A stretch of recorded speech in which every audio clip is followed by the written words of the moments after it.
Good evening, everyone, and welcome to the Sultans of Shadilay podcast for the 2nd of April 2022. I am Bezek, and I'm currently joined by nobody because these bastards are off pretending to have work and social lives. So, I have some minor news. The Trim may be doing some drawing streams soon if he can ever figure out how the technology works. But I'll be looking into helping him with that once he has some free time. So, first thing for today, let's have a look at some silly thoughting it about on Twitter. So, courtesy of I'm not Kukuruyo, who's an artist who does some stuff on the interwebs, we have this tweet from a real class act.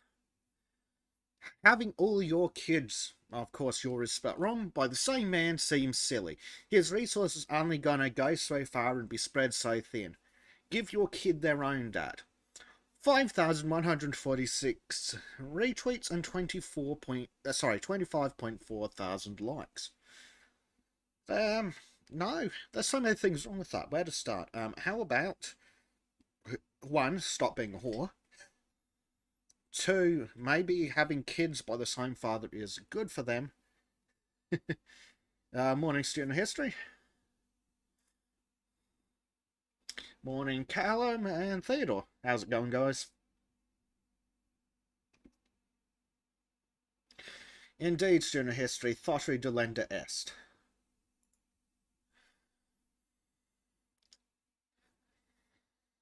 So, what this thought is suggesting in her extremely uneducated and unable to write English way is that because all the men she sleeps with are losers with no income, she should sleep with more losers with no income so that she can get, 30% of each loser's no income?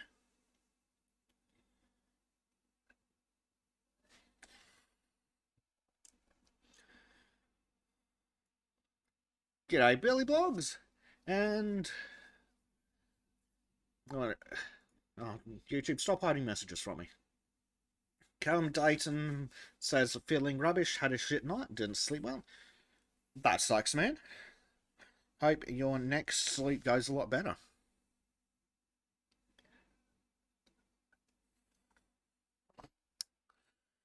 So we'll have a look at some of the comments on this tweet, and then we will cringe over the stuff in the sidebar. Theodore Pinnock says, from a purely practical standpoint, it would probably be effective. From a moral one, however, well, I don't know. From a practical standpoint, the smart thing would be to have the kids with men with an income. I don't think this lovely character is having kids with high value men with high incomes. Just gonna say. Student history, monogamy with two decent parents is stability and proper raising of children. Absolutely. But apparently that escapes our lovely friend who struggles with the concept of, well, not just being a whore, but being a good whore.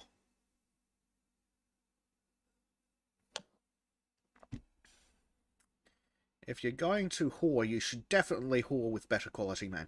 G'day, second. Yeah, speaking of better quality men. Have you? Yes, that's right. You've been working on becoming one, haven't you? Yes.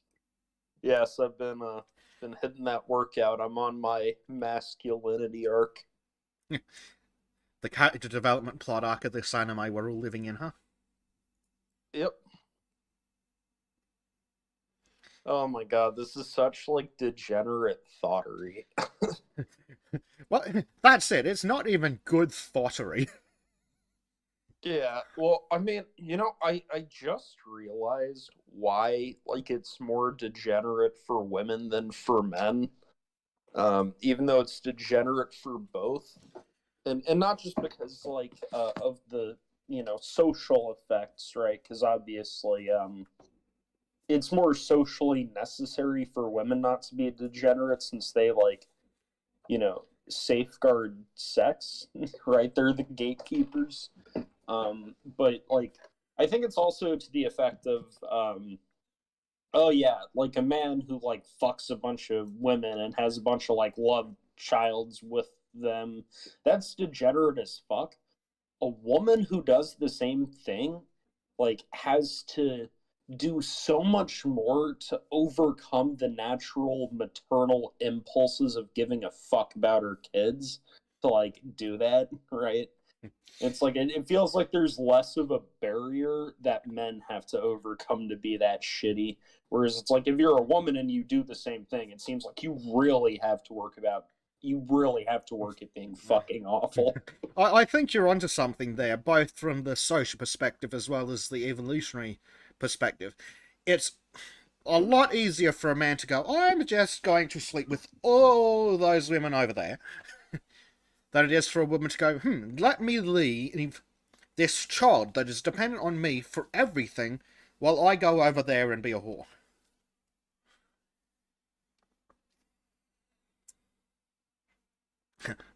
Bleach Demons popped up in chat. Someone calling for a good whore. Oh man. Yeah. Theodore Pinnock says having two married parents has been statistically shown to be the biggest indicator of future success. This is true.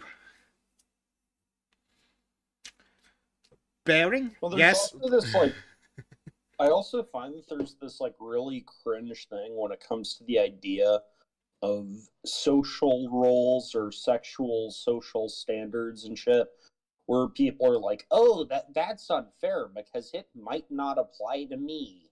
You know, what if I would be better off as an individual doing this and that? It's like, yeah, okay, maybe that's true, but there is like enforcement of a social standard that is necessary, and you're gonna get caught up in that. Like, I'm sure there are some people out there who can like successfully drive drunk with no issue, right? Who are good enough drivers that it wouldn't be a problem if they drove drunk, but it's like, nah, like we can't just be like, oh, there's gonna be no law here and you do what works for you. Like, no, obviously, for the sake of society, you're gonna enforce those standards, and it's gonna catch up the small minority of people for whom those standards don't work, but it is, socially necessary. Yes, well, fortunately, the internet's given us the perfect meme for this.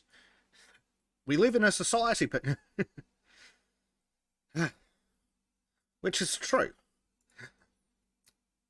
Sure, like, as you say, like, sure, for one person out of however many, this fringe case might work out for them. But does it work out for anyone else who tries the same thing? Or does it work out beneficially for the rest of society if they or anyone else does it? And I'm pretty sure the answer in this case specifically is no. Oh God, speaking of degenerates, wait, was that iDubbbz in the bottom there? Could be.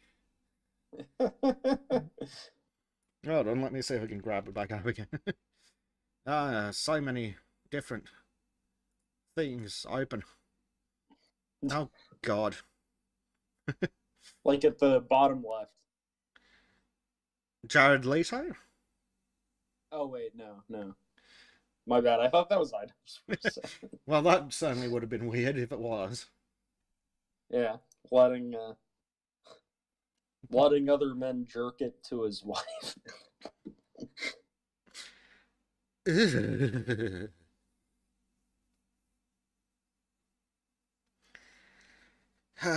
Let's see. What we have the Bearing in chat, who says, "Good evening. Entertain me while I suffer in bed. Stupid fucking kid brought gastro home from kindy again." Yes, good. That sucks immensely. But don't worry. If I remember rightly, Bearing sounds like he's Queenslander, so according to our chief health officer, it's fine, as long as it's not COVID. No, you might be suffering and absolutely feeling awful, but you might get the sniffles, and then we'll smother you with a pillow and claim that the sniffles killed you. Wait, what's that CNN meme to the right? Why do you I want need to to know. kill me? And then CNR's like, I don't want to kill you. What would I do without you? That sounds about correct. Yeah.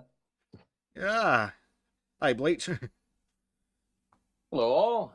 Someone was talking about needing extra degeneracy, so I decided to show up. Yeah, we were talking about whores and you showed up. Yes, pretty much. But as far as whores go, though, if you're going to be a whore, could you at least be, like, get paid for it? Oh, I'm classy. Oh, wait, no, I'm here. Oh, dear. Speaking of whores, if a woman approaches you at the gym, you tell her to fuck off and that she's a whore. Because if she's willing to approach you at the gym, how many people has she approached at the gym? And it's a test to see if she's an entitled bitch. If she gets mad at you for telling her to fuck off and that she's a whore, she's not worth your time. But if she takes it, you can tell her that she's passed a test and is welcome into your good graces. That was frighteningly accurate. Yes, and I hate it how you do that second. You're too accurate. Student of history says, "Okay, Harry, chill." And Theodore Pinnock's like, "What the fuck was that?" That, ladies and gentlemen, is what happens when your incel has autism. Oh, I don't know if I'd go that far. It's more of Wait, when how your are you autist seeing- has incelism. Wait, Bezic, how are you seeing things in the chat that I'm not seeing? You're probably on Top Chat, not Live Chat, because YouTube's YouTube's stupid and defaults to that. Okay, yeah, there's the bearing one. Yeah. Okay.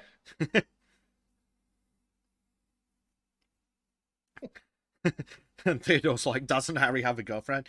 Yeah, but it doesn't count if you've seen them once in person and they live in a different continent. Hey, now that's my personal dream. One on every continent, even Antarctica. I mean, yes, but I think the implication is that you actually fuck them each time you import. Oh man, Oh, Antarctica. wow. That shit's gonna be cold. You're gonna get some like Eskimo shit. Like that lady in Antarctica, she's gonna be real good at giving you blowjobs with her eyelashes. And you think that offends me? How? No, I didn't say it to offend you. Well, no, the trick is you fuck them in the sauna and then you both run outside and jump in the freezing cold water. Oh, is she Finnish? Could be. It doesn't matter as long as you finish. Wait, what? God, I still remember that one podcast where we were going through fucking Twitter, and we click on that one tweet by the account Tomboy Appreciator.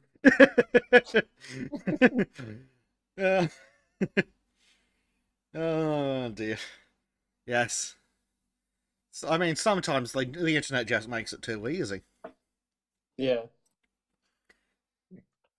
It makes it too easy to be.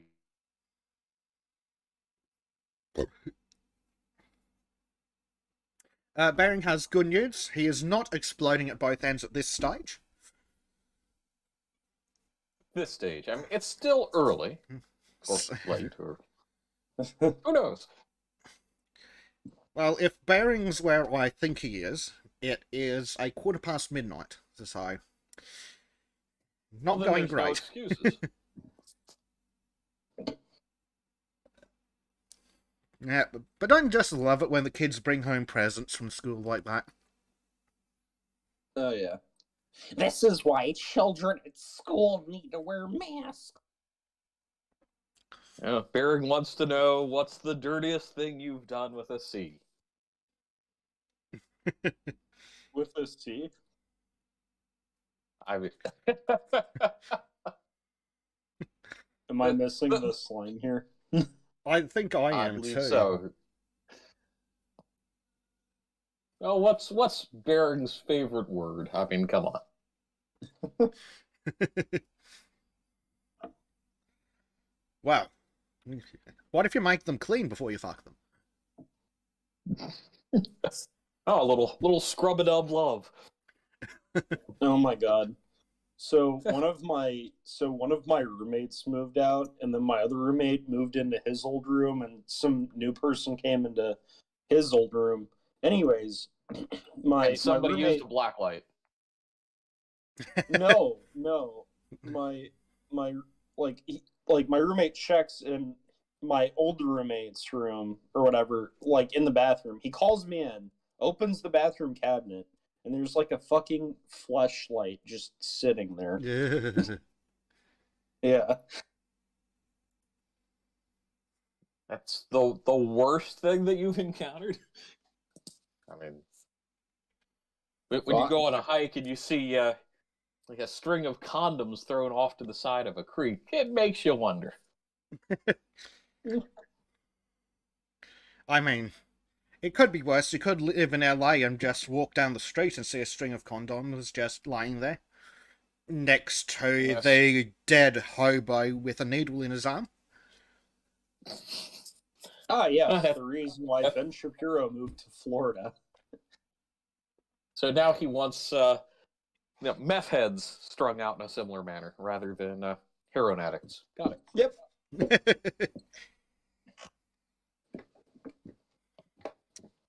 Well, I mean, at least in Florida, the sheriffs go hard. The sheriffs have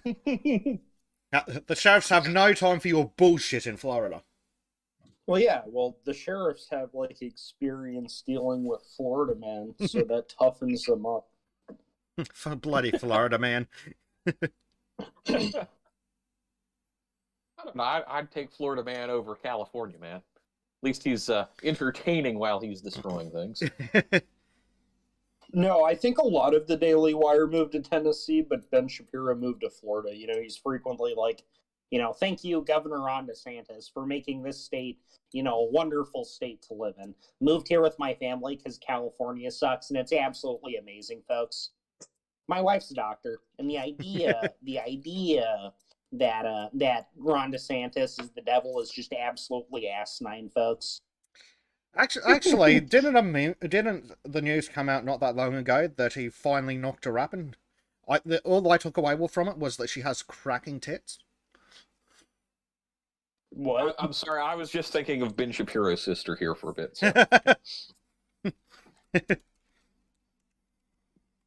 And no, Barrick, that's not the dirtiest, but it's YouTube, so come on. We're not going into that kind of detail. It might have been his sister. I can't remember which one.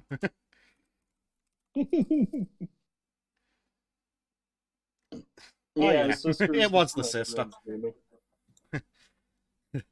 Well, if the jokes are anything to go by, what's the difference?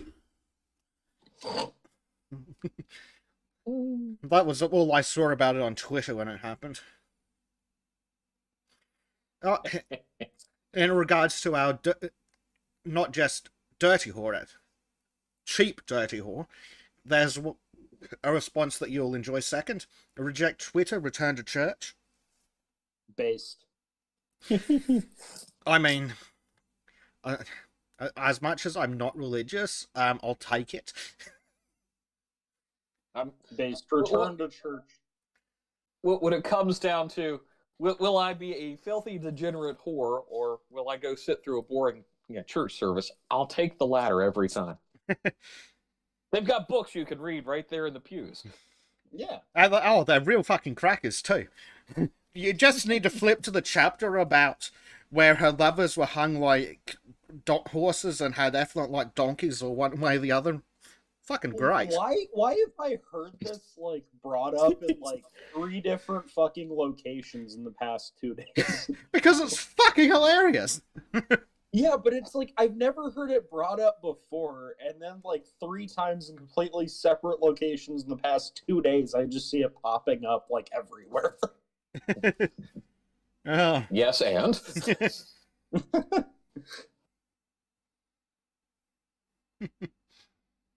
There's also this like entertaining story where some girl gets raped, and then a rapist comes back wanting to marry her, and one of her brothers pretends to be her dad and goes, okay, you can marry my daughter if you and the rest of your village get circumcised and convert. So they all get circumcised, and while they're all recovering from the circumcision, her brothers just run into their village and fucking kill everyone. I'm not sure if that's Florida or Afghanistan at this point. Oh, the Middle East has always been a weird place. And yes, Billy Blogs, you are correct. The milkiest of big milkers. The mammary glands. Yeah. Clearly that's the trick. Move to Texas, join a church, and find some Christian woman with big titties. Based? Yeah. So we've all got no objections with this plan, but the thing is, we all have to go to a different church. Yeah, well, I've got no objections. I'm already in Texas. All right, 2 out of 3 ain't bad. George is like, that's my plan.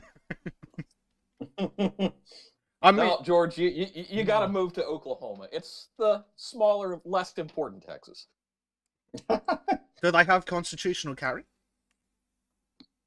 You know, I'm not sure, but I wouldn't be shocked. I know Georgia's talking about passing that I right think now. Georgia actually did pass it. Oh, good. Another state I can visit. I do love, though, how, like, leftists are like, oh, the Second Amendment, oh, the right to bear arms shall not be infringed. Oh, that doesn't mean that, no. But what did they really mean by this? It doesn't mean that. And then, like, when it comes to abortion, they're, like, swimming through, like the fucking crazy person, you know, that meme with the crazy person of all the different things connected by strings on the whiteboard, right? Like, that's them. Like, oh, well, okay, because of this amendment, and this and this and this, right to privacy. Therefore, you can kill your own baby, and that's constitutionally protected. It's like, what the fuck? That's leftist constitutional scholarship for you. Well, I'll also throw in the death penalty. Oh no, you can't kill this person who murdered viciously 3 old women and their dogs and half the other town. No, you can't do that. But a fetus? Oh, well, it's just a clump of cells. Kill it. That argument, though, of theirs does fall apart when they start talking about fucking, like, full-term abortions. Yeah. Like, if you want to talk about when it's literally just a clump of cell stage, sure, I'm open to that argument. When it is clearly a fucking baby, well, you're a bit fucking light. Right. Okay. Does the vaginal canal magically confer personage? Apparently, because that's why the trans community is so desperate to become women.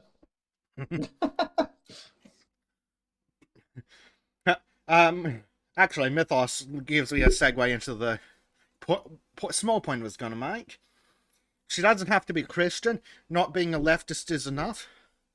Yeah, but where the fuck are you got? How do you suggest finding a hot woman who isn't a leftist without going to church? Like, I'd much rather a non-religious woman who isn't woke, but the pickings are fucking slim.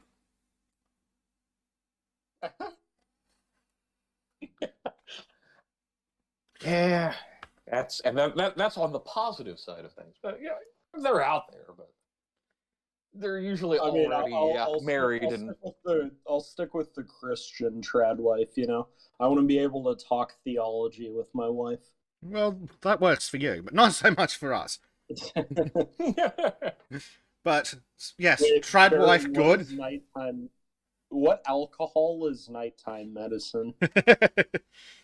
All of it. I believe this trick is what it is: whiskey and NyQuil, or what the Americans call NyQuil. Yeah. It depends on the whiskey, really. If you go something for like Jack Daniels, that's more I'm going to wake up and shit my brains out type of medicine, but you have Imodium for that. Bering's got a story for us. On his 17th birthday, his mates insist on getting him this hooker. She wasn't super ugly, but definitely not gorgeous, probably late 30s. She insists on licking his ass, and he didn't stop her. And this is supposed to be shocking and news.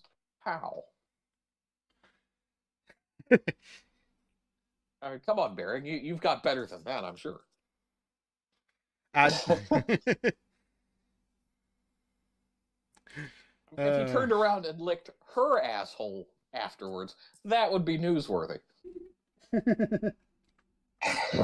Yeah. See, I can't think of like asshole licking without thinking of that episode of South Park with the Super Adventure Club with all the pedophiles who've like brainwashed Chef, and the like detective like asking the kids questions with the doll.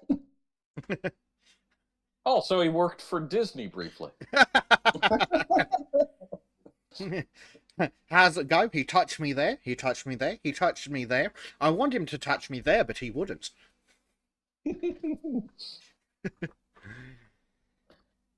Where did the white-gloved criminal touch you? Weird episode where Mr. Garrison got upset that his dad never molested him.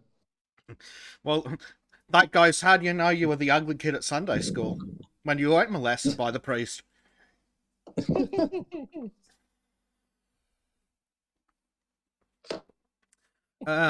In regards to his choice of woman, Student of History says, I just want to be able to talk to her and not want to off myself.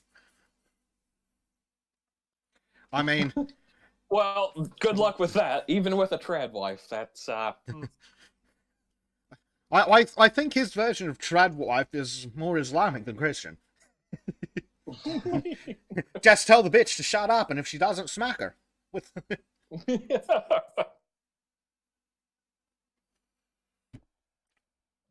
You tell that hole to shut the fuck up.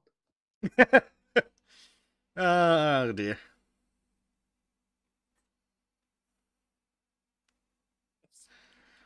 Ah, dear. So, let's see. What else we have?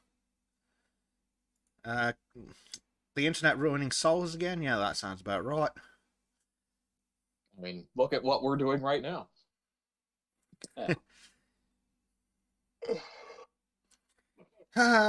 Because of course Twitter wanted to share this. Pixar's same-sex scene edit in Lightyear just opened the door for LGBTQIA plus pedo representation.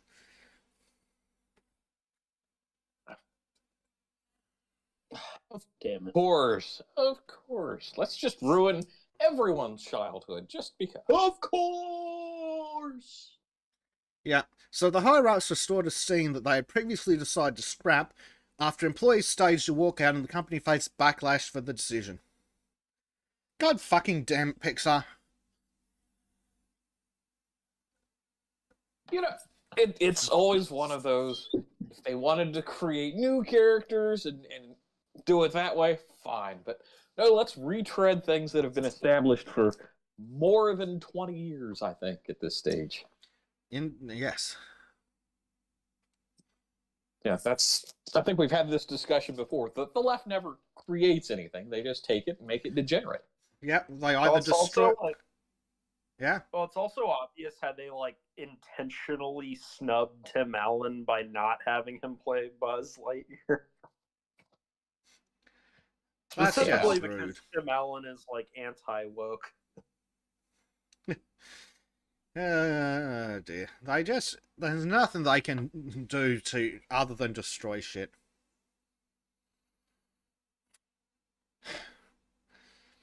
Sad. Amusing, but sad.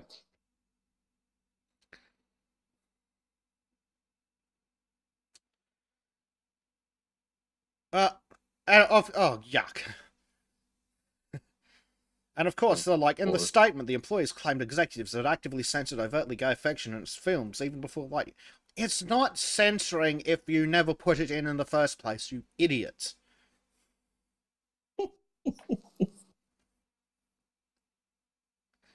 Also, same-sex friendship is not gay. Oh, don't tell them that. Well, remember, these are the absolute fucking degenerates that saw Frozen and went, ooh, they like each other. They're sisters, you fucking degenerates. Like that stops the left. I mean, I've seen the porn and I can't say I didn't enjoy it, but it's still not for kids, damn it.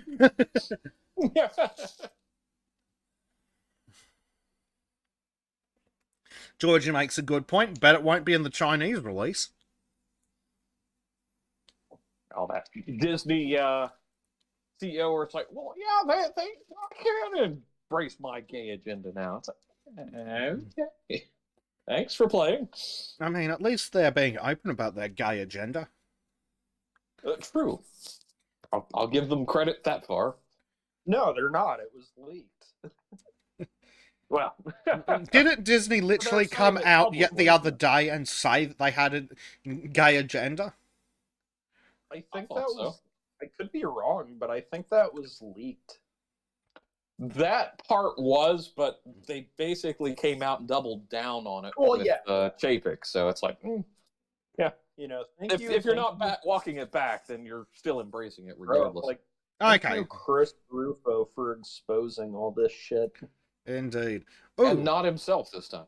so these Chris degenerates... Rufo and the libs of TikTok are like doing the Lord's work. Libs of TikTok really are. So apparently these guys' shitty letter said, even if creating LGBTQIA plus pedo propaganda was the answer to fixing the discriminatory legislation in the world. Sorry, what parts of the world discriminate against...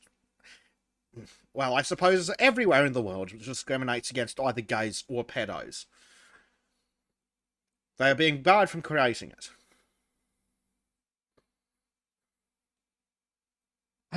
Yes. I mean, they used to have Tumblr to do this kind of shit on, but now it's everywhere. Well, the problem is, the Tumblr teens have grown up, gone to their shitty universities, and now gotten hired by Disney and Pixar.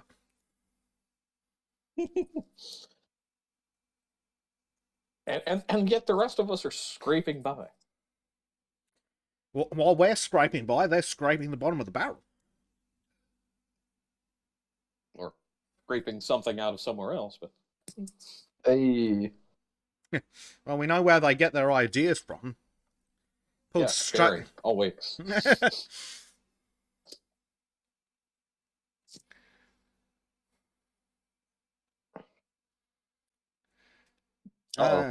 Dear. Well, that's not good. Theodore Pinnock says they just saw a Twitter thread of aborted babies who may have been born alive and then killed.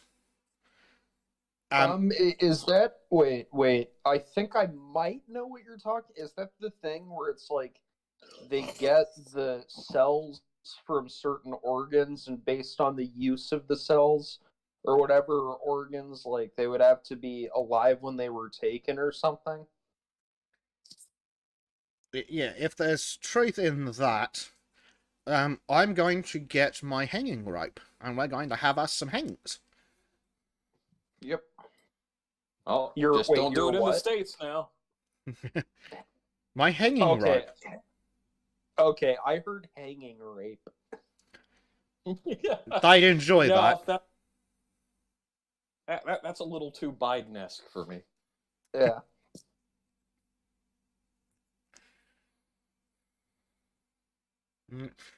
George says, yes, it makes it easy to figure out who to target. In regards to them being open on their agenda, several individuals on Disney staff said they had a gay agenda earlier than the corporate agreed. Eesh. And then Student of History says there's old preachers from the 90s who are feeling vindicated right about now, LeMayo. Yes, but it wasn't video games they needed to watch out for. They weren't wrong, they were just targeting the wrong forms of media. I remember, what was it? Tipper Gore started the focusing on video games. It's, this is going to create a generation of violent criminals. And yet still it was activists going for the, yes, let's destroy the environment by destroying the environment, saying we're saving it. Yeah. It'll create a generation of violent criminals. Yeah, I'm pretty sure it's drugs and no fathers that created the generation of violent Well, criminals. So I think it's an understandable mistake on their part of like comparing the relationship between video game violence to actual violence to the relationship between porn and actually participating in sexual degeneracy. Because like the two relationships are not the same, right? Like you're not engaging the same like aspect of character that you would need to like commit violence and murder people in a video game, whereas like pornography or sex games like very much are about the same kind of thing you're doing when you're fucking, right? Like, I mean, unless there's like some rare person out there who like does not like jack off to porn games, but is just like aiming for that high score or something. But I mean, I do think there is a difference between porn and video games, not least of which is the fact that proper porn actually features real people. But again, we don't see movies like Rambo and people then going out and murdering 100 Vietnamese people. right, like Also- point being, like yeah. there's like a there's like more of a gap between violence and simulated violence than there is between sex and simulated sex. True. Well, yeah, because it's activating different portions of the brain and the endorphin response. Now I'm just curious about this hypothetical person who exists and plays porn games to like speedrun them or get the high score on them. Because there's somebody out there who probably like actually does that shit. And you know what? They scare me more than the people that jack off to porn games.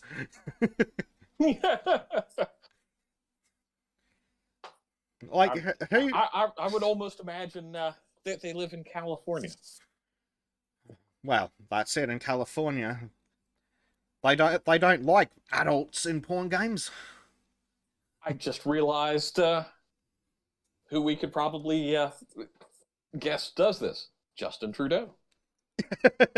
His cut not just in real life, but in his porn games too. Exactly. His government official VPN from Klaus Schwab will not allow him to touch himself. Disgusting degeneracy. Oh dear. God, the World Economic Forum. You will own nothing and you will be happy. Here, let us put the chastity cage on you. Do you have high enough social credit to be allowed to jerk off? Delete your hateful opinions from the internet and then we'll let you jerk off. That is coming. Maybe not coming, but yeah, it's gonna happen. Well, don't forget, you've got to take your porn license with your and hook it up to your digital ID with your with your ID card with the chip that you insert into your computer, so that the government can monitor everything you do on the internet and tie it into your social credit score. I can genuinely ask, how does this not end in eugenics? You mean it didn't start there? I mean, it's always circular, but yeah. How is the World Economic Forum saying fucking Germany? Hey, yeah. He's like a fucking super villain. Was it like 38? Was his date of birth in Ravensburg, Germany, I think? Oh, dear. His parents were literal Nazis. Super villain. Yeah, well, the way he dressed at that one picture floating around, I'm not sure if it's real or not, but like I can't believe it's not. I'm all right. Yes, if you get the chance, watch Doctor Strangelove and tell me the character of Doctor Strangelove is not essentially Klaus Schwab. Yes. I wouldn't put it past this whole thing to have a master plan of making sure only desirables breed. Mm-hmm. And of course, they're going to fuck it up and somehow be worse than the Nazis by picking the worst of humanity. Well, the worst of humanity always starts looking for these programs, so yeah. That they do. Unfortunately, the problem is that because of the history of words, the moment you say eugenics, it's all bad shit, and then they like, when you're like, oh, you want to erase different types of humanity. No, we just don't want people to have to suffer with uncurable diseases and disabilities for their entire horrible lives. Mm-hmm. Because what people don't understand, a lot of people, especially leftists, who really violently about, fuck, I can never remember the name of the disease. Can you describe it? You're not thinking Down syndrome. Yes, I am. I'm exactly thinking Down syndrome. Because that's the one that they commonly test for in the... With fetuses, weren't they trying to start a program like that in one of the Scandinavian countries? They didn't just start it, they've been doing it for decades. Because apparently it's a really easy test, really early in pregnancy, which is... And unfortunately, you end up with deranged leftists screeching about, erasure, genociding disabled people. No, that's not what it is. Also, when people generally say eugenics, they're looking at it from a top-down perspective. Mm-hmm. Not from an individual choice going, I'm not going to bring this Down syndrome child to term because their life will be miserable. It's when the problem is when the government turns around and goes, okay, we are going to make it so that all babies with Down syndrome must be aborted. And then while we're at it, we're going to add this disease, and black people, and Jews, and this disease, and this disease. Sorry, what was those two in the middle? Oh, this disease and this disease. Sure. Mm-hmm. Yeah, this is why people in power need to be checked. And hard, kind of like in hockey. Yes, with a puck right between the teeth. Yeah.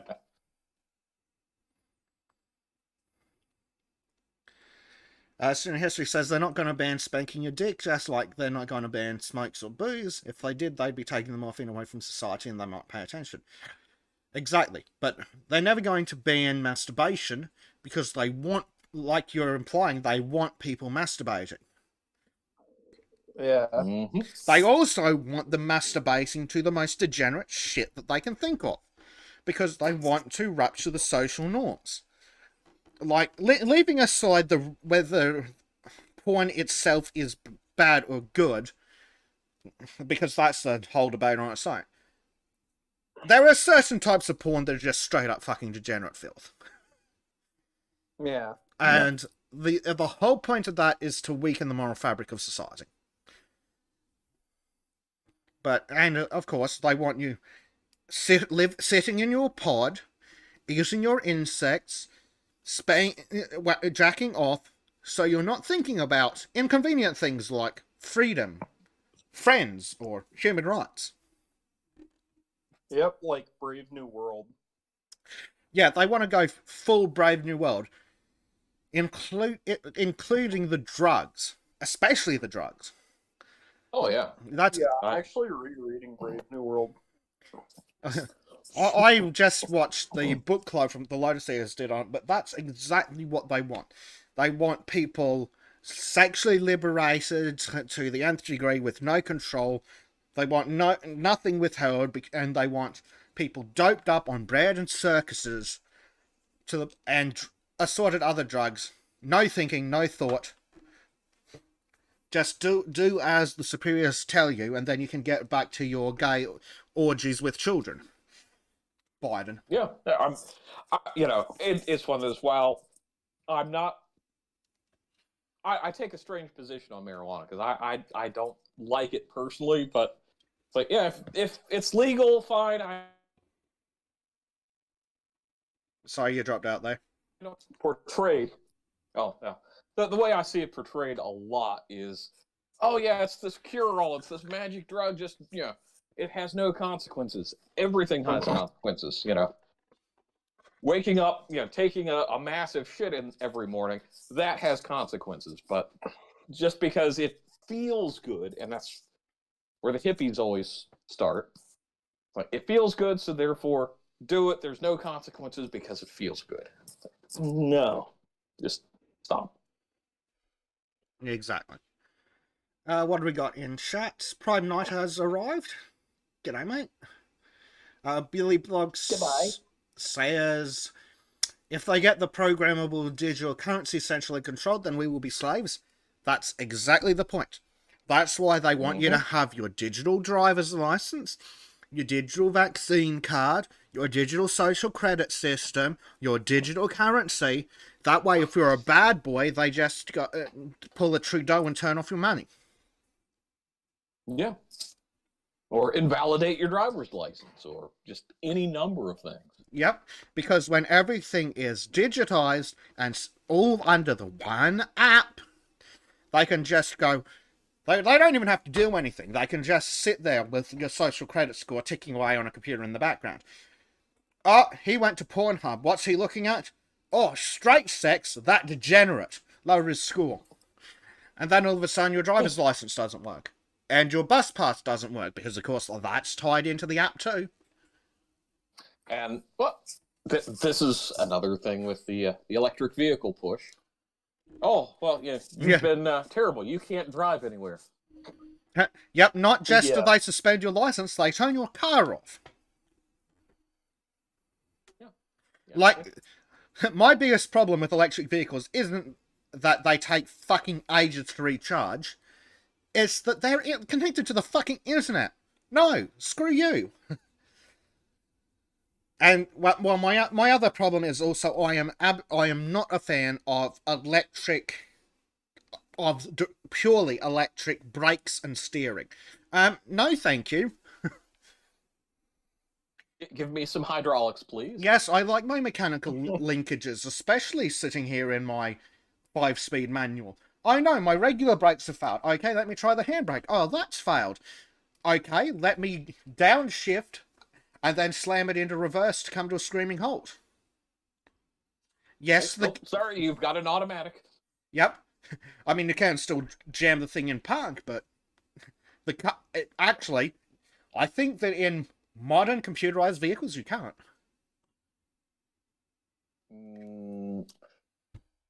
If there's a mechanical failure in the system, yes. But yeah, typically it's all so tightly controlled.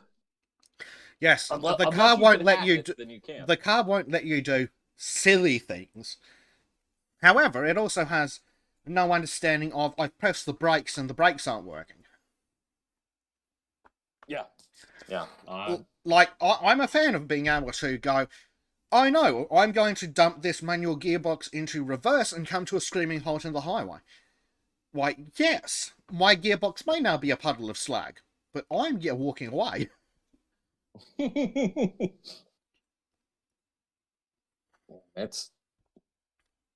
I feel like I could probably write a great conspiracy theory novel just based on cars being connected to the internet. You don't even need to write it yourself. Like, how many times has it been done where cars have been hacked on different things? And that's... Oh, yeah. And without even talking about the government or just regular electrical failures. Yes, internet-enabled car. Virus. Force it to do a reboot while you're driving. Yeah, that'll be helpful. But don't... some electric cars have really stupid, retarded shit, like having electrical steering? Where there's no mechanical linkage at all? Like, no, fuck off. And the fact that they're constantly reducing these redundancy systems that were essential, 20 years ago. It's like, no, we don't need all that. Ah, yes. Give me little lights in the side view mirrors. That's safety, but redundant steering just in case something breaks with the power steering or something like that. No, you don't need that. Well, again, that's why I'm a fan of mechanical linkages. Like, I've been in cars, and know many people have been in cars when something's shit. One of the basic ones is for whatever reason the car stalls. You might have a bad fuel mix or something. The engine just turns off. You've still got control of the fucking vehicle with a manual steering. Oh yeah, personal experience. I had an '80s Jeep and engine cut out because threw a rod through the cylinder wall, and yeah, that's generally not. But I could still steer it and downshift to control it on an icy road. But yeah, this new stuff, it'll just cut off. It's like, no, we're taking you safety. Oh, wait, I'm in a tree. Thanks. Yeah, exactly.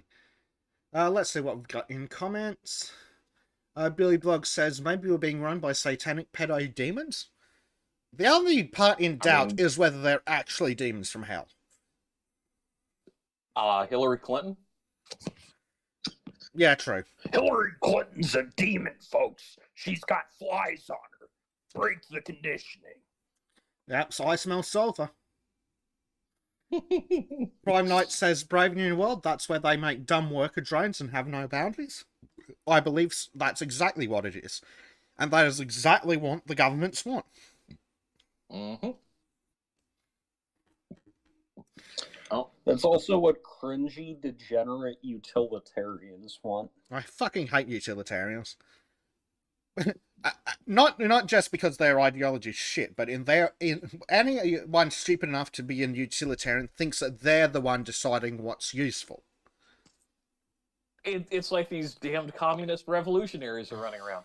Oh yes, I'll design uniforms for the new communist empire. No. No, you won't. Klaus Schwab's friend, who happens to also be a clothing designer, they'll design uniforms. You will mine lithium or die. That's it. Billy Blogs here. The electric vehicle will charge you carbon credits per mile with a follow-up. They will probably limit where, when, and if you can travel. A bit like some countries with lockdown measures, a different excuse like carbon or social credit. Well, actually, Exactly. we did see last week the article where they were recommending that people not drive on Sundays.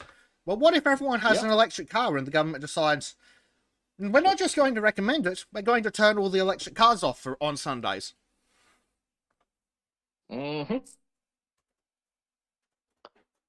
Yeah, I see that. Or something as simple as, oh, well, the pandemic, so you can only drive to these locations, and with the geolocation, oh, yeah, here, oh, you're going to the wrong grocery store. You've been a naughty boy. Time to kill your car. Call the police.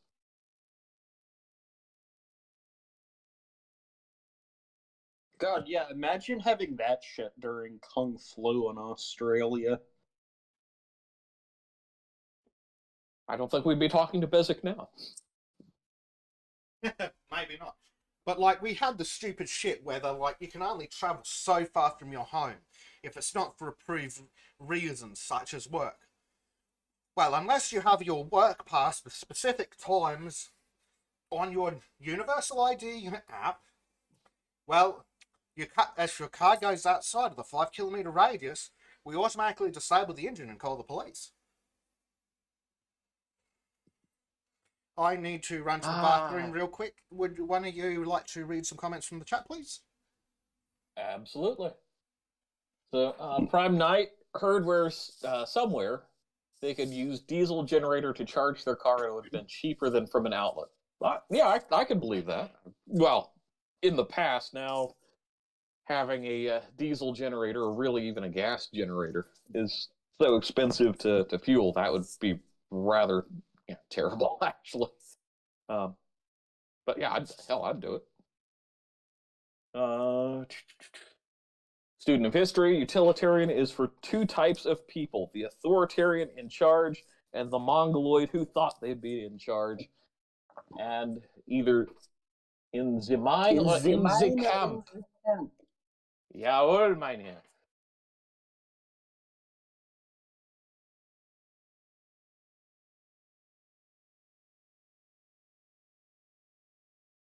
But no, we can just hack human psychology so everyone's happy. Brave New World, that is where they make the worker drones, so they have no boundaries. Yeah. Yep. Clearly, we'd all be deltas with their society rather than the true alpha pluses. We don't have the right genetics. Yeah. And George, 6 miles is 10 kilometers, close enough. You're going from real measurements to French measurements there. I don't care. I'm an American, so I can be arrogant. I think it's more like 6.2 miles is 10 kilometers. Again, I don't use French units. And you see why I be to one. Greetings, Anglos. Well, greeting. Sure if I'm genetically an Anglo or not in the Anglosphere. Sure. And George again. He will own nothing, rent everything, and you'll be happy, or the camp. Yeah, well, that's if they find me hiding out in the woods. Well, right, because I mean, well, here's the thing, though. I mean, if you're not happy, then you're contributing to the total amount of unhappiness. Therefore, killing you is the best thing to do. That's a double plus good comment, comrade.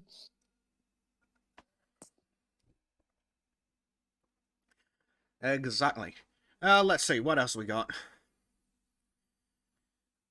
Student History says, already shady enough that gas cars are internet connected. Yeah, that's shady as shit to start with. But at least in most of them, the internet's not connected to whether you crash into a tree or not. Yeah.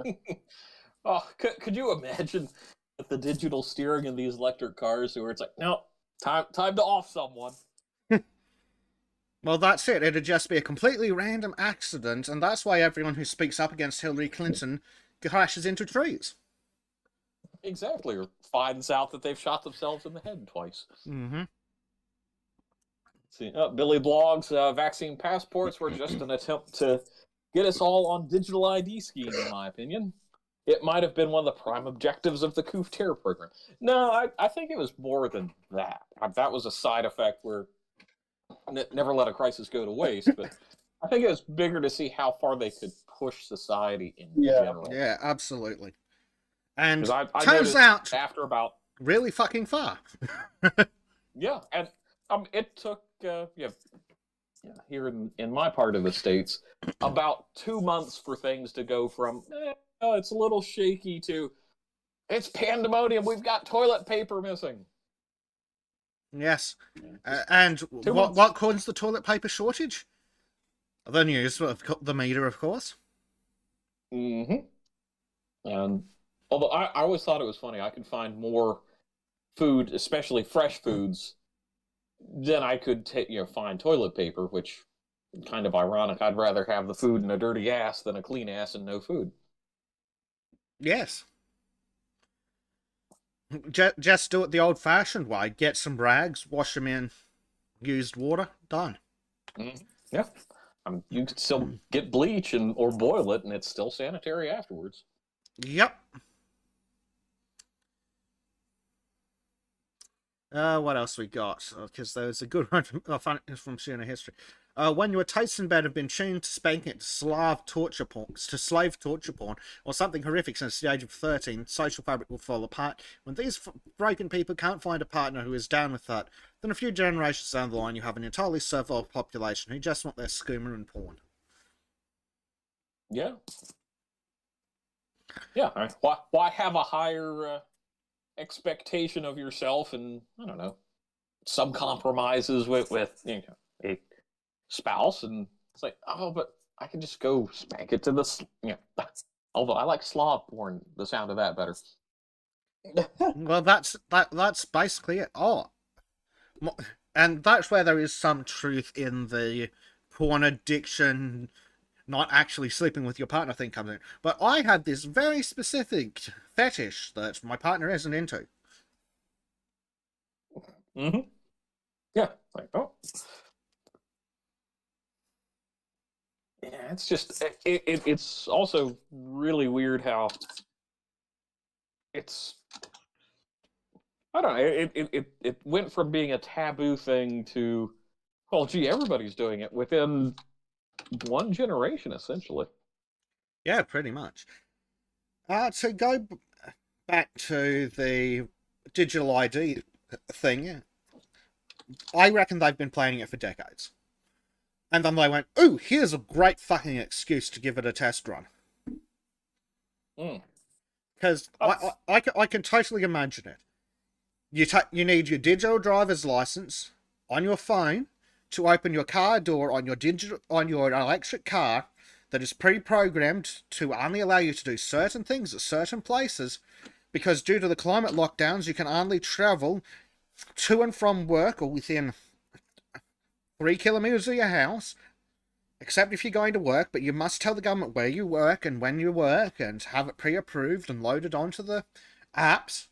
And then you go to the grocery store where you have to scan your barcode to be allowed and have your ID with your face on it pop up so that the peon at the door can go, yes, that is the person. And then the government knows exactly where you were. And then you go inside and you buy your fertilizer and diesel. And then because everything's digital and you pay for it with your government digital currency on your digital app, you pay for it as you go out, so then the government knows that you have been doing things like buying diesel, fertilizer, pipes, and nails. And then you go home and find out when you walk inside the house, your digitally controlled house where your locks are electric. Well, the thought police are already inside waiting for you because they were alerted automatically by the AI, and your front door was unlocked for them, and then they shoot you dead. And then they bill your family for the funeral. And the bullet. I laugh, but this is coming. This is absolutely coming. I would not put it past them for a fucking second. Well, I look at kind of the history of this. If you look at employee IDs, where you've got to have a little badge with your picture on it, and then it suddenly became, we can automate door locks for this sort of thing. Yep, and for security, everyone must badge in. Can't follow someone else through the door. So when they pull you up on the security system, they know exactly where in the building you are. Yep. And where you've been, when you've been. It's academic now that it's migrating into phones, because now you can do all these fun things with your phones. I mean, like, hell, hotels are now trying to push, use our app to check in and go to your room. Yep. And then you can use it to log into the guest Wi-Fi. Yeah, because I totally happens there. Yes, because I would totally log into guest Wi-Fi. No, thank you. I have a shitload of data on my cellular device. And as much as I don't trust them, I trust them a fuckload more than your shitty guest Wi-Fi. Well, unless you intentionally go up and, set your device up to look up the most degenerate things possible to log, way down their guest Wi-Fi, and then, that's more entertaining. Yep.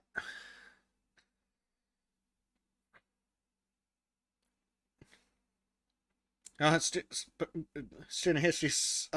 Prime Knight says when the car fob will need a fingerprint to work. Oh yeah, I'm sure they'll tie that into it because your phone needs your fingerprint to work, and then you'll need to use your fingerprint to get into the store and this, that, and the other. Hell, we're working on it's already here with Apple with their facial recognition to unlock your phone. Yep. Which totally isn't being used to develop a facial recognition engine that, regardless of whether or not they include the actual photos when they sell it to the lowest bidding governments, it's still going to be trained on you and your data. Mm-hmm. And all the kinks will be worked out as far as, oh, well, it's poor lighting. It's in the dark. Oh, we can still figure that out. They've got something covering the bottom half of their face. Because that totally wasn't a thing that Apple has spent the last 2 years working on and has actually successfully developed. Thanks to 1 billion fucking people giving them all the data they could ever possibly need to develop such a system, and then paying for the privilege. Exactly. Yeah, nothing to see here, folks. And then Billy Blogs, like with the program of digital currency, they can do more than that. They can program it so you cannot buy certain things. That's right. When you go to the government-controlled commissary, and you can only have X amount of bread and X amount of milk, and you can only have meat once a year on your birthday, like Billy Blogs says. Oh, hell, there's been discussion about that with the food stamps here in the States. Where, oh, well, yeah, we can limit what people can buy with their little card. Yeah, no, thanks. Which is a complete... They did something similar with a cashless debit card here in Australia. And then they paid like $1,000 per person per month to... which is more than the person on it was getting, to some company to manage it, and then you could only buy certain things on it. So what did the drug-addicted alcoholic smokers do? Well, they went in and brought twice the amount of groceries they want, and then sold it to a mate who had cash. Mm-hmm. But they won't be able to do that with the new digital currency scheme, because you won't be able to transfer money. Oh yeah, I mean, that's... Oh, no cash, no problem. Government will take care of you. Which, I mean, is a nice benefit to living in some countries, but it also has serious problems, especially when they decide, oh, what's that? In order to receive unemployment from us, you need to be actively looking for work. Oh, what's that? We implemented a mandate where you must be triple jabbed with our new small polio inoculation. And you haven't had that. Oh, so you can't get any jobs because we made it mandatory for all of those. Well, so you must be looking for work and applying for jobs that you have a chance of getting in order to receive your unemployment. So we're going to deny your unemployment. Oh, no. You totally don't need the small polio vaccine to get the unemployment. It's just that through this convoluted set of hoops, you actually do. Well, to apply for this job that doesn't, require you to go to a lithium mine, then yes, you need to be triple jabbed. No, quadruple jabbed. Well, how do they phrase it? Up to date. That's how they phrase it now. You need to be up to date, and of course, you'll need to be up to date even to work in the slave lithium mine, because otherwise you'll become homeless and have no income, and then we'll make being homeless against the law. And we'll have this totally voluntary facility where the homeless can stay for free and have activities to do during the day. And it totally won't be called Buchenwald. Yeah, such a bright, shiny future we have ahead of us. Yes. I for one want to thank the World Economic Forum for this. But it's a very simple plan. We take all the unemployed and we offer them free accommodation and free work. And we'll call the program Arbeit macht frei.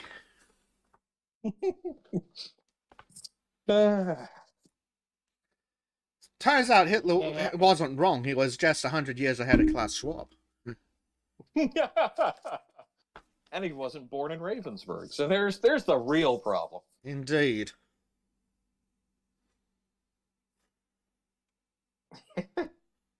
Fucking Klaus Schwab.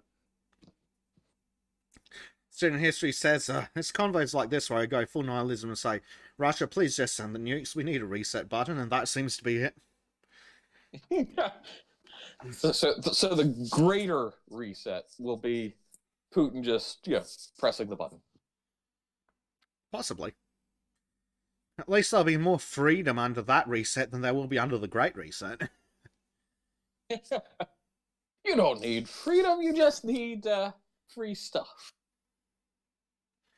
Prime Knight says, when we all live in all monitored and controlled gulags with only mush for brains while the elite live like decadent freaks. Yeah.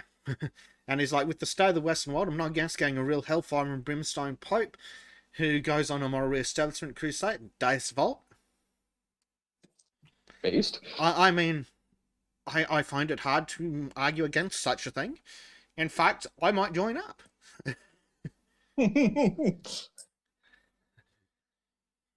Yeah, I gotta say, this fire and brimstone talk. Well, there's worse things because, well, let's look at California. This is true. When we rebuild Trump's wall, we just tell Mexico that California is now part of Mexico, whether they like it or not. That's a gift I'm willing to make. Then Mexico goes to war to keep California out of Mexico. Yeah. We could make Mexico 1848 all over again. Student history is like, we'll all find wives because actual skills required for survival, lol. Yeah, that's what I was banking on. So they need to hurry up so we can all be more successful. Exactly. I'm only young for so long. Yeah. Oh, Billy Blog says the Holomith machine was the IBM computer, in inverted quotes, because it was basically a counting machine Hitler used to easily find and persecute people he didn't like. Yes, this is true.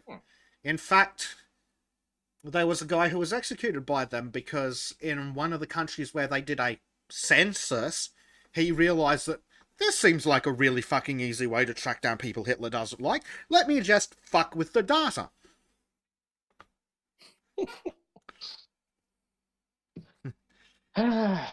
Yep. That's when, everybody should know a hacker for the interim and learn how to make wooden huts in the long term. No, but guys, don't you understand? We need a gun registry. My favourite is when they fuck up and release that gun registry, and then all of a sudden there's a completely coincidental and unrelated uptick in gun thefts.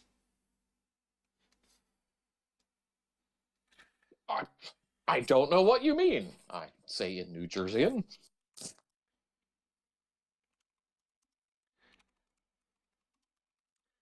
Or, if you're an absolute idiot like some Australian police departments, you send an email to all the registered gun owners in your area, and then you put them all in the to field.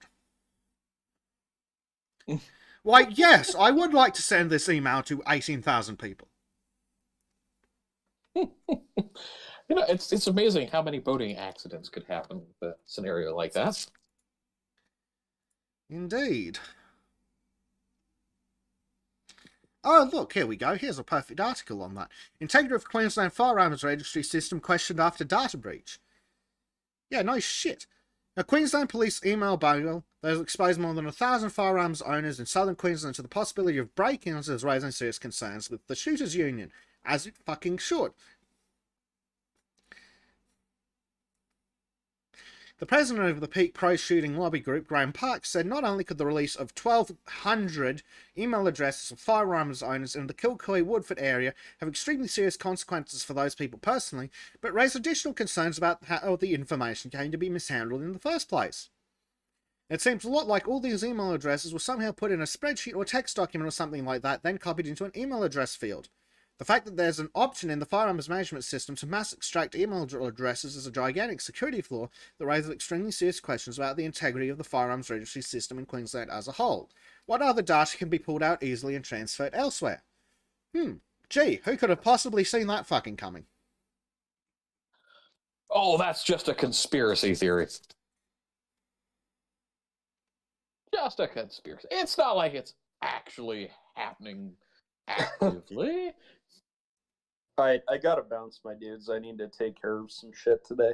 Righto, man. You go chat Do it it up. with a spring in your step. Alright, peace, my dudes. Peace. Yes, we are using the live shows channel, but barely, because rants.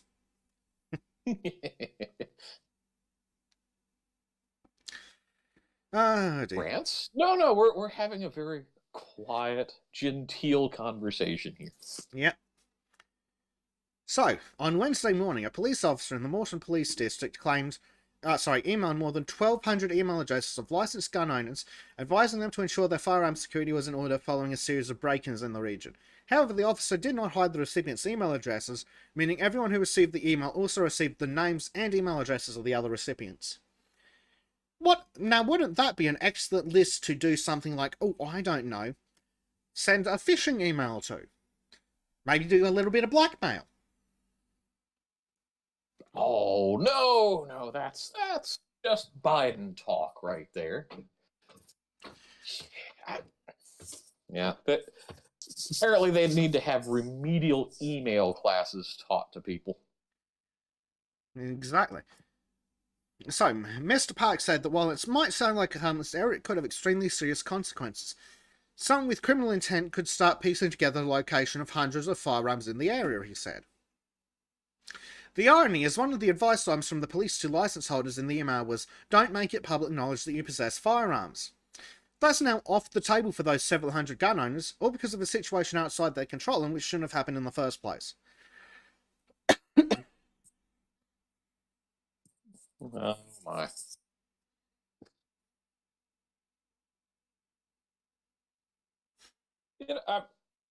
You do have to really question how much of an accident some of this was. With the amount of activists running around everywhere. Yep. So he also said it was time to stop registering firearms in Queensland. It's time to stop counting guns. Background checks on the owners are done. It's the individual who's qualified to own guns. Fucking oath. He also said that the email error hadn't just occurred once, but was compounded by being resent a second time, again with all the email addresses visible.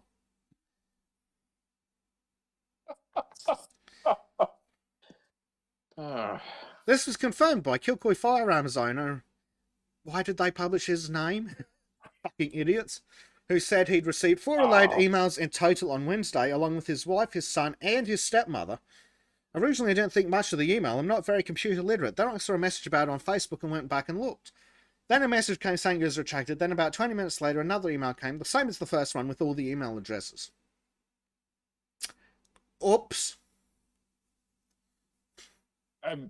This sounds very deliberate, but granted, I'm just nuts. So ignore the man piecing things together over here. Yeah, Student History says, doesn't that sound harmless or an error? Definitely not fucking harmless.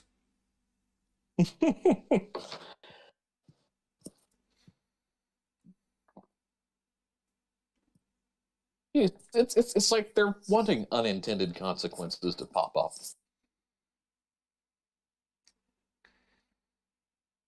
At no prime night, I don't think Mexico could have kept the East Coast. The West Coast, yes. East Coast, no. It's a little nicer. A lot nicer. I'm certain there was another one.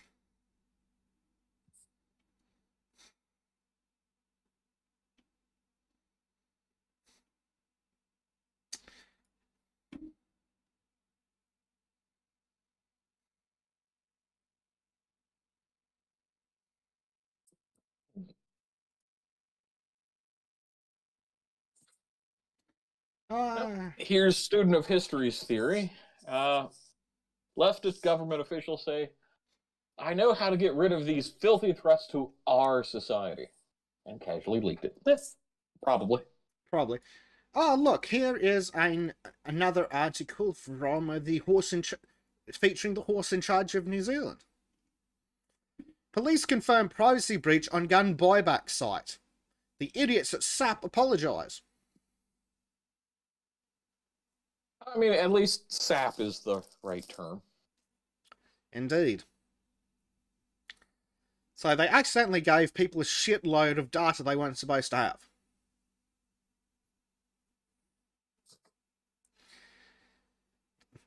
And this wasn't a hack. This was when the fucking company just went, we'll just release some we'll just release an update, and oops, we've accidentally given people shitloads more information. Yeah. Let me get some more tin foil out here. Wrap it a little tighter. Yep. Let's see, what else do we have? Because there's been many fuck-ups. Well, but as long as it doesn't spread the virus, aren't you happy that they're releasing this data? It's not like they're going to cause harm. No. There couldn't possibly be any harm caused by releasing the details of all the people who might have guns to everyone, including criminals. You're only a criminal if it's really in your heart to be bad. You're only a criminal if you're a legal gun owner, according to the Australian public. I'm certain there was another firearms leak in Australia. I'm certain of it. There appears to be one every year or so. That is curious.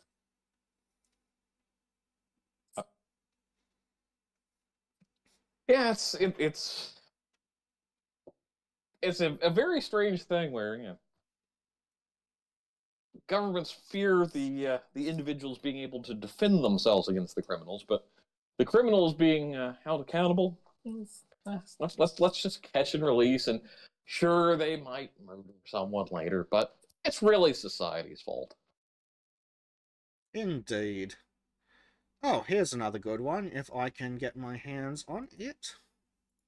If I can find a decent article.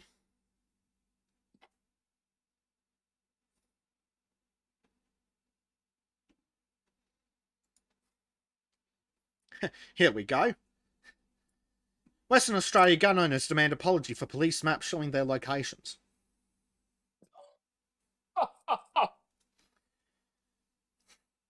The head of Western Australia's biggest firearms association is demanding an apology from Western Australia Police Minister some dumb fuck after his office in Western Australia Police distributed a map to media of real firearms locations in a Perth suburb.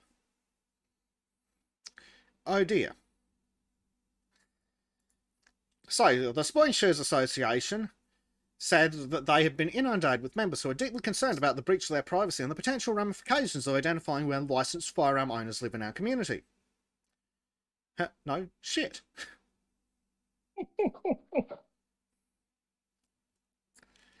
One firearm owner who lives in a small country town that was identifiable on one of the maps said his town only had a few homes and he was concerned someone could attempt to steal his pistol. He said he was considering moving his safe because of the debacle. Should the Western Australia Police not have a duty to protect this information rather than give it out publicly, he said, because I believe now my gun safe is a target for criminals who otherwise would never have known I or my safe existed.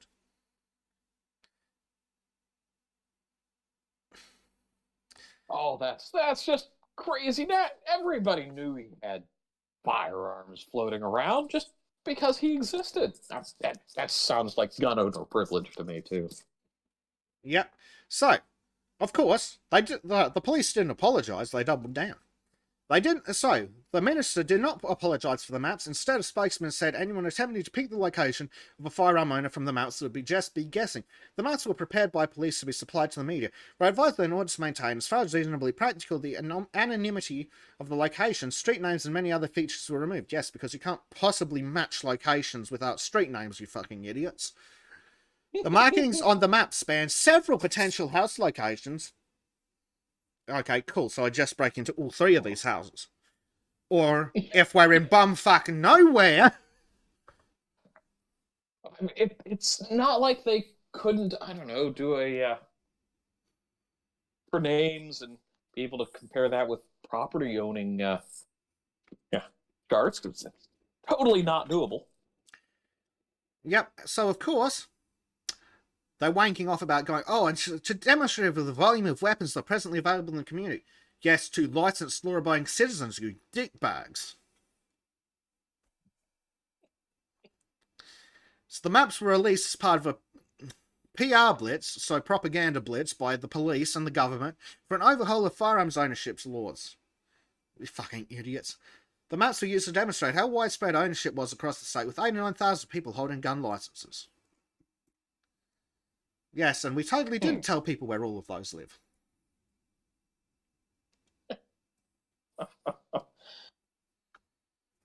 Billy Blogs is asking, are you allowed to collect World War II weapons?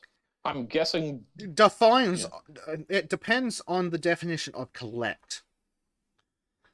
You can collect them for the purposes of being chained to the wall and looking pretty, but they have to be rendered permanently inoperable. Yes, that's what I personally would suspect. Of course, but that requires a different category of license. So despite the fact that I can have a real gun, I can't have those ones because fuck you. So even if the chamber is reamed out and ported, you still can't own that without a separate license. Yes, you need a collector's license. At least I'm pretty sure of that. And don't forget, it can't just be reamed out and ported. No, it has to be permanently inoperable. Like, you cannot be able to repair the gun. Like, we're at the point where I'm pretty sure you need to weld plates into the fucking barrel. Oh. Yeah, that's definitely more permanent than some of the other DWATs that I'm aware of. Yes.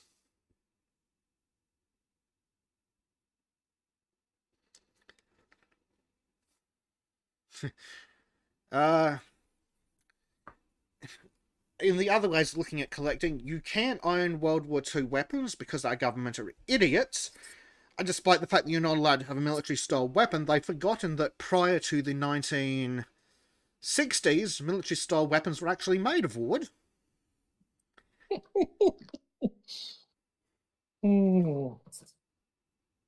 And really even past then, depending on what countries you're looking at. Yes. I mean, AK-47s are still very popular, but they're select fire, so you can't have those. But no. You can have, like, your standard bolt-action rifles and things, if you've got the appropriate license and you beg the government for permission and pay the exorbitant cost. So, I mean, you can collect them. Maybe. Oh, but the other question would come up is, would you even be able to get enough ammunition to go to the range and handle them safely? Yeah, long term. I mean, if you get any of the Commonwealth rifles, you're probably fine, because you just need some 308. Yeah. Unless you want something older and get 303, but that's probably harder to get. True, but still not ridiculous. The problem is if you want any of the fun stuff from, say, Japan. I don't know where the flying fuck in Australia you'd get something that those would take. Oh, like the 7.7 and 6.5. Yeah, good luck with that even here in the States. Yep. Let me see if I can find that fucking map.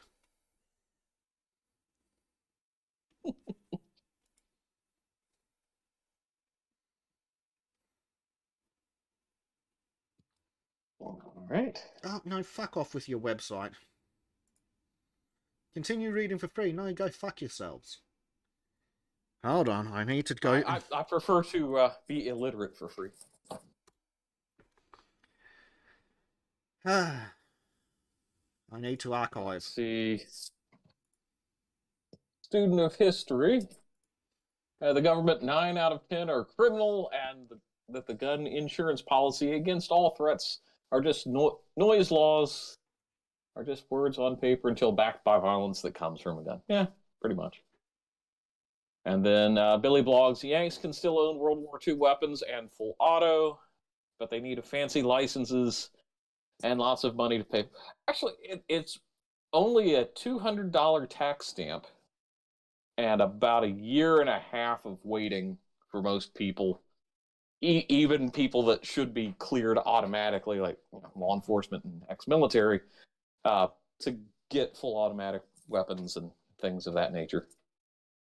But yeah, it's a lot easier than people make it out to be, but there's just so few because you can't manufacture anything of that nature for anybody but the government after 1986. Also, shall not be infringed, you motherfuckers. Personally, I'd like to have a recoilless rifle, just sitting in my backyard for shits and giggles, but that's not going to happen. And ironically, one of those would probably be easier to get in Australia than a fucking 22 full auto.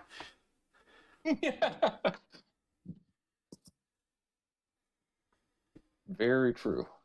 Yeah. Yeah, hell, you can get tanks with inoperable guns cheaper than you can get some of the other fully operable stuff. No, Billy, it really depends on what you're buying, and relatively speaking, you could get like a full automatic machine gun for $5,000 in the U.S., which it's not peanuts, but it's the $200 tax stamp and the weight. That's what gets most people.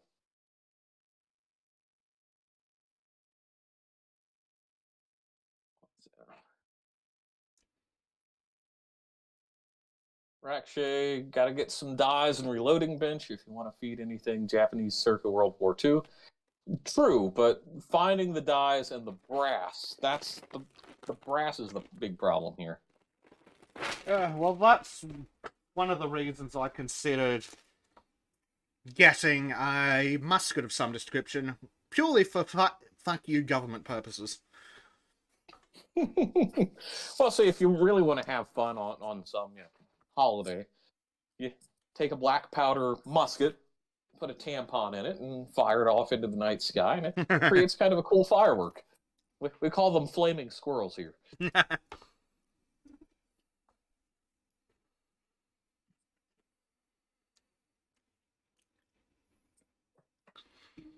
But yes, I did manage to find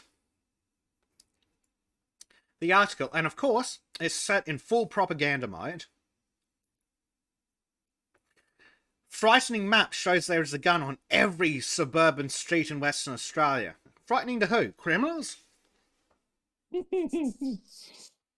Politicians? Uh-oh, the cat insists on sharing my chips with me. What flavor of cat or chips? Salt and vinegar, and the cat is now regretting his decision. I'm regretting asking. So.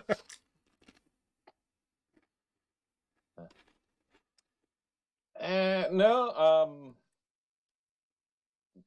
brass-free plastic shells. Not really, because plastic will not hold up in anything but a shotgun or black powder, just because of the pressures involved. Not to mention they do this annoying thing called melting. Yeah. Strange, isn't it? But you'll get steel-cased ammunition and brass ammunition are the two most common. I've seen some nickel stuff, but I think the other thing is, they're trying to get away from lead bullets because apparently lead is bad for the environment when it's shot into the ground. Yeah. Well, that's fun. I mean, fuck the environment, but if you can afford it, going away from lead's not a bad idea because it's bad for you. Yes, but that's more of a move out of the way moment rather than throwing things at someone causing you a nuisance. Yep. So let's have a look at some more of this absolute panic-driven bullshit. Number of licensed guns in Western Australia rose by 60% over past 13 years to over 349,000. Woo! Guns! And how many gun crimes are there in Western Australia, you fucking wankers? Owning a gun is violence, apparently. Well, apparently legally owning a gun is a crime now. Oh, I see what Billy B's talking about with the plastic ammo for the 6.8 development stuff. Yeah, I think they're going to have to do a lot of making sure that there's not case separation when it's extracted, because blank ammunition has been around using plastic for a lot of NATO stuff, and the cases will just shred after a while, just because of the heat and expansion and all that fun stuff. So possible, but for the average person, I don't think that's going to be anything different.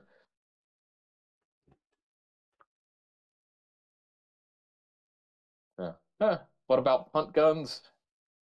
Legal Yeah, just well, not I for mean, hunting. yeah, exactly. Like, unironically, in most places in America, because they're black powder, I'm pretty sure you can legally use them on criminals. Although I'd like to know how you'd explain how that was the most appropriate method of self-defense. But no, you can't use them for hunting. Yeah, that is correct, yes. But I don't know. I think, well, it was just laying there when they opened the door, officer. Yes, but this 12-pound punt gun was just laying there, sir? Well, it's not a booby trap if it's pre-positioned aimed at the door, but you have to run up and pull the trigger yourself. Exactly. So, of course, yeah, so they're waking up going, every suburban street's got guns, and the locals aren't happy. Yes. And how many times did that person in the 20 years they've had that gun shoot you?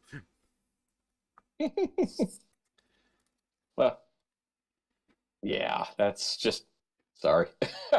It's about as dangerous as, I don't know, wandering around and having Harry make fun of you for being a tomboy. Yeah, well, again, Billy, that's like shotgun shells rather than rifle shells, because you have head spacing issues. But that's again, I know a lot of people that play with the exotic stuff, and it's like, yeah, you can do it, but there are problems with maintenance in the long term. So, but again, that's shotguns. That's yeah. Anyway, moving on. So here we have a lovely map where green dots are handguns and rifles are blue dots, and they're everywhere. Panic! But no, there's no possible reason in some of these heavily clustered areas criminals might go, ooh, if I rob this house, I might score a gun while I'm at it.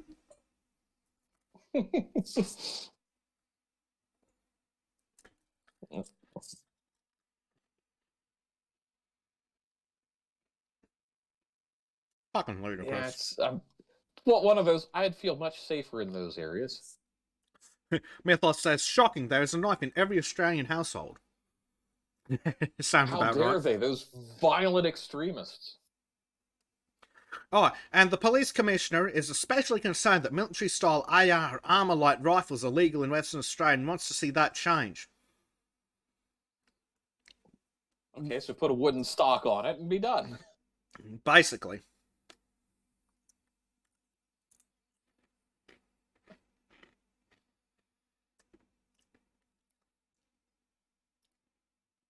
No, George, it's not about discouraging criminals. It's about making normies freak out and demand that they make the laws harsher. Because in Australia, all the government cares about is fucking over people and making sure they can't protect themselves. Mm-hmm.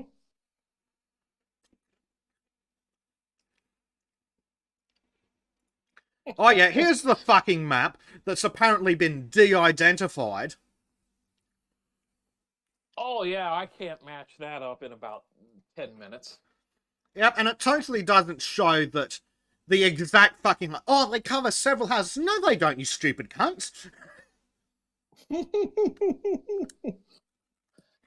And anybody that's stared at a map for more than 30 seconds can start piecing that together.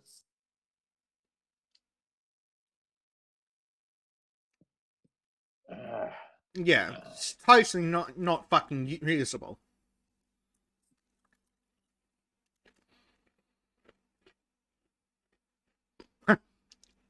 We want to avoid what has occurred in America in the last 50 years or so and make sure that the culture of safety when it comes to gun ownership, said the premier. Clearly, this clown has never been around Americans with their firearms. No, but the dickbag police minister cited the example of a 50 caliber Armalite sniper rifle designed for the military, which can still be licensed in Western Australia. I don't consider that should be available for civilian and community use. We want to make sure weapons such as that don't fall into the wrong hands. Like yours, you shitbag. Yeah, I think that the biggest misconception gun owners have is that somehow it's really cheap to go out and just burn through rounds. Like, no, sorry. Most people spend more money on ammunition than the firearm themselves. Well, apparently this idiot thinks that the average American just goes out into their backyard every afternoon and just fires full auto into the neighbor's house. There are some days that it wouldn't be a bad thing, but yeah, no. Every gun owner I know. But no, this is one of the guns that they have a problem with. Because it's an Armalite 50 caliber sniper rifle. I'm sorry. What's the problem? Also, that's not an AR style rifle. You fucking retard. No. Other than that AR means Armalite, but it's not what people think of when they say AR style rifle. Not even remotely close. Yeah, this is just. No, this is sad that they're making such a big deal out of this. No. Put wood grain on it, and then suddenly it's magically not scary. But it's 50 caliber. Do you retards realize that you can do as much damage with 223 as you can with 50 cal if you shoot someone right between the eyes? Mm-hmm. Oh, I would venture to say, at the ranges most people would be shooting each other at, the 50 cal would be less damaging. It's less likely to tumble at those speeds. But like, fuck me, we need to keep them out of civilian hands. Why? What are the law-abiding licensed gun owners doing with them that's so bad? Oh, but criminals might steal them. And how would they do that without a fucking map of where all the fucking guns are, you wankers? Why not just map every house and show where the safes are and publish that? Because that's the next step, clearly, for Western Australia. Well, the police have to inspect your safe. So yeah, why not just release the notes that describe the safe, how it's locked, where it's attached, what room it's in? Like, fuck me dead. Yeah, entry points to the room, how you can do it at certain times when lights are on and off. Yeah, let's just make it easier. Yeah.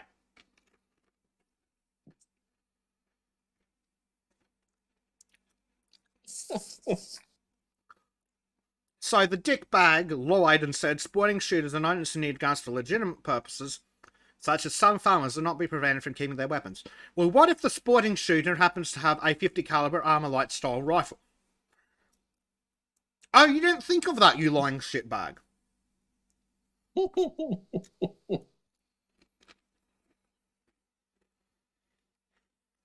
I'm just still hung up on them calling this 50 cal an Armalite style rifle. Yep, it's a military style AR Armalite rifle. That's not a military style rifle, you fucking spastics. What do you mean it's military style? This painted black? This is that stupid thing like California. Well, it's got a pistol grip. Okay. That's your definition of an assault rifle now? Did that make any difference to Mr. Clock Tower over in the States? No, it fucking didn't. No, or many of the criminals through hundreds of years who, yes, I'm going to take this musket and shoot someone. Yep.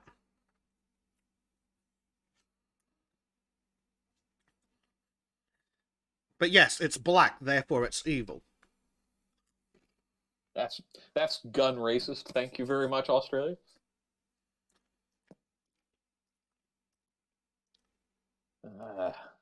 So proposed reforms include strengthened training requirements because those make it... How the fuck does that make a difference, you douchebag? Provisions to allow police to revoke gun licenses from those convicted of serious family violent offences, and enhanced requirements for security and storage of legitimately owned firearms. How about go and fuck yourself? How does that sound? It's one of those moments where you just want to throw something out on the table, and when they come, it's like, no, this is the safe. What do you mean? Well, it's my house. Get out. It's safe. No, our government's too stupid for that. Yeah. At least you don't have people crapping in the streets, and yeah. I'll you say that.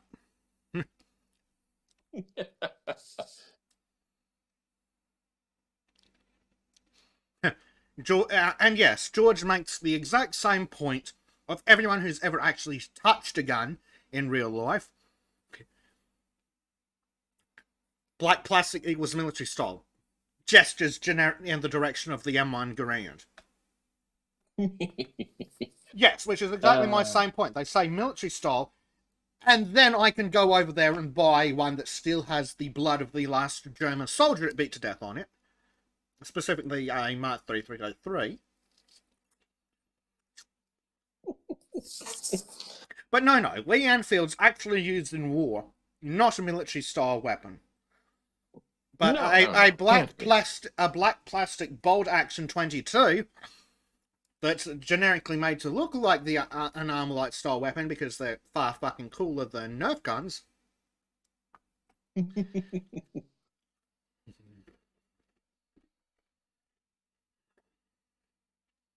Yes, we're actually the M14 is a fun. Granted, you can't really get M14s anymore, but yeah, they're kind of aesthetically pleasing.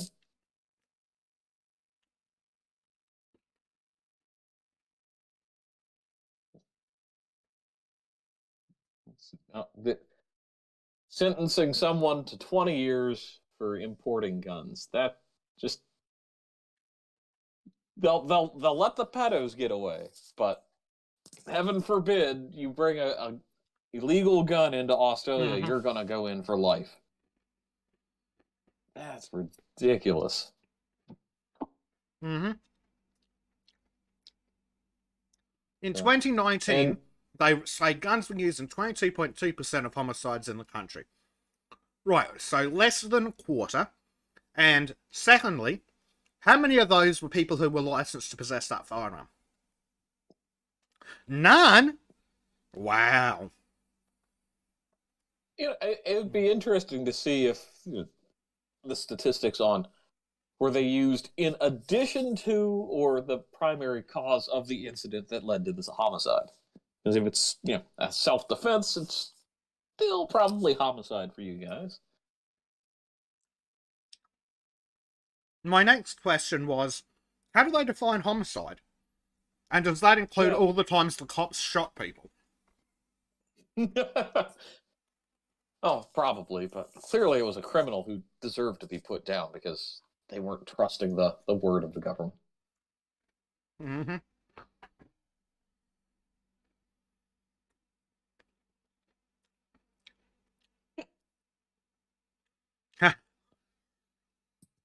Yeah, here we go. The comments. In 2019, guns are used in 22.2% of homicides in the country. How many of those homicides were with legally owned firearms?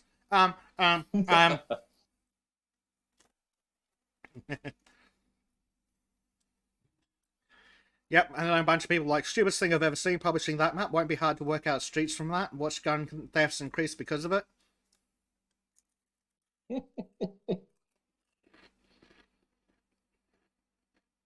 Yeah, well, at least somebody's claiming, that the Western Australian police should be culpable for thefts. I have to agree, it's almost like a conspiracy for theft.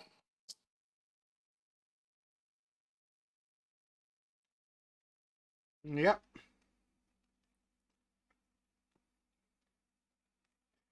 Ah, they're a special kind of stupid, aren't they?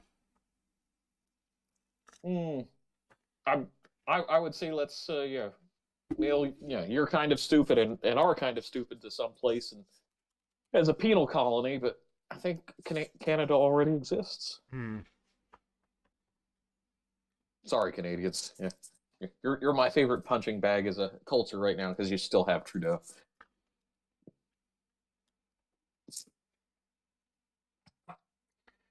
Well, now then, let me see if I can find the last time they fucked up. There's got to be so many incidents of that, it'll take forever to find just one. Well, they're talking about how, we've got to keep guns out of the hands of bad people. And it's all because of and how dare these law-abiding citizens fuck up. Well, there's a really fucking good article about that I need to get my grubby little paws on.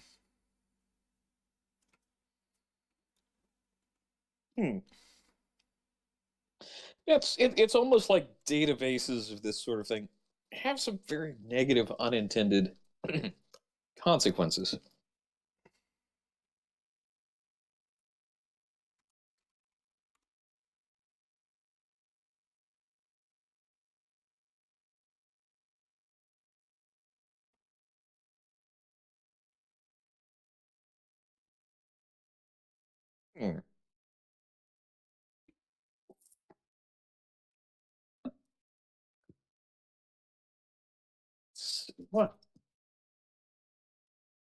What other things are popping up in the chat to entertain everyone? Yes, just while Let's see. reading through. See. Keeping guns away from bad people, so the government is selling off its stockpiles, says student of history. Yes, they are. And George, you may be a newfie, so yeah, you're technically not a Canadian.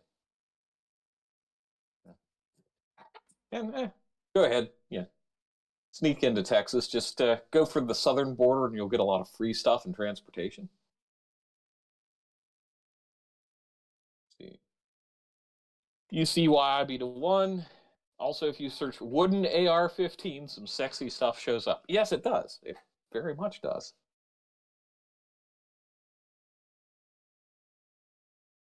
Billy Blogs, article about EU CIR biometric database of 350 million people in the live shows. Could be interesting.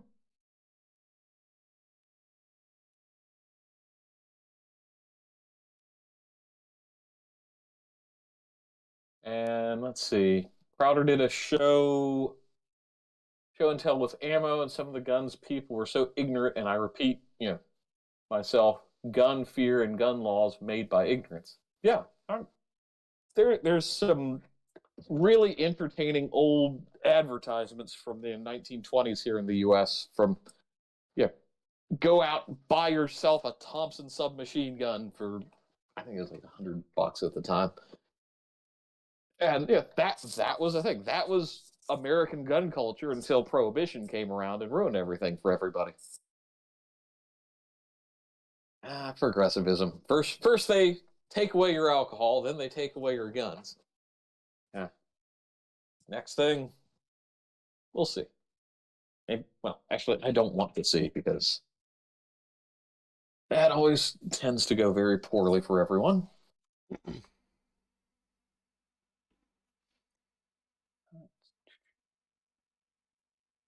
Prime Night, live in Sweden, our criminals have AKs and hand grenades. The ban on guns helps so much. The effing politicians, I want a dragon's breath trench gun. Based. Well, I can't say that you're wrong in wanting that. I mean, is there anything right about not wanting? Well, I mean, you might want something a little more punchy. Like a submachine gun, something like that would be a lot more fun, for my personal opinion, than a shotgun. But I'm more of a rounds on target than area kind of guy. Okay, I've got some articles up. So, we've been over how they want to change the laws and so that they make it harder for guns to get into the hands of people that shouldn't have them. Well, what happens when the police are the ones that give them the guns?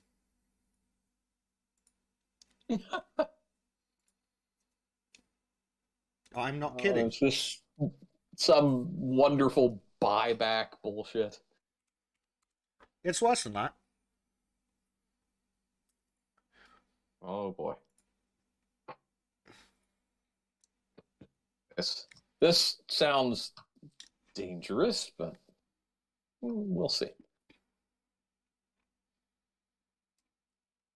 Okay, here we go. So, this is about a double murder and a suicide where the police gave this man a gun license. So, Edwards shot Jack 15 and Jennifer 13 with a legally owned and acquired Glock pistol at their West Penn Hills home in northwest Sydney in July 2018. He then drove home to Hornsby and turned the gun on himself. Oof. State coroner Teresa O'Sullivan found there were numerous failures in the system to protect them. They were let down by multiple agencies, entities, and professionals in the police and within the family law system. John Edwards had a long history of family violence against Olga, Jack, and Jennifer, as well as his 6 previous partners and 8 children. Oh my god. Just a year before he was granted multiple gun licenses in 2017, Olga had gone to the police and laid out a series of violent allegations against her husband. The officer noted in the internal system at the time she believed it may have been an attempt by Olga to influence family court and divorce proceedings, and the allegations were not recorded as alleged assault. In February 2017, she again attended the police station to report him stalking her after he attended her regular yoga class. They had at the time been separated for almost a year. Police called Edwards and asked him why he was at the class. He claimed Olga was actually stalking him.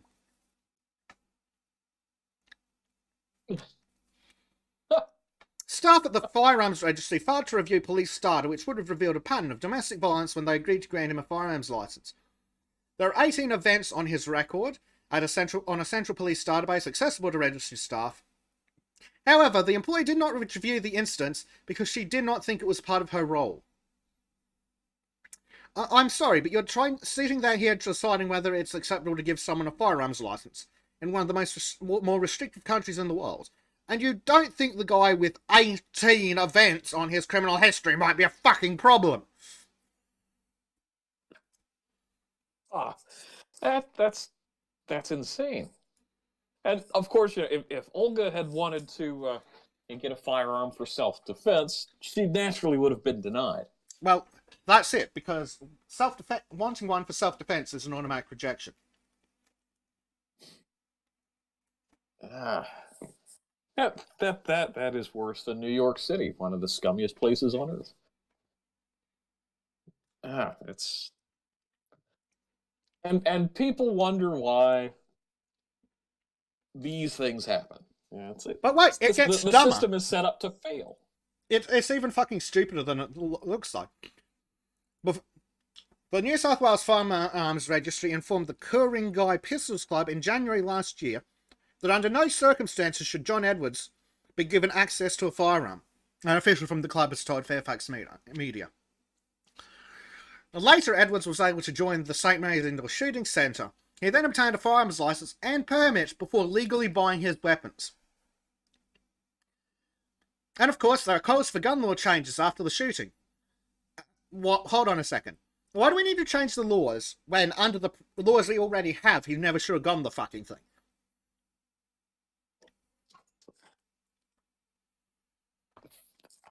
I am speechless at how just absolutely moronic this is. Yep. So, don't worry. Their solution is that they want to interview the police to interview all the current and former partners of people to be mandatory as part of routine background checks. When, again, it was all on his criminal history that they had access and looked at and then ignored.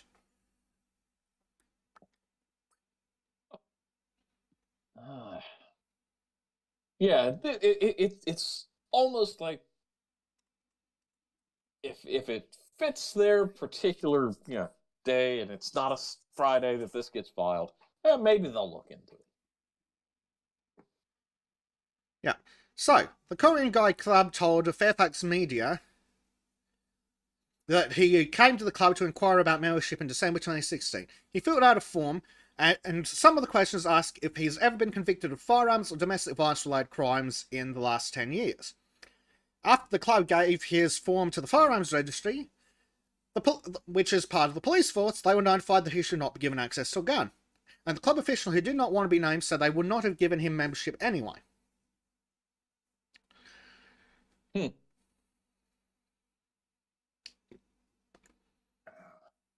Yeah.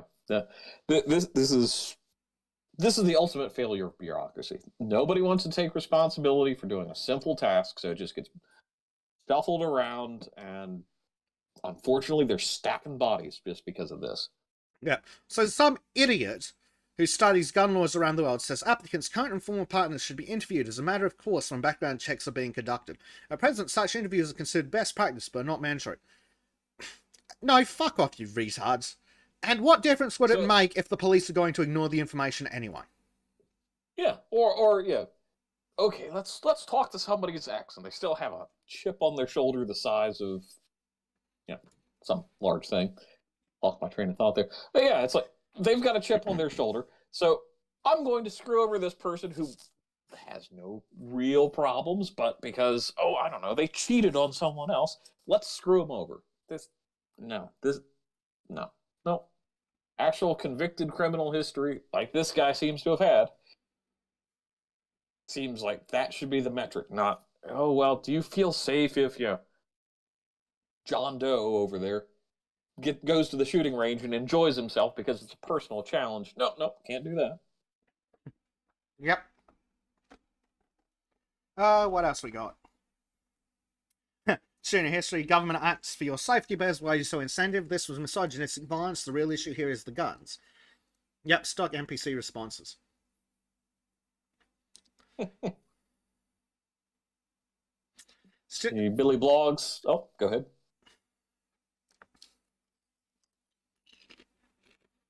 Billy Blogs, same thing happened here in the Dunblane Massacre. The geezer was a Freemason, so got a license. Probably a nonce, may have been knocking off children victims to cover up. That's more speculative than I'd like to have. But yeah, it's like you get a pass if you have the right people in your back pocket. Yep. Student history says the police okayed this, and it's the gun regulations that failed. Well, yes, the police aren't going to take responsibility. That would require not being corrupt, incompetent bastards. Yep.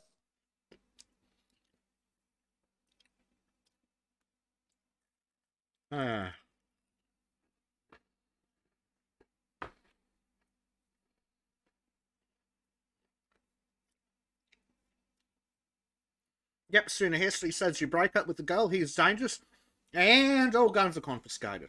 Correct.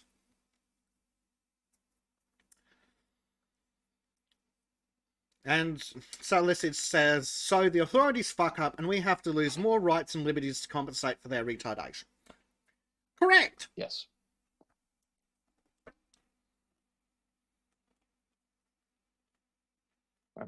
Would you want it any other way?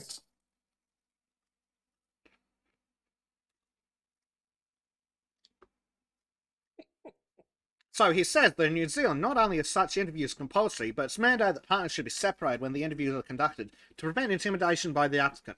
I don't think they know how intimidation works. Yeah. Yeah, clearly not. But then again, they don't know how gun laws work, even when they pass them, apparently. Even when they're adjunct associate professors. Doesn't adjunct associate mean some loser who's too stupid to get hired?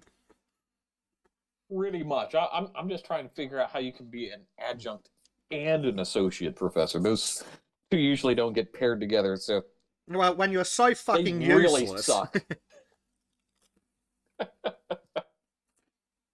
Mm-hmm. Oh yeah, this is amazing. Amazing that it's like, yeah, we can pass all these laws and it'll make everything sunshine and lollipops. Yep. So this dipshit failure of a professor said that as the St. Mary's Centre was a Sporting Shooters Association of Australia club, it had an even greater responsibility to ensure its members were a fit character to own weapons. No, fuck off, you retard. That's literally the police's job. It says so. In the legislation, that's the police's job. And I'm sorry, but what the fuck was the club meant to do when the police had his criminal records, looked at it and went, yeah, this is fine? Yeah. Yeah. So if somebody comes in and says, yes, yeah, it's fine that you can own this atomic bomb, yeah, Mr. Bleach, then I'm going to do it, even if it's a bad idea.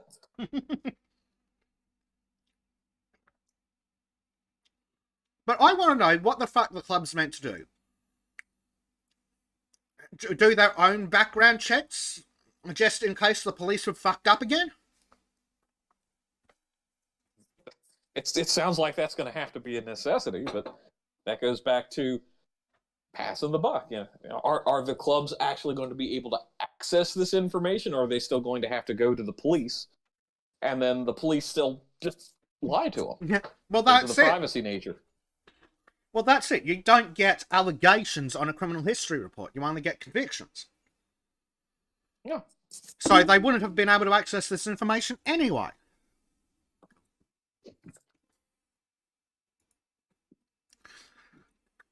It just makes it so much more exciting to live in a world where bureaucrats control everything.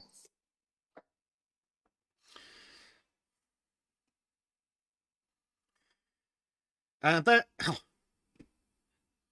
then some dumb bitch complains about how men are evil, and if they commit domestic violence, they can reoffend many years after their original crimes. So anybody who has a history of domestic violence should be permanently excluded. Miss Bay said that even the fact that he sought so hard to purchase guns should have been a red flag.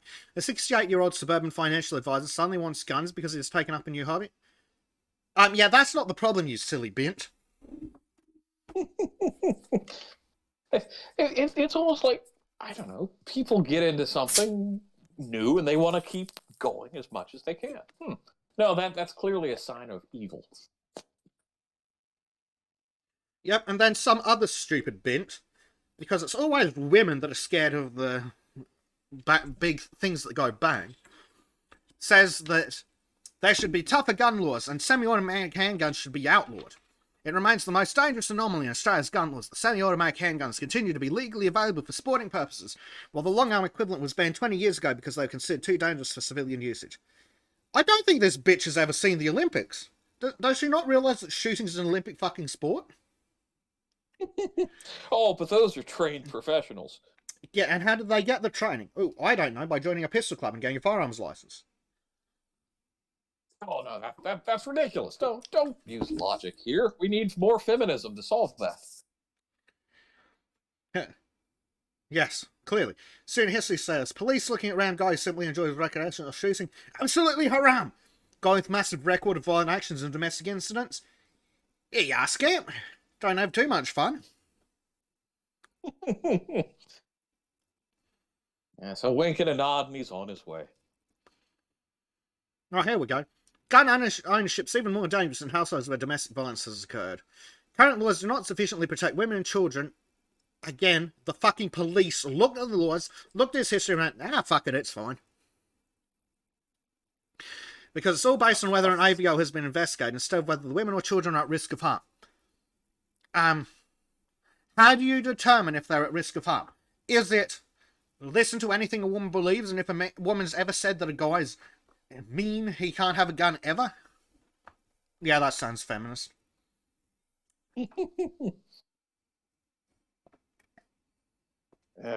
As Billy Bloggs points out, the UK Olympic pistol team has to go to Croatia to practice. And they wonder why the UK keeps fucking losing.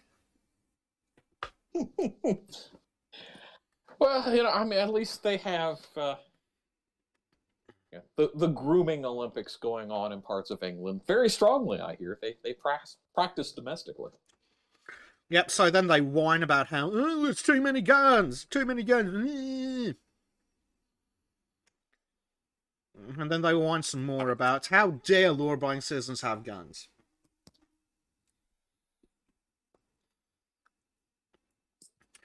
Well, one good thing about Australia is coroner's reports are public data. And not just you can request it, it's they must publish it. So we can actually have a look at the coronial inquest from this murder.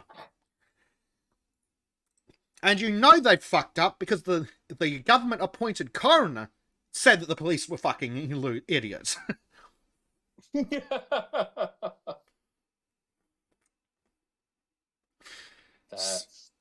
So let's have a look. There's a lot of waffle about what the law requires them to do. Waffle or cope? Or is there really a difference anymore? It's not cope because it's legally required statements. Basically, they have to say in the document, this is the coroner's job, and this is what the coroner must do, etc., etc., etc. Ah. Oh, this is interesting. Just looking through some of the line items in the index. Isn't it? So I'm going to scroll through this quite rapidly because there's a lot of stuff and I'm going to try and pick out the important parts, which are basically how the police fucked up repeatedly.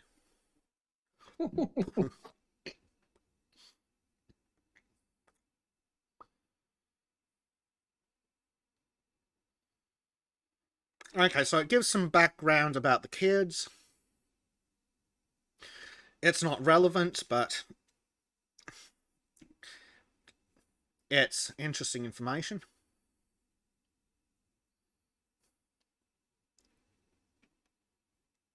So, John Edwards' early life. He was born in July 1950 and grew up in Broken Hill, which is a shithole.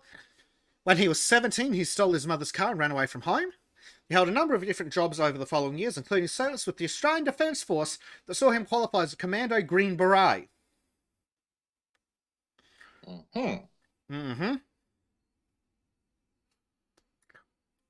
So, John's relationships prior to his marriage to Olga being the mother of the two kids he went on to murder.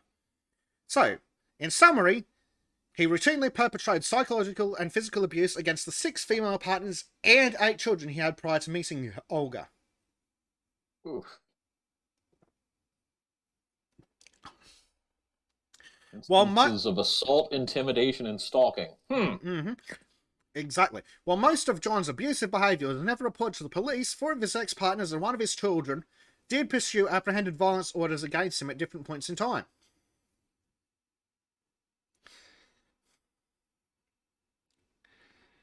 But this isn't a red flag about firearms ownership.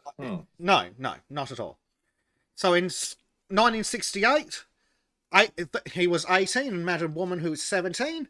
Shortly after they had 2 kids, they were married, and she gives evidence at the inquest that around this time he began to exhibit controlling behaviour, such as limiting the amount he gave to her to spend on groceries, and that was often volatile and unpredictable. In 73 or 74, he and his first wife, who's being called Ms. A to protect her identity, they went on holidays in the US, and then she discovered a love letter from an American woman he'd met in Boston. Following this discovery, she chose to return to Australia.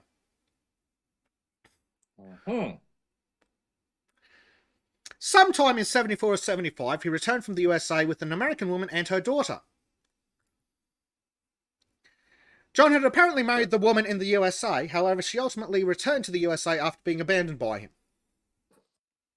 So not only is he a stalker, he's a bigamist as Yes, well. he's a bigamist. Because it does not say that they divorced.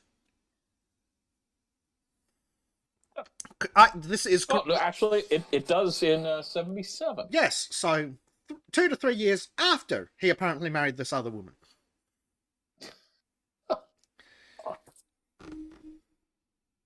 Following the divorce, the kids had a troubled relationship with their father, which was marked by serious physical violence and at least one episode of kidnapping, where he intercepted the son on his way to school and took him to Newcastle and held him for 2 nights in a hotel against his will.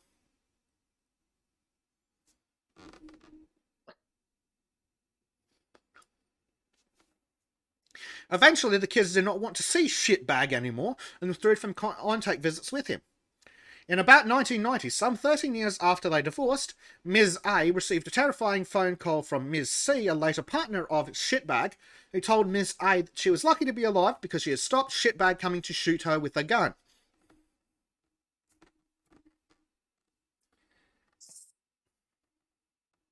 Well, yeah. If that wasn't reported to the police, then understandable, but still, this is definitely showing a distinct pattern of violence. Well, this is only woman 1 of 6. Oh, lovely. In 1997, Shitbag began a relationship with Ms. C. In 1979, they had a daughter. In 82 or 83, she tried to leave Shitbag due to his violence towards her, including when she was approximately 4 months pregnant with their second child. The day after that incident, she underwent a medical check and was told that she had lost the baby.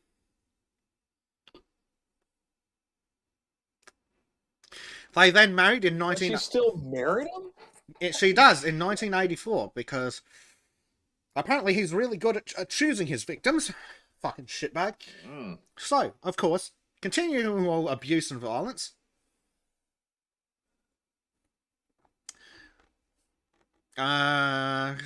Described an incident that particularly frightened her when John ran a cigarette lighter along a wooden coffee table and asked he should set fire to the house while the children and Ms. C were sitting in the lounge. Yes, and this is a story by his second daughter, like 3rd or 4th child. At least 4th, yeah. Eventually, in late 1987, Miss C left after Shitbag threw a rolling pin at her.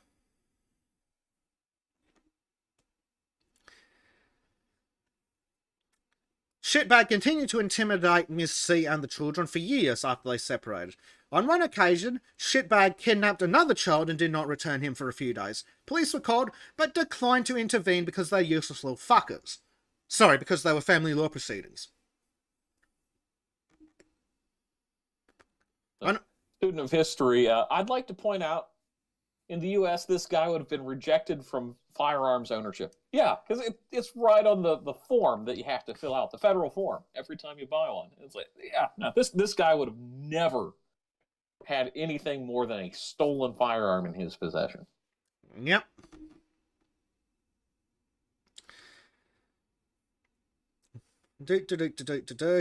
In 1989 and 1990, Shitbag had a relationship with Ms. D, who was 21 years old, while Shitbag was 40. In 1990, they had a child. However, she'd already ended the relationship with him by the time the kid was born. In late 1989 or early 1990, Shitbag commenced a relationship with Ms. E after she answered an advertisement in the strictly personal section of the Sydney Morning Herald. Don't do that, folks.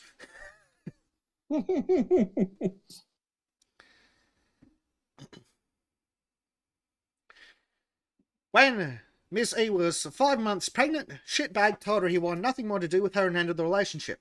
Nevertheless, about 8 months after their child was born, she moved back to him and was introduced to his children with Miss C.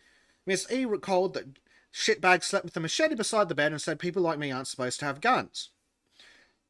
But until he murdered two of his children, she never understood what he meant by that. Holy shit. In 1992, Ms. E sold her house at Shitbag's suggestion, and he asked for part of the sale proceeds to finance his divorce settlement with Ms. E. Miss C. Ms. E said she felt very frightened of him and alone, so she gave him $120,000. Over the following years, Ms. E and her kid were the victims of numerous incidents of domestic abuse at the hands of Shitbag, including physical violence. On one occasion, Shitbag arrived unannounced, demanded to take 2-year-old EJ and pulled him from Ms. E's arms. On another occasion, Shitbag again arrived unannounced and kicked in the door after she refused to open it.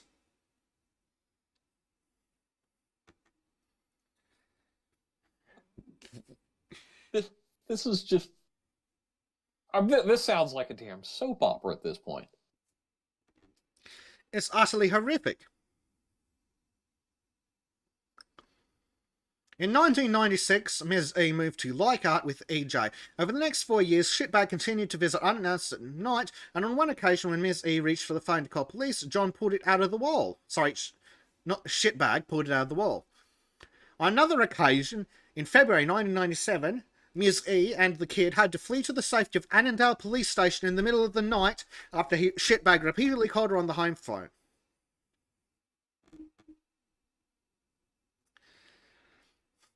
On the 17th of February 1997, some useless fucking dipshit cop created a police report in regards to the incident. The incident was recorded as domestic violence, no offense? Correct, because apparently what he had done didn't reach the standard of being a crime. I would question what she told the police. But I would suggest that if a woman is that fucking fearful, maybe the police should investigate. Like, the police are really fucking bad at investigating domestic violence when the man's innocent. But fuck me dead. This is just... and with a man who has a record of 2 recorded kidnappings. Yes. Well, we don't know whether they were recorded or not, because abuse victims tend not to do that for reasons that I don't know enough to understand. From 1995, in 1995, Shitbag and Ms. D started seeing each other again. One day in 1998, Shitbag telephoned Ms. D and asked her to come to his house. She confided in a friend who was far smarter and urged her not to go. However, ultimately she made the fucking stupid idea to go. She arrived around 8 PM and was then seriously assaulted by Shitbag over the next few hours. On 4th of May 1998, she reported the assault to some other useless fucking cop, which was recorded as common assault domestic violence related. Shitbag was charged with common assault on 4th of May 1998 and an interim apprehended violence order was applied to protect Miss D against Shitbag. An interim hearing for the AVO and the hearing for the assault charge were held at some useless fucking courthouse. Both the order and the assault charge were dismissed. That's right. They fucking threw the whole thing out. But, you know, I have to say, in some ways, I prefer our overly aggressive cops here in the States. This is just reading, like, the history, which it is, of someone who's going to kill someone at some point. It's almost like there's warning signs that people should be able to identify patterns. But yes. No, that would be too much work. Yep. So despite the court proceedings, Shitbag tried to reconcile with her.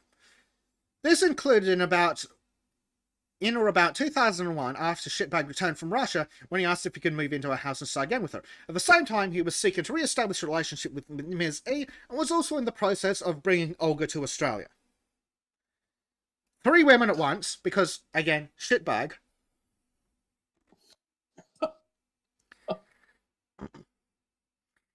In 1998, Shitbag commenced a relationship with Ms. F. They were married later that year before divorcing in late 2000. Ms. F described Shitbag as extremely domineering and controlling.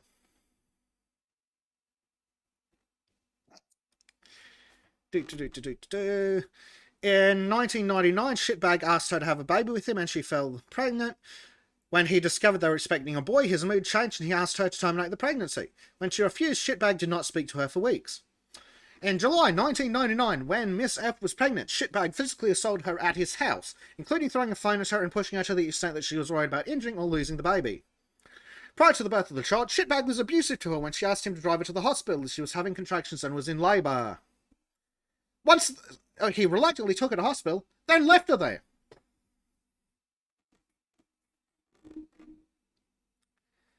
So skip I it. shouldn't laugh, but this is so damn tragic. Yep. I'm gonna cut. So skipping some bits while they were getting some divorce shit. At one point, on one occasion in 2000, he located her at the shops and followed her in his car as she walked home, shouting at her that he would take the baby away. On 15th of August 2000, an apprehended violence order was taken out on her behalf against Shitbag for a period of 3 years.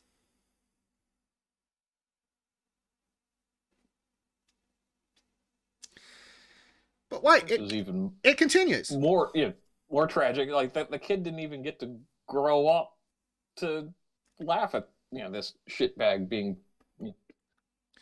Yep. Yeah. So then, of course, in October 2000, Shitbag, then aged 50, travelled to Russia to meet Olga, then aged 19. That's right. 30 years difference, but that's fine. That's totally not a red flag.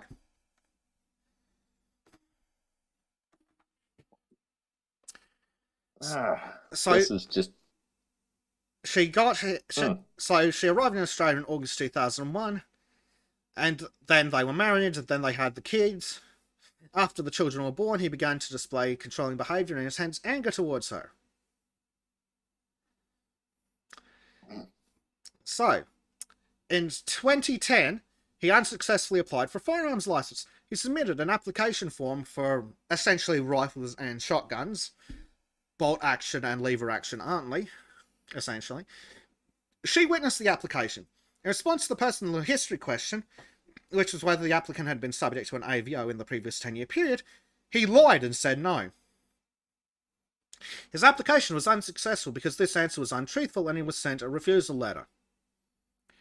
In 2011, he hired a private investigator to locate his adult daughter, JC.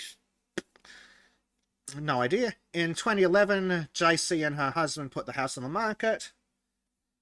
On 4th of May, Shitbag and another male attended the open house, and Shitbag gave a false name.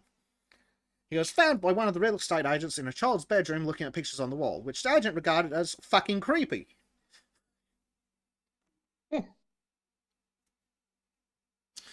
The following week, she was at home when an unknown male tried to put an envelope under the front door of her house. She opened the door and the man handed her an envelope and ran away, at which point she recognised Shitbag's handwriting on the envelope.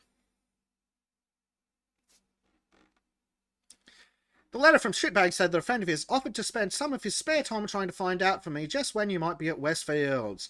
She was so frightened, so she called her husband and asked him to come home. She then suspected that he may come into her home. Then she spoke with the real estate agent, who described Shitbag and his shitty bag friend.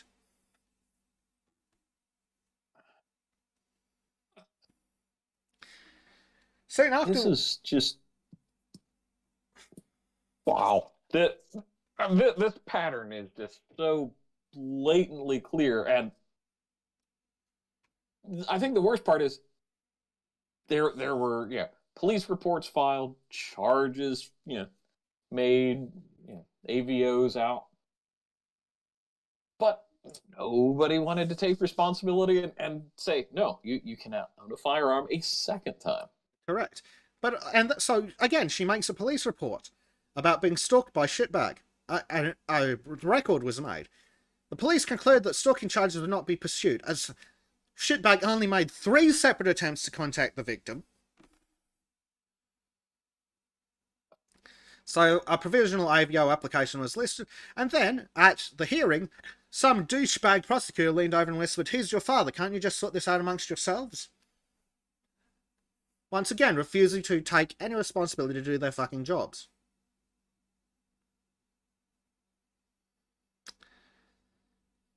So, from 2012 to 2015. So, in regards to the kids he eventually murders, when the son was about 10, shitbag began verbally and physically abusing him. On one occasion, he hit him in the face with a book and cut him under the eye. If the kids were obedient, he would do finger treatment, where he'd bend back their fingers, squash it, and cause them pain. When Jack was 11, he tried to call the police about the abuse, but dumb bitch, his mother, prevented him and apologising on shitbag's behalf. Over the following 2 years, the relationship between the son and shitbag continued to deteriorate. The son told his dumbass mother that he had abandoned his room to protect himself against shitbag. The daughter told dumb fucking bitch mother that she had a butter knife under her pillow and never turn her back on John. Sorry, shitbag. On a family trip to Paris, shitbag chased 13-year-old Jack out of the family's accommodation down the street. He then held Jack against the wall and was strangling him, and passers-by had to intervene.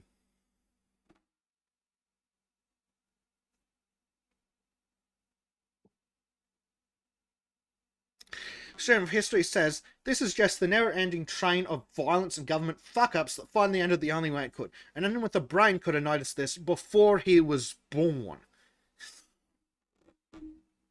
Yeah. In 2015, shitbag assaulted the son again because the son had touched the phone when asked not to. Shitbag chased him, cornered him, and started to punch and kick him. The dumbass bitch woman begged Jack not to call the police.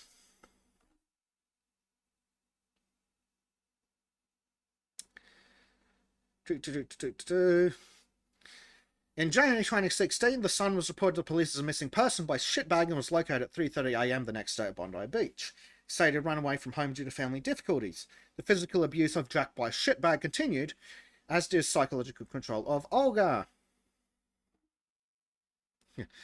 Yeah, Student History says in 1994 they could have called this shit in the 80s. This is 100% true. 80s? I mean, hell, it looks like it could have been called in the 70s. Yes, it could have been called in the 70s. On March 2016, shitbag went to the police station to report that Olga may make false allegations against him in relation to a custody claim. This test was recorded in the police system as occurrence only and record only as requested, no further police action. This is just... this is just an absolute failure of dependence on the police system. Yes. This is the police being completely and utterly fucking useless. But at the same time, they'll fuck a man over for nothing. This absolute bastard gets away with almost fucking murder. Yeah. I mean, we've got kidnappings, we've got assaults, public assaults. Yep. And yet, oh, well, you know, we can't really do anything because, well, that would require us to get off our fucking lazy asses and... But don't worry, they're not the pride stickers. They're not the only government organisation to fuck up. On the 14th of March, the useless fucking cops attended an address that doesn't matter, where dumbass woman and shitbag were having a verbal argument. Police subsequently created a record, which was domestic violence, no offence, verbal argument. The children were recorded as children at risk. The risk rating was deemed no significant risk of significant harm. You might want to revise that, considering that he murdered them. Yeah. You know, all these, you know, just insert your favorite slur here. You know, yep. Police constables that failed. I hope they look at this every damn day and wonder where, you know, why was I so fucking incompetent? Yep. But don't worry. It turns out that they really fucked up. In 2016, shitbag was diagnosed with anxiety and extreme depression, which is odd, and his suicide risk was assessed as high. That's right, a man with a high suicide risk was given guns. Wow.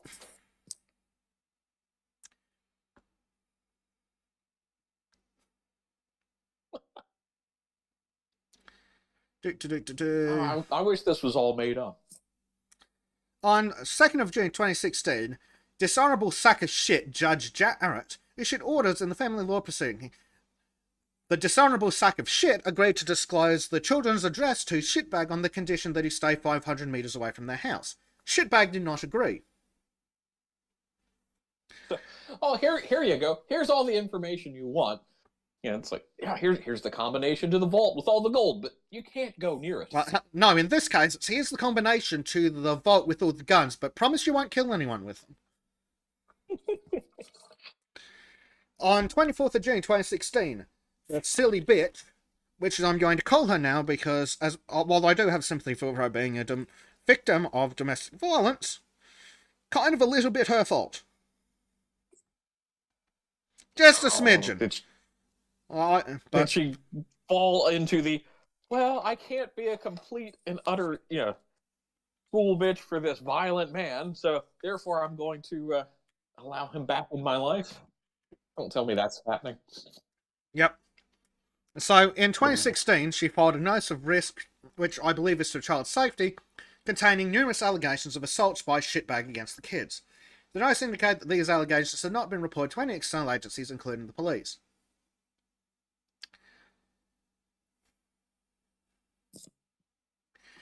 Right, let's see. In June, Shitbag attended the police to report that his silly bitch's employer had assaulted him after Olga had attended the home to collect property. Shitbag said that the employer had punched him and then entered the house, which is obviously bullshit. On the 21st of June, Shitbag called the police to report a break-in, naming the woman that he's currently involved in custody dispute with as the suspect. Oh, lovely. In September 2016, Jack was listed as a missing person after an argument with Shitbag. He was found by police early next morning. A child at risk incident was created, and Jack did not disclose any offences to police. He stated that he ran away from home due to family difficulties and arguments between his parents. Between October 2016 and January 2017, the family attended counselling with a psychologist pursuant to court orders. During this counselling, Olga disclosed that Shitbag was a perpetrator of family violence. Throughout this period, Shitbag would show up unannounced and uninvited at places where he knew the kids would be.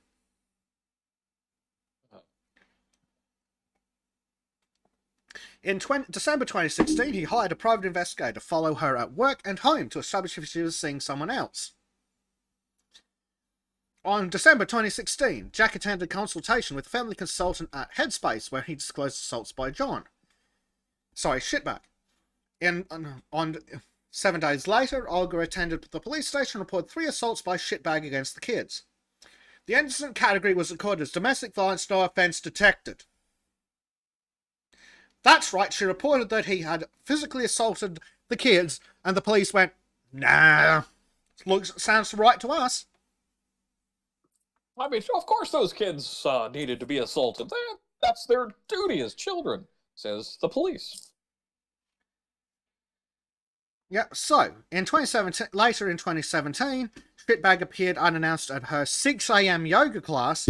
She reported the incident to the police. Police subsequently contacted Shitbag, who denied the stalking and alleged that she was stalking him at yoga. The police recorded an occurrence on the event, and Shitbag was not recorded as a person named. That's right, they fucked up again.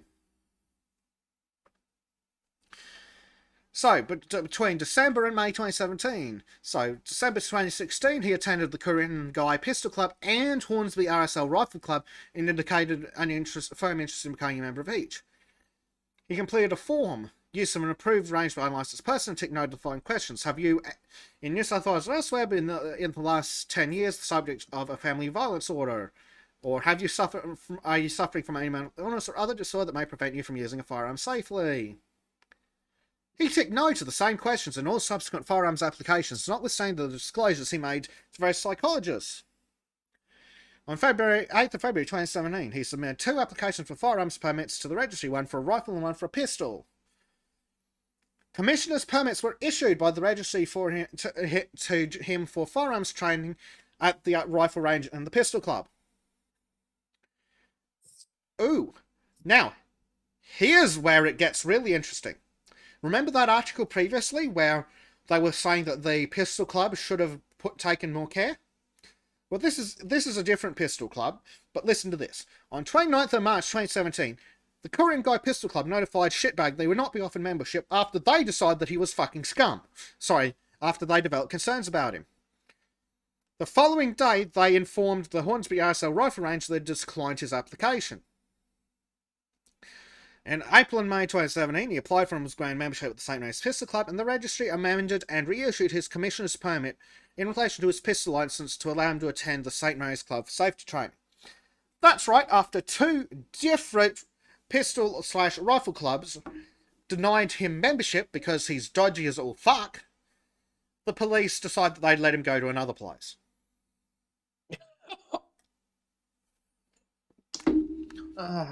This hurts my soul. What little of it there's left. Let's see. Just some more talking about what they did. Between 15th of August and 23rd of October 2017, Shitbag attended the Horsley Park gun shop and lawfully purchased 3 rifles and ammunition. 3? Yes, 3. I want to know how that's possible, considering that you need permits for each and every one of those guns.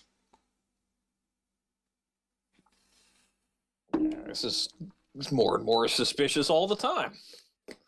Yep. On 13th of March 2018, Shitbag attended Horsley Park gun shop and purchased a .357 Magnum Smith & Wesson revolver. This is the firearm that he used to take his own life. On the 17th of April 2018, he attended the gun shop and purchased a Glock 17A semi-automatic pistol and ammunition. This was the firearm he used to murder the kids.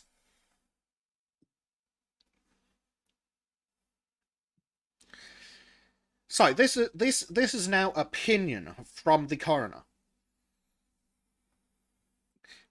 But before I start reading that, student history says the gun club's doing the cop's job better. Yes, literally. Yeah.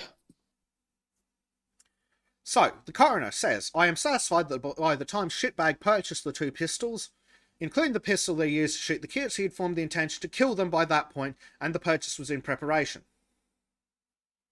In this respect, she accepts the evidence of I think it's Detective Sergeant Phillips, that Shitbag had obviously been planning to kill his children probably 6 months at least prior. Yeah. She's also satisfied on the basis of evidence that the logistics of the fatal shootings took Shitbag more than a week to organise, including hiring and collecting a rental car, collecting his pistols from the indoor shooting centre, writing numerous suicide notes and other correspondences, and erasing the contents of his electronic devices.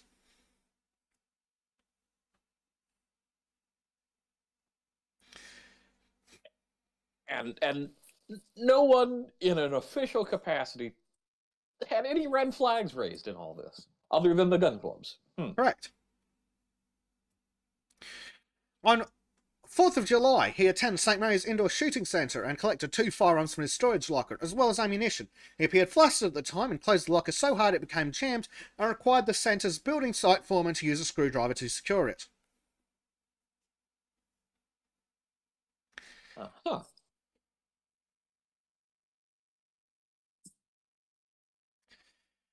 So, at about 10:15 a.m. on the next parts now describe the murder in detail, and there's not a huge amount of there's a huge amount of stuff in there, but it's not particularly relevant to how badly the police fucked up. Yeah. At 10:15 a.m. on the day of the murders, he went to the home of his friend Some Fucking Idiot and gave him a large express post envelope with 2 additional envelopes stapled to the outside and said, "If anything happens to me." Yeah, that doesn't sound suspicious at all. No, it's not ominous. And like, yeah, something's going to happen to me. Yeah, no, that's always a red flag for me when I have friends and family say that sort of thing. Yeah, so then he goes on to describe the exact circumstances of how he kills the children, which we're going to skip through. Good. And of course, the bastard killed himself. Alright, I need a quick run to the bathroom, and then we'll have a look at how badly the cops fucked up in detail. Mm. Well, while Bezic goes on his porcelain cruise, we'll try to see what Cat is up to here. Let's be literate for a moment or five. So let's see. Wanted to stare into that glass of whiskey to the end of shift, and I see the victims of all this, and I think, think I could have saved them. Yeah, I could see quite a few people. Also, student of history, Hun clubs. So they're Germans from World War One. Let's see. What else is showing? There's not a ton showing up in chat at the moment. See if live shows has any utter insanity for us to enjoy. And I'm back. Okay. Good, because chat was giving us very little to work with. Rude. Lazy bums. Okay, so they're talking about standard operating procedures. Basically, they're fucking idiots, I believe. I think you're complimenting them far too much in that. Yep. Indeed. Ah, God, they're fucking stupid. I'm just surprised there's not a lot of internal actions where they're just firing people left and right over this stuff. They shouldn't just be fired. They should quite possibly be hung for incompetence. Yeah.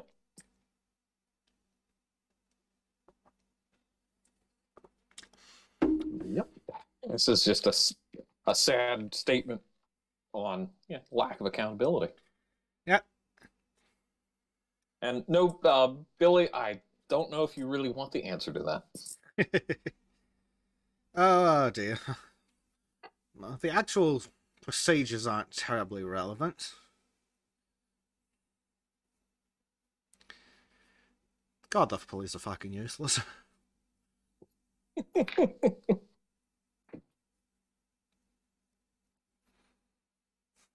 just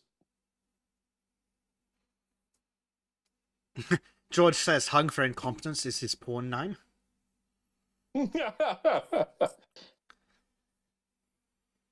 He should be so lucky.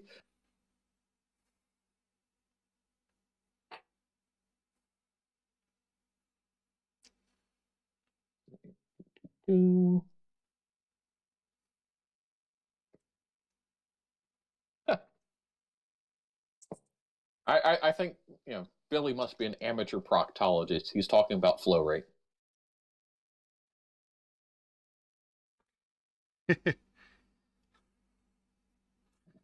So ridiculous. So let's see.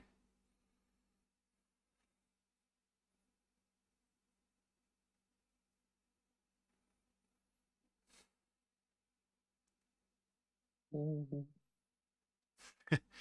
the concluding paragraph in the narrative details section of one of the events, some dickhead cop, right, police do not hold fears of safety and are of the belief that this may be a premeditated attempt to influence some future family court and divorce proceedings.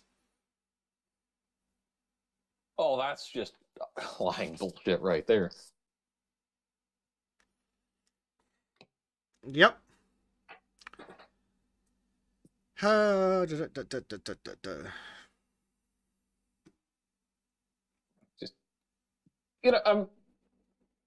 This case is just a prime example of why I think the Second Amendment is so vital, because if Olga or any of the other women had been able to protect themselves, or at least have the knowledge that they could, or better yet, if the police hadn't slightly fucked up monumentally.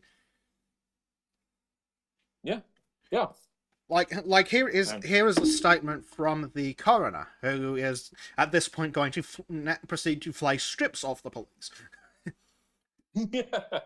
In addition to my findings as to the errors set out above, I'm also satisfied that the evidence shows that reasonable inquiries and a thorough investigation were not undertaken before the event was finalised as requiring no further investigation. The basis for this is set below. First, police did not interview, nor take proactive steps to interview Jack, Jennifer, or Shitbag. The senior constable and chief inspector dumbfucks from the police department agreed that by undertaking reasonable inquiries and a thorough investigation should have involved steps of actually speaking to the people.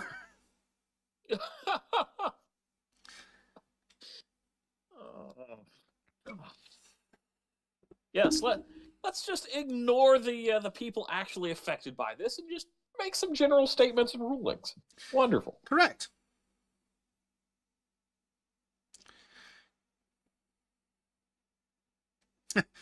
Counsel for Sergeant Douchebag characterised the divergence in the evidence of Sergeant Douchebag and Chief Inspector doesn't matter. On this point is a difference of opinion. For these reasons, I do not accept the evidence given by Sergeant Dumbfuck. Because he didn't bother to actually follow any of the procedures.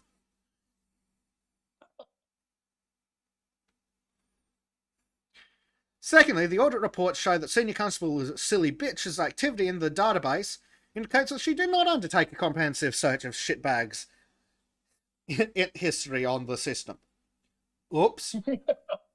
Oh, gee. There's a head that needs to roll.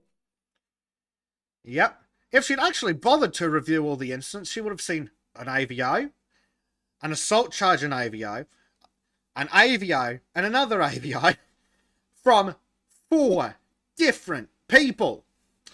Like, one AVO is one thing because you never know when it might be a lying bitch. But 4?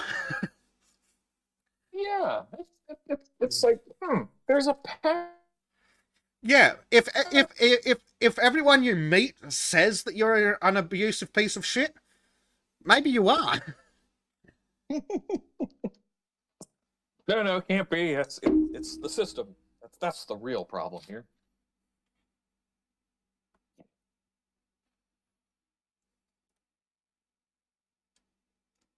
Oh, amazing.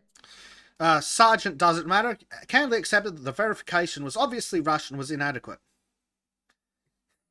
No, really? I'm surprised they made such a bold statement. Yep, he accepted that 2 minutes was an inadequate period in which to verify the event. Although he did not accept that it would take 10 to 15 minutes as indicated by a chief fucking inspector. I can't even get their lies straight. Correct. Better yet, she says that she finds the event record was not created, recorded, or verified in accordance with the relevant procedures and guidelines. So not only were they fucking useless in general, they were useless by their own standards.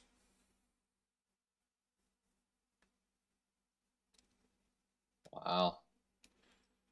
When even their luck they can't make up correctly. That's amazing.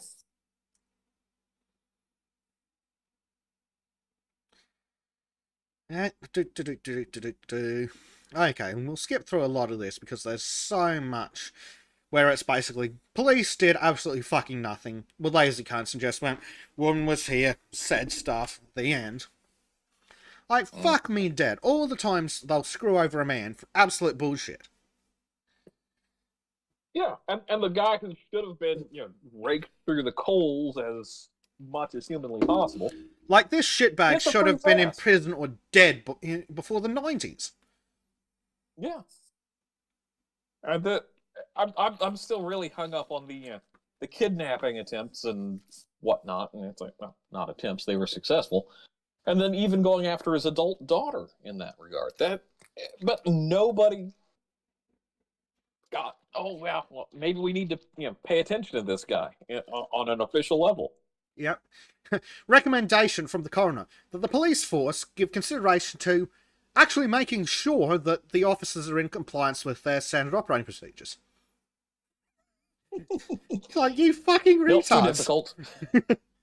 Too difficult. Nope. Can't do that.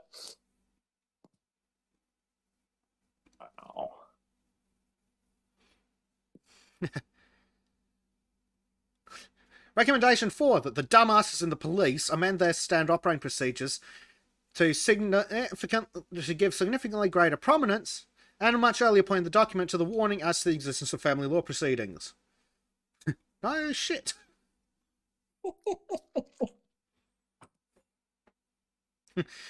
Recommendation 5, that they develop and deliver training for shift supervisors in relation to verification of incidents of domestic violence.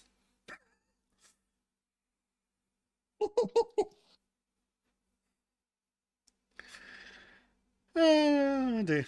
Right, so here we go. Firearms permit and licensing procedure.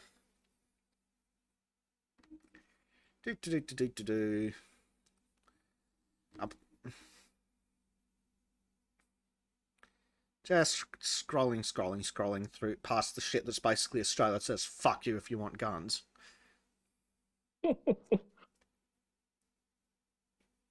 Right, restrictions on issuance of licenses applicable to all categories. Unless the Commissioner is satisfied the applicant is a fit and proper person and can be trusted to have possession of firearms without danger to the public safety or to the peace. Oops. That doesn't say failure. I don't know what does. A license must not be issued unless they're a fit, proper person who can be trusted with firearms. Yeah, I think this guy falls in the should not be trusted with firearms category. Though this is also the kind of person who should not be entrusted with a toothbrush without adequate supervision because they might shiv someone.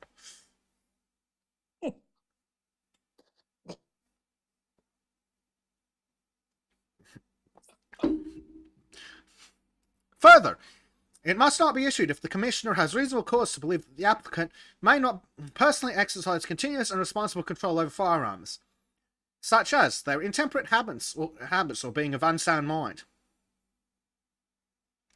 If the applicant comes within any of the restrictions below, within 10 years of the application, so these are mandatory refusal factors, and he still should have been discretionarily refused because maybe if you have 6 domestic violence orders against you, maybe you're a fucking piece of shit. And not just the same individuals filing these orders? Well, that's it. Just like, say it. It's one thing if one woman makes one accusation, but if 3 partners and a kid, all different people, make these accusations against you over a decade, maybe it's a pattern? No. That's racist talk. Yeah. Racist against homicidal maniacs.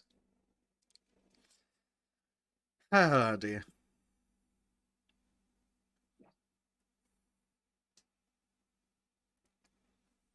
Sure, Billy Blogs. I am calling you a batty man.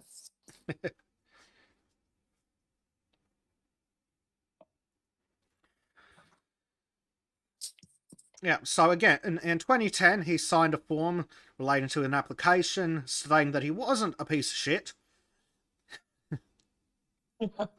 He was then refused because he lied about not about having an apprehended violence order in the last 10 years.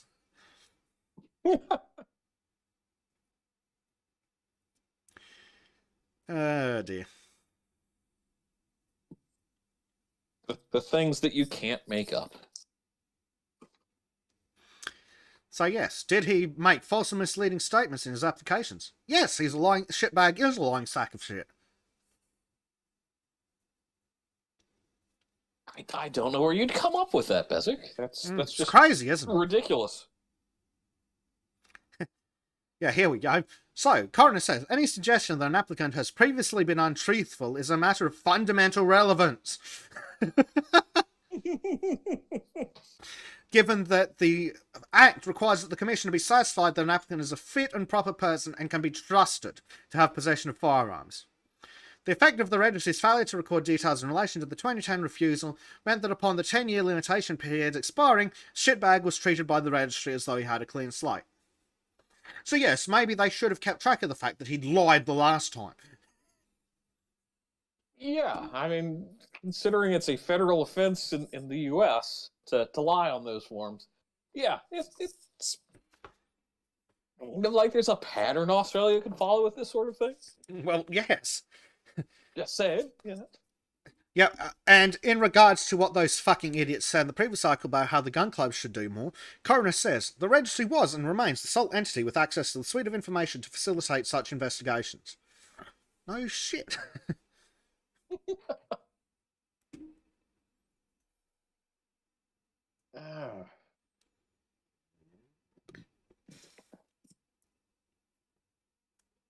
I'm just not sure what's worse, the incompetence or the arrogance now.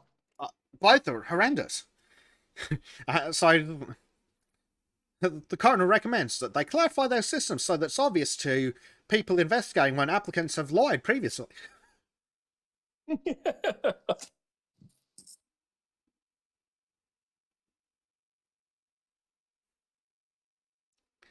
Oh, but that would require effort. And we know there's people running around with COVID that need to be punished for not taking a vaccine. But it gets even better. When he applied at the first pistol club that refused him because they thought he was dodgy, shitbag checked the yes to the box that says, have you been refused from holding a firearms license previously? Yes, he has.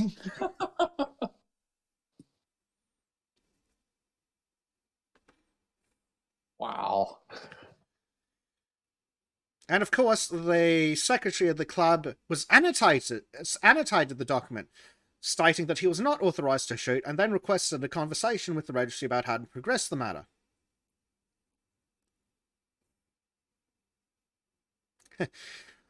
While Senior Inspector Bell gave evidence that it's likely the registry would have contacted him in response to his request for a conversation, and that such conversations would ordinarily be recorded, there's no record that they actually bothered to do any of this.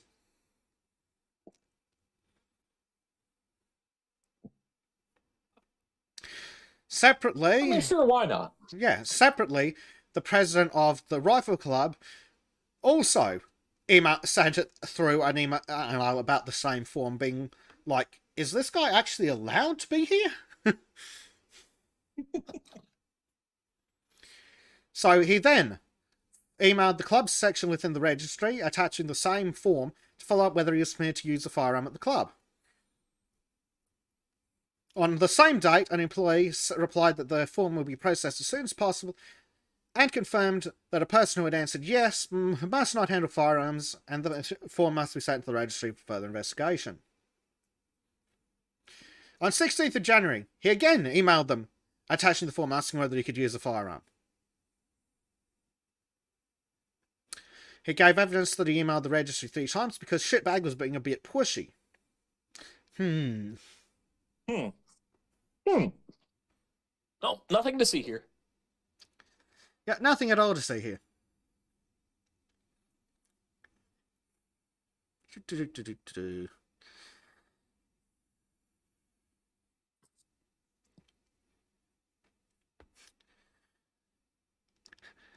Senior Inspector Bell gave evidence at the relevant time shitbag had a total of 9 separate incident numbers on the system.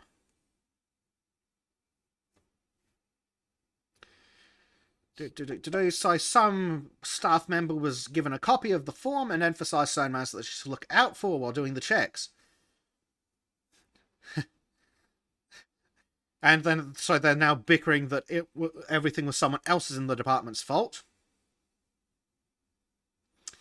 Well, of course. I mean, why take responsibility?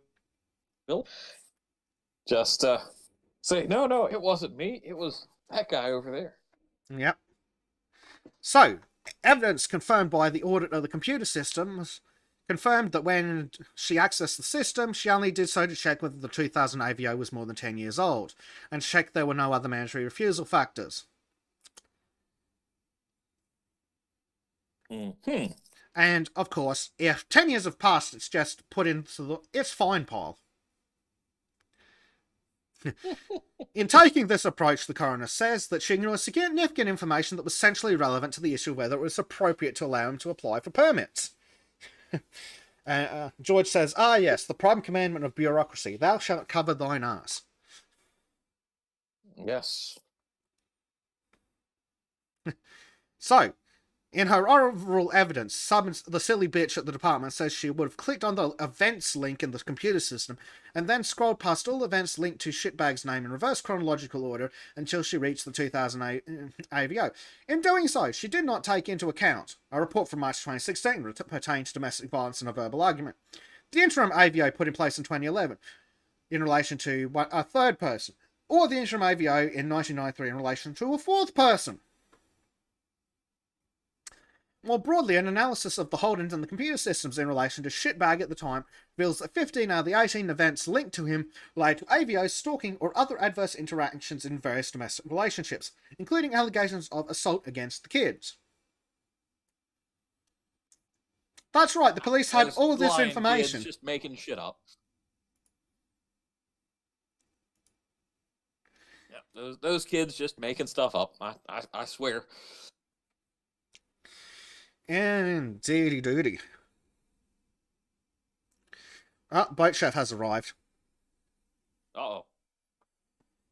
Well, maybe. Hello. Clearly he got triggered too early to Yes. show up. Welcome to Black Pills with Bezic. Oh. Maybe I regret coming here up. Today, I'm going to tell you how the police gave a firearms license to a guy with 30 years of domestic violence history, and then he killed his kids with a gun that he was legally allowed to have because the police are incompetent assholes.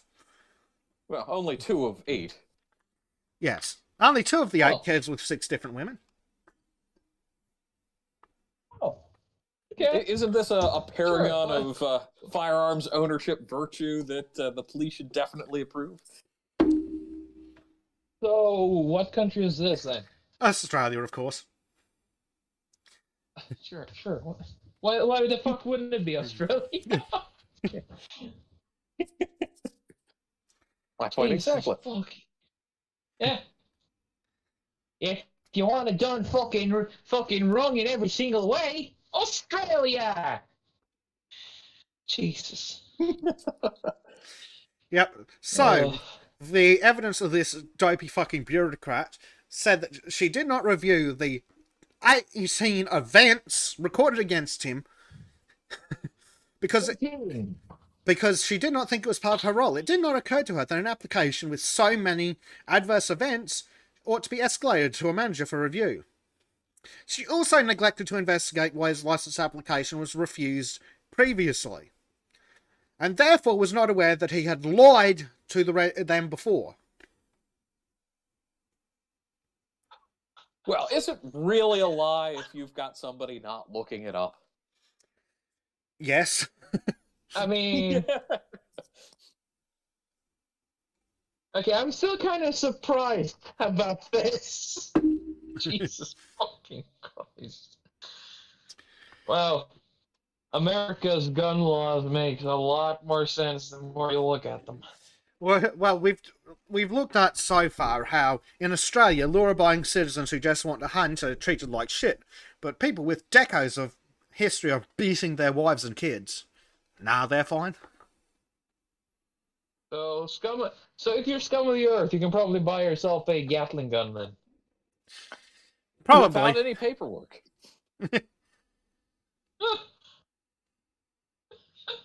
Jesus fucking Christ. I did not. I just came off work with this shit. Yep. Congratulations. Thank you. Also, we're kind of in the middle of bad weather right now. The boat is in a 10% slant, so it's kind of. I'm laying on bed and it feels like I'm just slightly leaning. Well, see, this should clear up your seasickness then. Yeah. Well, I don't get seasickness unless it gets really rowdy. This is just chill to me.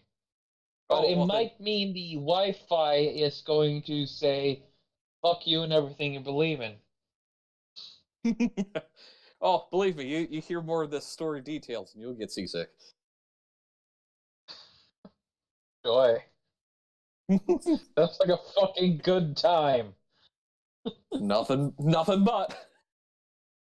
Of course. Oh dear. So, Shitbag then emailed the firearms registry requesting that his permit be amended and reissued so he could attend training at a different pistol club, where he said it was more convenient that he didn't get along with the pistol club president and observed there were cliques among the members.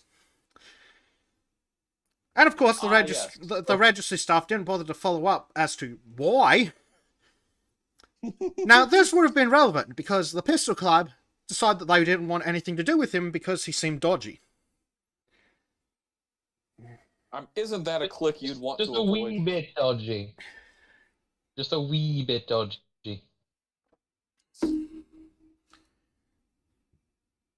Yes. Hey, we don't like web. violent assholes at our gun club. Oh, that's a dangerous clique. We must stop it. Yep. So apparently So someone says that the pistol club did not contact her at any stage to raise concerns about Shitbag. Therefore, at the time the permit was amended, the registry were not aware that the pistol club had found him to be pushy and aggressive and refused him membership. That's right, he was refused membership by the pistol club. And then the police gave him a license. We gotta fight all this bullying. I mean, if we don't stop it now, look what it could lead to. Violent offenders not getting their toys. Yep. So the coroner says... You go on. This is retarded on so many levels. It is. And this is all because in the article we were looking at previously, they're saying that we need to make the laws harder. Not that maybe we should make sure that the people doling out licenses aren't idiots, but we should make it harder for law-abiding people. That's great. That's fucking amazing. So basically, the coroner then goes on to say in polite language that they royally fucked up. No fucking shit. Yeah, Captain Hindsight is just beautifully in power here, I see. Captain, I mean, this is Rear Admiral hindsight. Yep. I mean, yeah. Commander-in-Chief hindsight. Yeah. Yeah. I think I'd rather have quickly Commander-Chief... climbing the ranks. He might just become Emperor if he keeps this shit up. Yeah. Yep, so she notes that whilst some copper considered that so-called club shopping is a risk, he was not of the view that the registry staff need to make inquiries or to verify his reasons for requesting amendment to the conditions of his permit. So that's right, when someone wants to go to a different club for dubious reasons, especially as she says that the terms of the email looked suspicious to start with.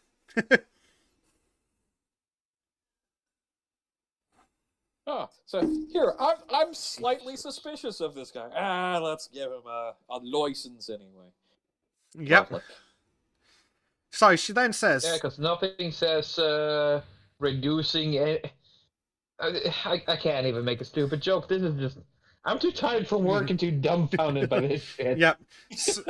I can't deal with it. So Councillor Sissing submitted that such inquiries were warranted, given the terms of the email that he sent to the registry, which ought to have put the registry staff member on notice of the potential risk.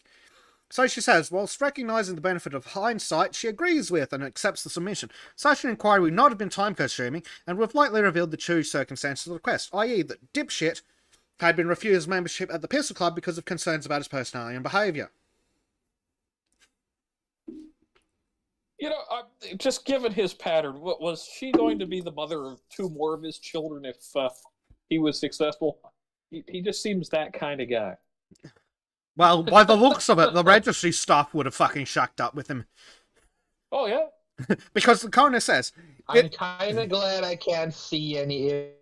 I'm kind of glad I can't see any images and shit, because if I put the YouTube feed on... Well, we're not looking at images right anyway, we're just reading government documents. Which is like porn if you hate yourself. Yeah. Well, and so if you hate we yourself? now get to the point where the coroner takes the knife she's stuck in and twists it. She says, there's open to question whether this information would have had any bearing on the ultimate determinations, given that they weren't bothering to do shit properly anyway.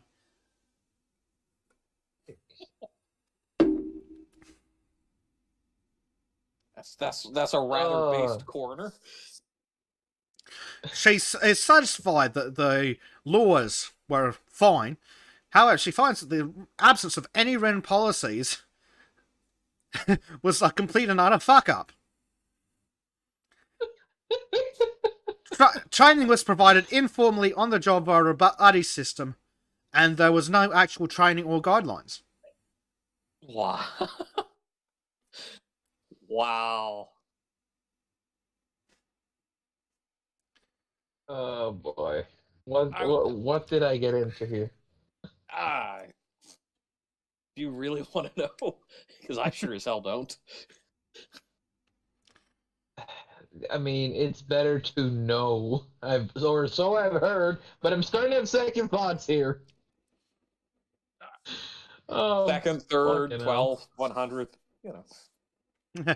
So she then, Yeah, we're starting to run out here. so the coroner then says that yes, the cops did have enough information before them to realise that this guy was a piece of shit.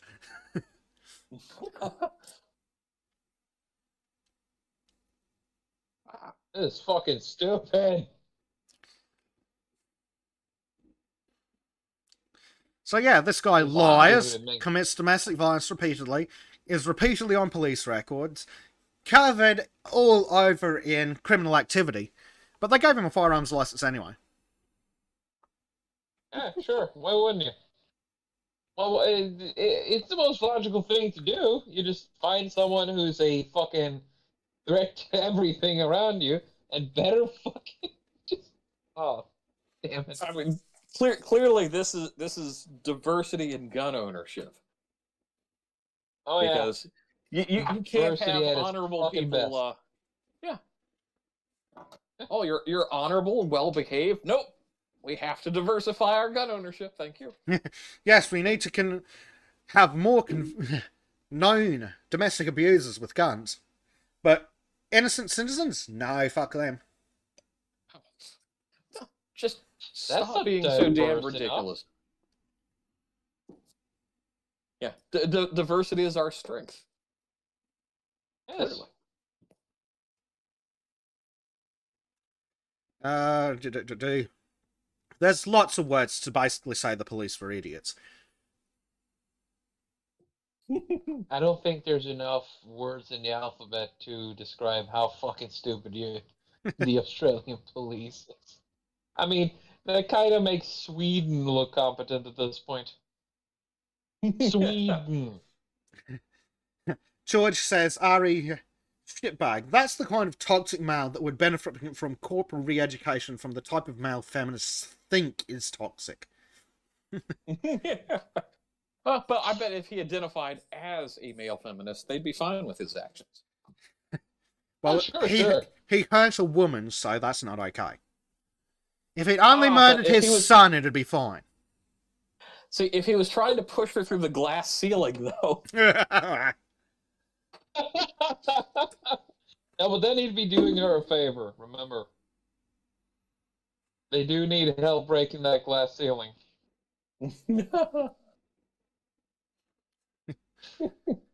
George says no, if he identified as a male feminist, he was only allowed to be sexually abusive, not physically. Well, he's got a point there.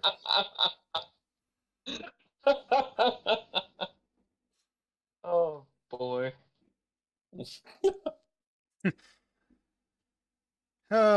Absolutely fucking stupid. All this evidence that he's a piece of crap.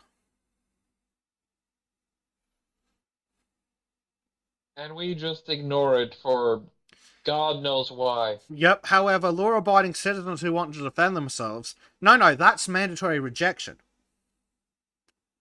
Mm-hmm. Because... Can't trust that shit. It is straight up a mandatory refusal of license if you use the word self-defense anywhere. Wow. But having 18 different events recorded by the cops, 15 of which are you being a piece of shit and abusing people, now that's fine. Yeah, sure. Being an To abusive think asshole otherwise is is just very a bigot. acceptable.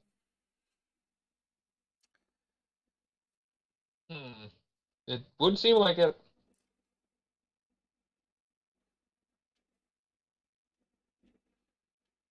Don't be a bigot. Suck my spigot. I don't even remember where that is from. Do we really want to know? I think Will Wheaton was in it before he got woke. Ah, yes, when he was still in his "shut up, Wesley" phase. Yeah, before the blue hair. Oh yeah, Acquisitions Incorporated, D&D thing. Mm.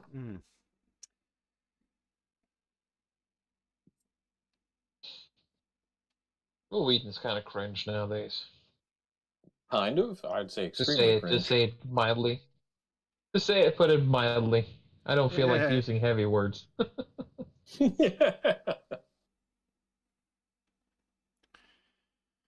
Here we go. In relation to when he was a member of the Rifle Club, she said she was still not confident that Shitbag was an appropriate person to join their club. You don't say. What gave it off? Was it the constant abuse? I mean, according to what I've heard, the guy was pretty obvious in what he was. Yeah. So it shouldn't be too difficult to summarize that he was the kind of person who abused his family. Yeah. At the other pistol club, when Shitbag attended, the club president or whoever it was said that while talking to Shitbag he was verging on demanding on his need for an application for membership, saying on a number of occasions, "I want to become a member of your club." So he quickly came to the conclusion that Shitbag might not be a suitable person to join the club. Cue the you don't say. Oh shit! What's this? God damn it! Who's the actor who never says no to a role? Nicolas Cage. Cue you don't say Nicolas Cage face. There we go. Yeah. Yeah. Yep, so another person was also there when Shitbag spoke to this guy at the club and says that Shitbag is not particularly interested in the club and gave the impression that he just wanted to get on quickly with the process of becoming a member. Gee, I wonder why that'd be suspicious. So, this guy's immediate impression of Shitbag was that he was pushy and aggressive and they may not be a great fit for the club. Yeah, I'm going to go with yes to that assumption. Oh, that's just your bias showing through for shitbags. I mean, don't be shitbaggist. Yeah. So when he reviewed the application, What kind of color was Shitbag? Was he pale white or was he of some more diverse color? I feel that he's basically. He sounds like an Australian redneck. I wouldn't even elevate him to that. He's like a New York City citizen. Yeah. Oh, God, he sounds like the kind of person Joe Biden would do business with. Oh yeah. That's horrible. That's a condemnation beyond race. Yep, so again, this club's president noticed that Shitbag had answered yes to the first personal history question, being have you ever been refused or prohibited from holding a firearms license? He said that when he saw a yes, that it would raise alarm bells. So, like when they held their monthly meeting and discussed Shitbag's interest in joining the club, the minutes reflect that his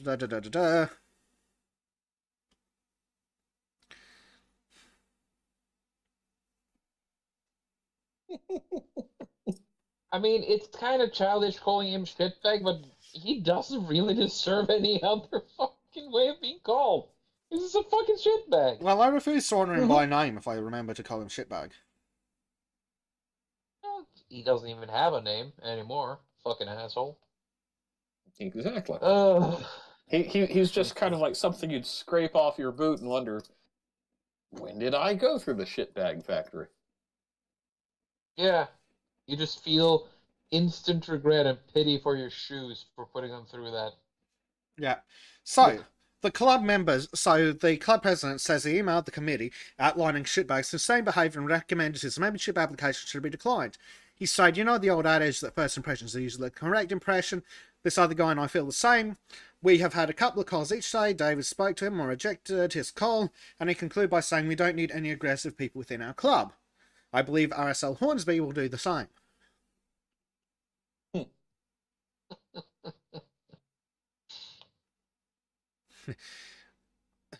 The next day, the other guy emailed the other committee members and expressed his concern about shitbag, including that he was trying to railroad the club and they was a pain in the ass.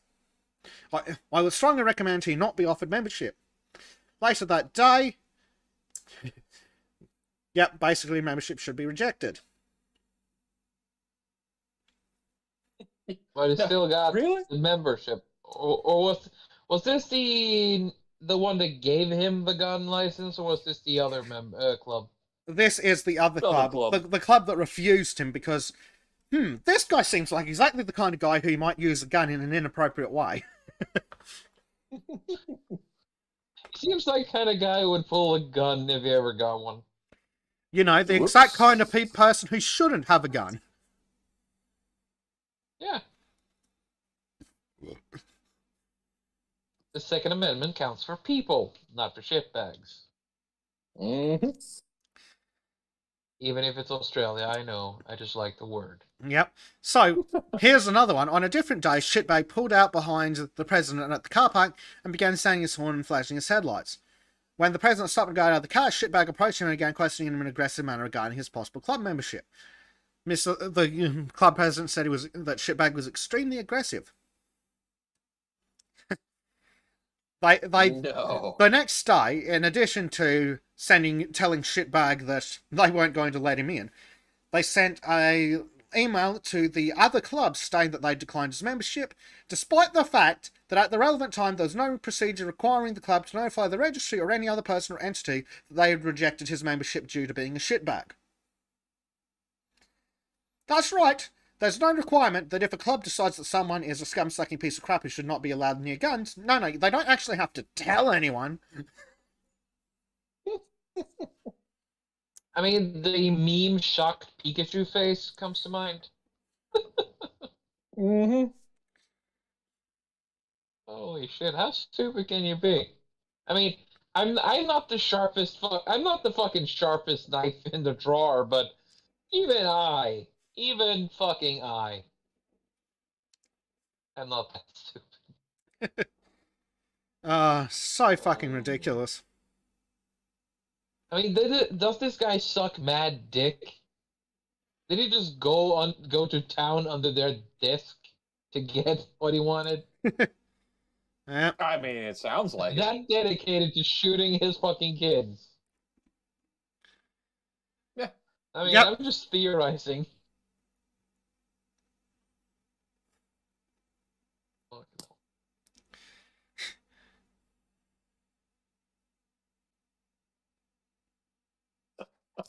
Dear. Yeah. So ridiculous. It's basically just a story of the police being useless. What? I didn't hear you. You're kind of breaking out. It's basically just a story of how the police are fucking useless. I Yes. think YouTube's actively censoring him now. Won't surprise me. Yeah, I'm being repressed by YouTube again. Well, it's hard to tell. Are they allowing us to speak because I'm bagging out the cops, or are they banning us because I'm talking about firearms? Yes. All of the above. Both. Why not?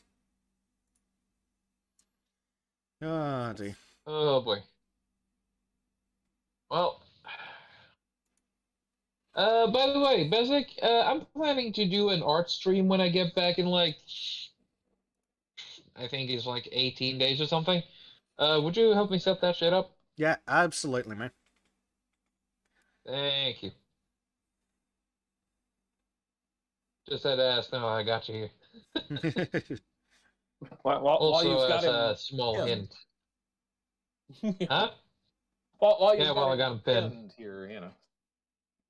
Yes. Stuck between a rock and a hard place.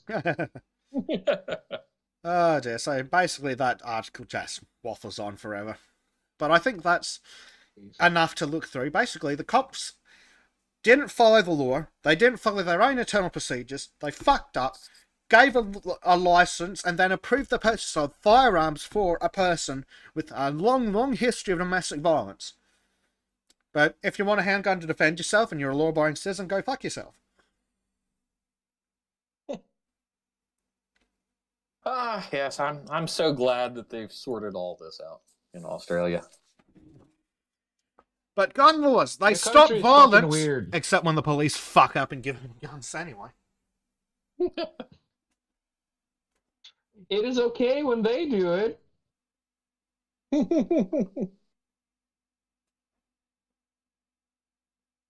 Hey, by the way, I heard these news. It might be in April Fool's, but is it true that Joe Biden is talking shit about Jen Psaki? Oh, that's a good question. He Yeah, could like, be, but they're going to I'm- walk it back immediately even if it were true. It would be beautiful if it was. They'll find him, with the little pink baboon, Ushanka stuffed away somewhere, apologizing to her. I did not call her useless money. What's going on? Where's the prime juice? I did not have sexual relations with that pineapple. You Alice not the pen to that pineapple? Oh, Jesus. So, And how happy were you when you heard that Trump is really, really hinting at going at 2024? Hasn't he Because I was really basically excited. announced it yet? He hasn't announced it, but he's file, beating but- around the bush. Well, he's been beating around the bush since, the day after the election, which is fantastic as far as I'm concerned. I support this action. I mean, So, Trim, we got onto this I article. mean tweets and cheap gas. This article this Coronial Inquest we were looking at, because the dumb fucking idiots in Australia keep giving away the locations of firearms owners to criminals. They keep giving away the location of criminals? No, of firearms owners No, to no, criminals. They tell the criminals where the guns are, Oh, with nice coloured maps and everything. you gotta be kidding me! No, the cops will just give you a map of where the guns are. Why? Is it so it'd be easier to B&E? Yes, but yeah. they don't care about that because all guns are evil and nasty, and anyone who has guns, regardless of what they do with them or whether they have the licensing or not, are criminals. No, they did this map so they can go, look, there are guns everywhere, panic, make the laws harder, ban guns entirely. I think they're just afraid of actually getting another Ned Kelly. They should be so lucky. You know what the funny thing is? They're still not trying to ban the kind of guns that Ned Kelly used. Don't tell them that. They might suddenly get Because smart. remember, You never know. Ned Kelly used revolvers. But revolvers aren't scary because they aren't black and have more than 6 shots. Though no one ever introduced them to a 7-round. Or use any horrible, deformed fucking gun. Well, we were already over earlier where it only needs to be black and plastic to be scary, and so you can't. So here's the thing, Trim. You can't have a bolt-action rifle that looks like an AR-15 because that's a military-style weapon. But you can't have a bolt-action rifle that was actually used by the Australian Army to shoot Germans. It's because it's covered in wood, right? Yeah, I think it's basically something related to the alphabet soup. Well, no, because, it's just it's another got wood. indication that the government's racist. They hate it because it's black. and if you get a Woody, you can shoot anything. Yes, because remember, a wood gun is a safe gun. We'll completely ignore the existence of the, what is it, the Mini 14 or something, and the the Mini 14, yeah.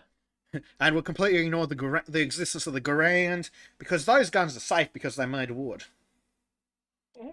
The Garand is beautiful. It makes a funny ping noise. Oh, the Garand's a sexy gun, but I'll never be able to own one in Australia because it's semi-auto. Oh shit! Well, just tell them But I it thought it doesn't was have a like detachable scary. magazine. But it's semi-auto. If you pull, The stupidest thing is you can get a revolver, a rifle with a revolving cylinder, but that's different. Clearly, whoever designed that law has never played with a revolver. Clearly, whoever designed that law has never seen a gun in real life. Speaking of guns, But they saw it on the I'm movies. working in a restaurant. Oh shit! Sorry. No, go. Should No, I continue or? You better continue. Oh, okay. Jesus. Okay, fine, American. I'm working in a restaurant, right? So we have guests from all around the world. We have a lot of Canadians, Americans, and British people right now. Really funny. Though they never argue. But god damn, there's this Australian woman who badmouths every American when they walk past. Oh, she's like, they got guns and they got Trump, and holy shit, every single time the Americans walk past, she just started badmouthing. I was like, wow, the stereotype of the Australian kind person really disappeared right now. And there's also this one guy who, I kid you not, he is possessed by sheer hatred for every single hour before 12 in the morning, 12 in the day. Like, he starts entire goddamn tirades that are 10-minute long just about how much he hates everything before noon. Clearly, he's not woken up the right way. Has he No. tried? He should try turning his bed around, because clearly he keeps going out of the wrong side. Yeah, I mean, he is from Sunnmøre. It's a place in Norway where all the weirdos are from. And here's the funniest thing: there's this one chef who has tattoos on his arms, right? And he just walks past him, and then the guy tells another chef, right? He's like, "I hate people who have tattoos openly on their arms." And my other colleague just looks behind him and looks at me and just gives me a what the fuck look. And then I go in and talk, and then we talk inside the kitchen like, what the fuck is his problem? Yeah, not only does he need to change where his bed is aimed, I think he just needs to change beds. Yeah. I think he needs to just chill. Jesus Christ, I've never met such a grumpy person. I thought I was a grumpy fuck. Then you met me. No, he even outdoes you, dude. Oh, fuck. This is like if you had to live for 20 more years in Australia with the same retarded politicians. Oh, God. Maybe. Don't remind me. I will get you out of there sooner or later. Yeah. Well, you did hear where they're they're trying to make the Australian PM especially immortal. Immoral? No, immortal. Yeah, well, I mean, they're already immoral. But, Yeah, why immortal? so they can rule over Beswick for his entire life.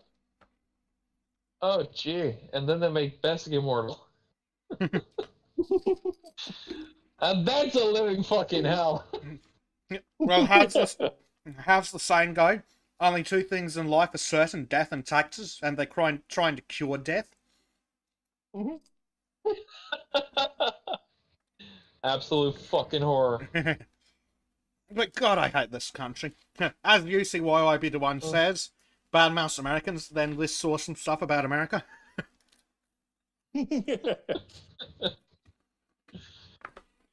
Apparently, just having a Second Amendment was the main problem with her. You mean the most important I think amendment? You have no idea how much I had to resist just mentioning Trudeau. But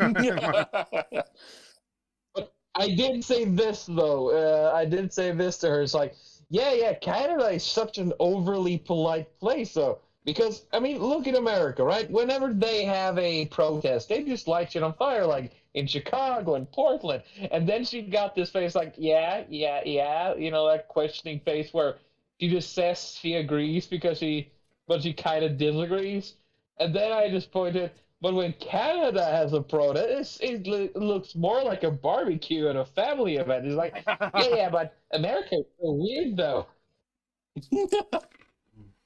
I think she's drinking the Trudeau Kool-Aid.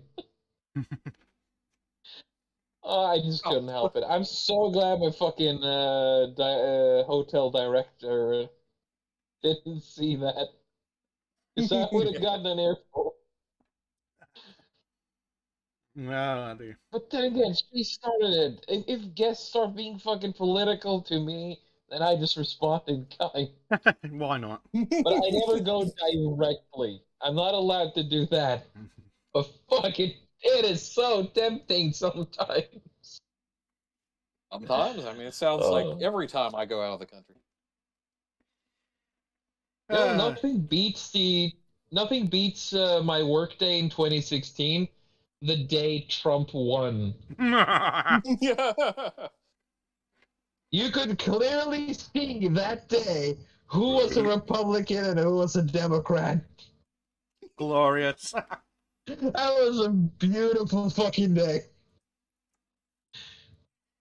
You know, everyone who was a Democrat was just all jaded, angry, or just dejected, while Republicans came along smiling and happy as fuck. The Oh, I good miss old those days. days. Oh, I can't wait for 2024, lads. Oh, God. It must... At least America has a hope. Yeah. Well, that's assuming we last that long. Yeah, Biden seems dedicated to make sure that... I mean, he knows he can't win 2024, so he's just decided to say, if I can't rule America, then no... what was I going to say now? Yes, but you're missing a key point. What would be worse, living in America after it's been nuked, or living in a country like Australia now? I don't see the difference. I mean, both are as fatal, only, like, post-nuclear America has less mutated, horrible, poisonous monsters trying to kill you on a daily basis. Yeah, we call those politicians here in Australia. Oh, I was aiming for your wildlife, but now you bring that up. There does tends to be mutated, mindless creatures roaming around too. Yeah, we call that Chicago. At least insects can think. Well, apparently insects can't think. But that's another matter entirely. They can't? No, not to any not to any extent of anything we call thinking. They're basically programmed like computers. Like AOC. Yeah. But yeah. No, far more competently than that cockroach. Well, it was an early attempt. She has crazy bug eyes, though. She does have crazy bug eyes.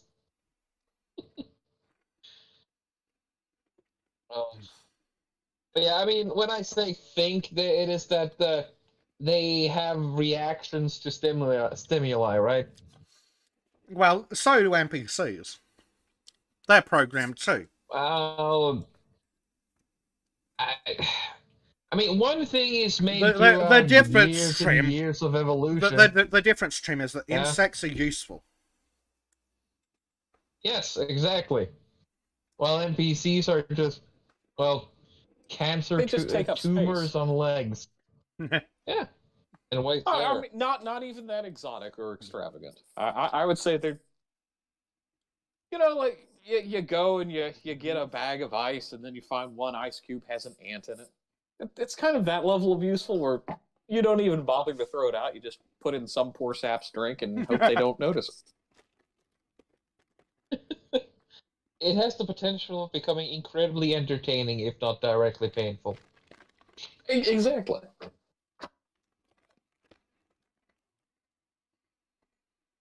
Oh, Lord.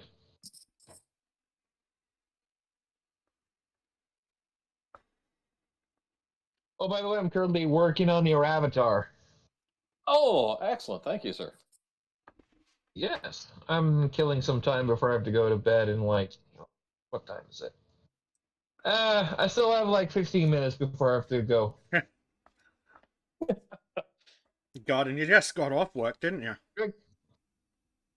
I just got off work. Then I basically just have an hour to kill before I have to go to bed. If not, I'm just gonna be dead when I get up tomorrow. Fair enough. Like, my diet consists of mostly coffee these days. Well, hopefully it's at least good coffee. No. Are you sure you shouldn't consider the land-based job? You might actually get to sleep once in a while. Yeah, but the thing is, though, I get so much money from this shit, and I get to work the land-based job as an extra. But is the money I worth mean, it if you it's a can't win-win. spend it on fucking? What? Sorry, you broke up. It's having all that money worthwhile if you don't have anything to spend it on? Oh, I'll find stuff to spend it on, no worries.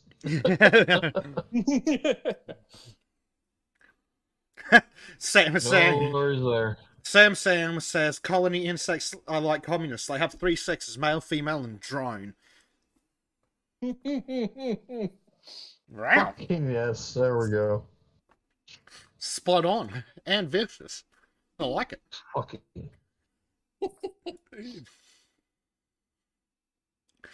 Of course, calling fucking leftist like ants is just an insult to ants. Well, that's it. Ants are useful. Yeah. And they actually have a fascinating hierarchy. And one that doesn't forcibly involve us. Yes. Yeah. Well, unless we step on it. Yeah. There are fire ant mounds around here that need rocks thrown at them, I'm sure. What's the other alternative? Get a shitload of old cans and melt them down and then make an aluminium ant's nest? While also fucking up the ants? Yeah. Those are pretty fucking cool. Though you How also can have we have these that, regular fucking... You first. No, I was going to say, Nah, well, how can we do this with the communists? You know, melt down some aluminum cans and Have you turn them ever into art. have you seen the movie Terminator? It's been a few years. I was actually about to suggest the episode in Game of Thrones, but okay, I like your idea better. A crown fit for a king. A skull fit a fucking spurg. Oh dear. That was a satisfying fucking episode. Before the finale.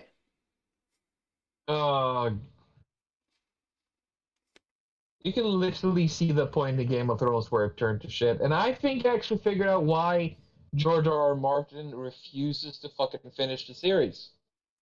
He's afraid to get attacked by the Woke Mafia. Yeah, yeah. That, and I think he's made his money and he doesn't care anymore. Yeah. Which is kind of fair in its own way. I still think it's kind of stupid, but, you know. He's made his money, he doesn't need to do anything else, and, you know, if people are just gonna keep calling him racist for not being able to pronounce a name, then sure, fuck it. Yeah, George is a terribly racist name, after all.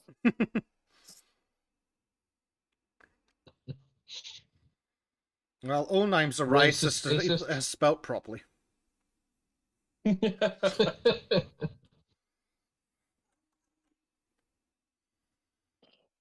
Because apparently that's how the inner city African American community is getting back against the white man. They're spelling their own names wrong. Hippity hoppity, look at my property. Yeah. Hippity hoppity, get the fuck off my property. I agree with that one too. That's the first Oh, favorite. and that reminds me. It answers the question of earlier of why does a law-abiding citizen need a 50 caliber sniper rifle? Well, when your front door is 2 kilometers from your fence, you need to be able to shoot them as soon as they get into your property. You're cut out again. Oh, god Sorry. damn it. What? It's my fault in this shit here. No, why does the average civilian need a 50 cal sniper rifle? Well, the answer to that is, of course, when you have a really large property so you can shoot trespassers from 2 miles away. I mean, It looks that, like that the seems a grape little shot close, but okay. Well, I mean, I think grape shot should be a part of the America, or actually, no, the world's solutions. unironically, The it's same. probably easier to use grape shot for self-defense in America than it is to get... well, it's just straight illegal to use anything for self-defense in Australia. But it's probably not that hard to use grape shot for self-defense in America. I mean, I'd love to see a test case in court on that, but it's probably not specifically illegal.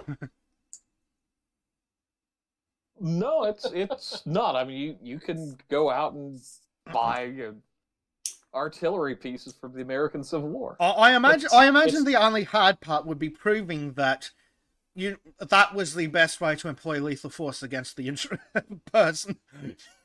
I mean, you just play it off as an accident, clearly. Or just it was as the founding fathers intended. Yep. Tally ho, lads! Geod's in chat is like, reads caption beneath image. Excellent. And the caption for those who can't see it, which is basically trim. Shocking new statistics show a huge rise in the number of guns owned in Western Australia, with in some cases several rifles and handguns in a single suburban street. Ooh. Also, several. So the one guy who owns a pistol and 2 rifles, that's several, you fucking spastics.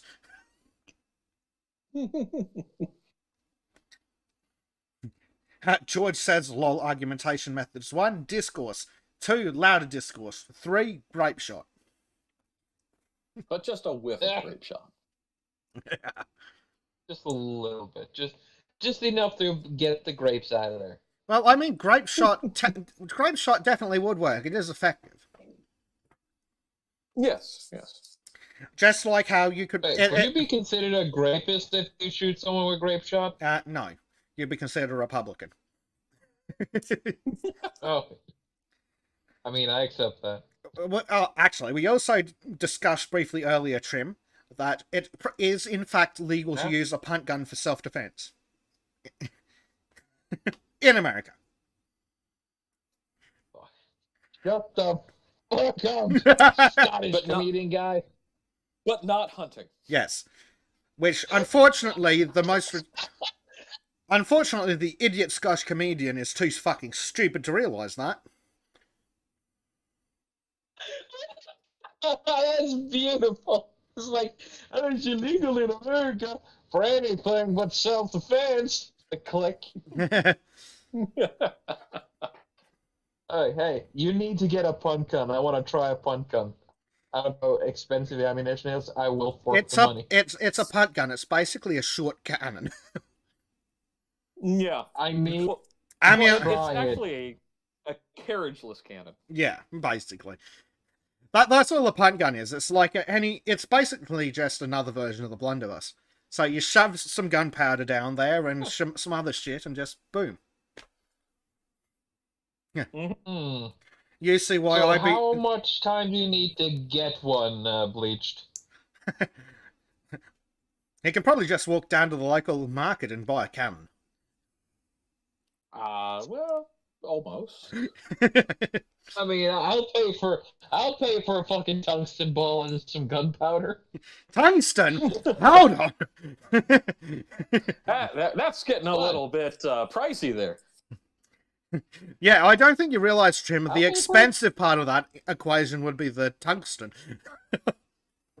Yeah, it needs to be legit. For for Trim's enjoyment, I do have some grape shot in the live chat feed. Let's see what chat has to say. You see why Ibedawan says agreed. His take on Russia is retarded as well.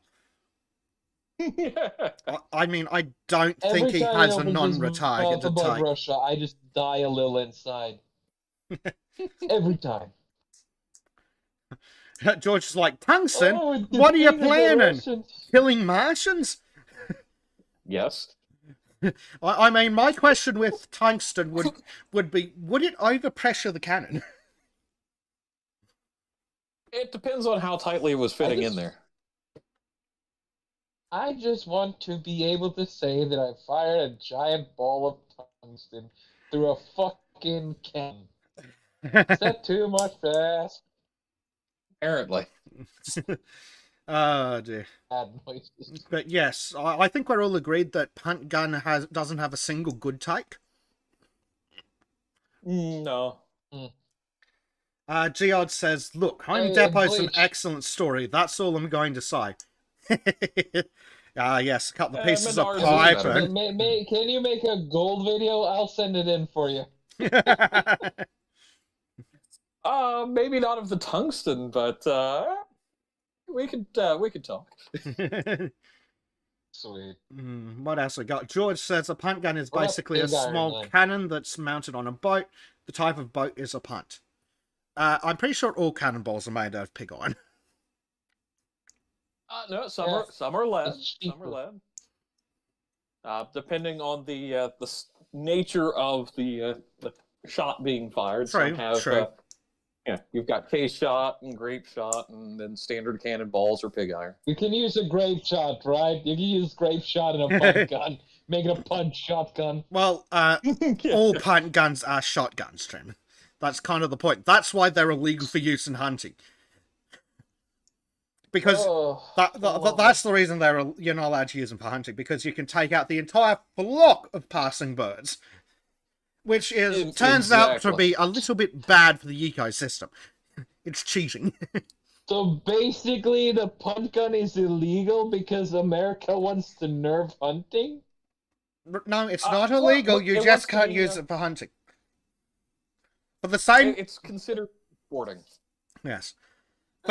Because remember, Trim, you know how there's the old copy paster about the guy putting on his wig and his hat and then taking his blunderbuss and going to and attacking invaders with his bayonet?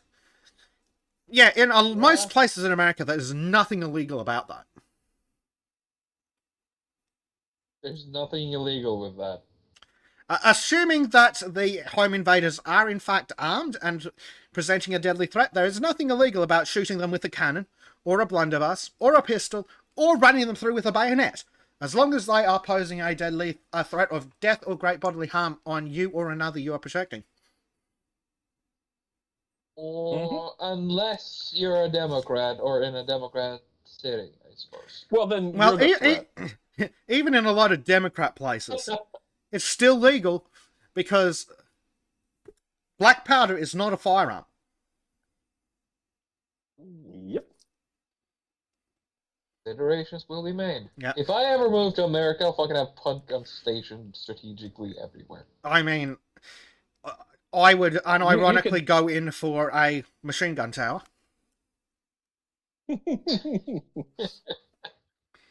At the top of your fucking house is a tower with a fucking... Again... with a belt-fed cannon. Again, there's nothing necessarily illegal about that. No, just as long as you pay your $200 tax stamp. Correct. You see why I be the one... You know what? I'm starting to see why you're identifying as a trans Texan. I'm starting to feel the yeehaw too. Fucking hell. You see why I be the one says, a fixed bayonet! And yes. I refuse to accept that in America there would be any laws against sticking a bayonet on your home defense trench gun. No. There isn't. At least not in the same Especially a triangle one, so... Hey? Triangular bayonets, I mean, sure, and why not, like the Rosalie's like the French had? But What about that knife that is it has 3 edges and it just spirals? What? Shurikens, It is throwing a knife stars. that it is a knife known as the most evil knife ever because if you get stabbed by it, there's no way to stitch up the damage. It's just 3 sharp edges spiraling around each other. If you get stabbed by that, it fucking ruins everything. That sounds like just a standard triangular bayonet. Yeah, which Yeah, again basically, aren't only it has impossible to tricks on it. stitch up. That's just straight up a myth. Right. Basically, It depends on how it's harder to clean the edges of the wound. It is, but it doesn't make it impossible. And that's not the reason they use triangular bayonets anyway. The reason they use triangular bayonets is because they're cheap and bayonet with a easy. spiral. I think that's the thing that does the damage because it doesn't cut; it just ruins everything. But it probably doesn't. Oh, sad. It's just, as George says, it's just more ninja bullshit. Yeah. Now I have the whole Santa isn't real feeling again. But Sad. the reason a lot of bayonets were triangular is because they're really fucking easy to make. It takes a blacksmith can knock out a couple of hundred of them in an afternoon. Yep. Because remember, And they're not sharp edged.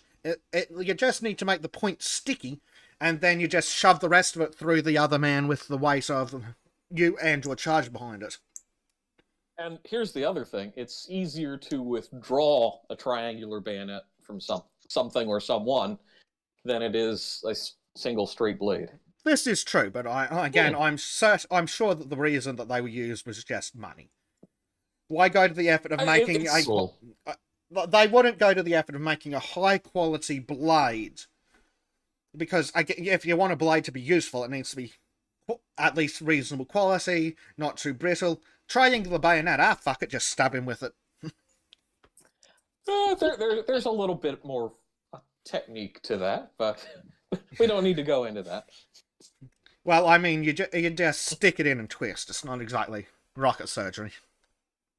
Actually, there's quite a bit more to it. There's a very distinct, the parrying aspects for both infantry, cavalry, and things of that nature where angle of attack kind of plays into it. This is true, but it's basically glorified spear fighting.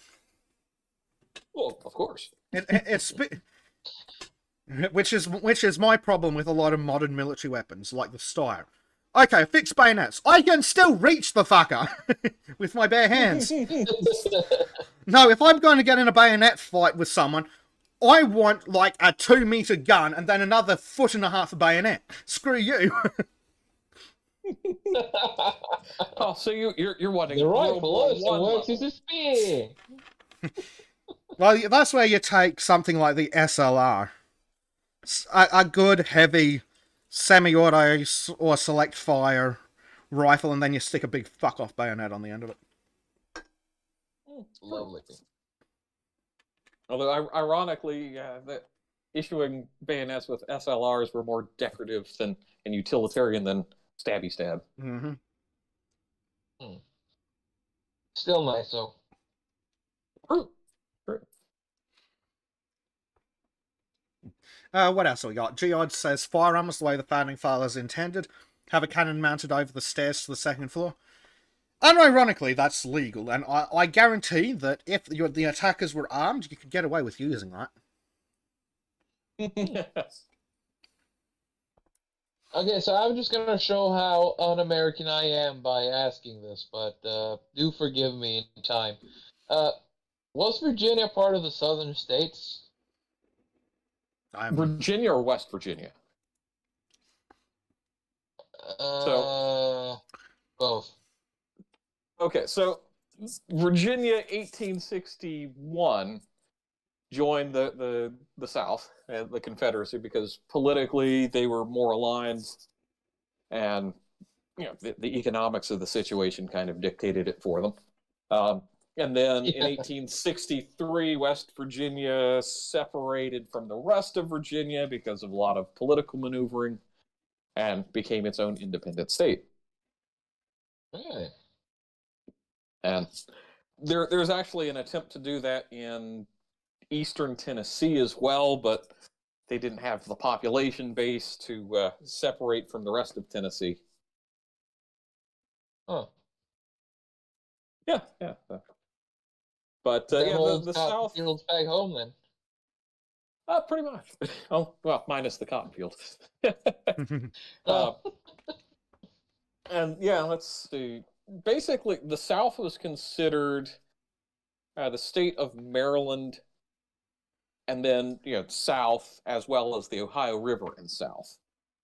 And then you had yeah, it's a longer history, but now basically the South is considered by a lot of people to be like the Potomac River, which is between Maryland and Virginia south as well. But that's more modern, complicated geopolitical wrangling, and that's more than this podcast probably needs. What, you mean coherent, Sure. well thought out stuff? Yes, because I prefer not to be that. Yeah, there's other places on the internet for that. What else have we got in that's chat? fair. George says, but the Japanese swords are the best, don't you know? Completely forget about refined European blades. Westerners know nothing. Some weeb.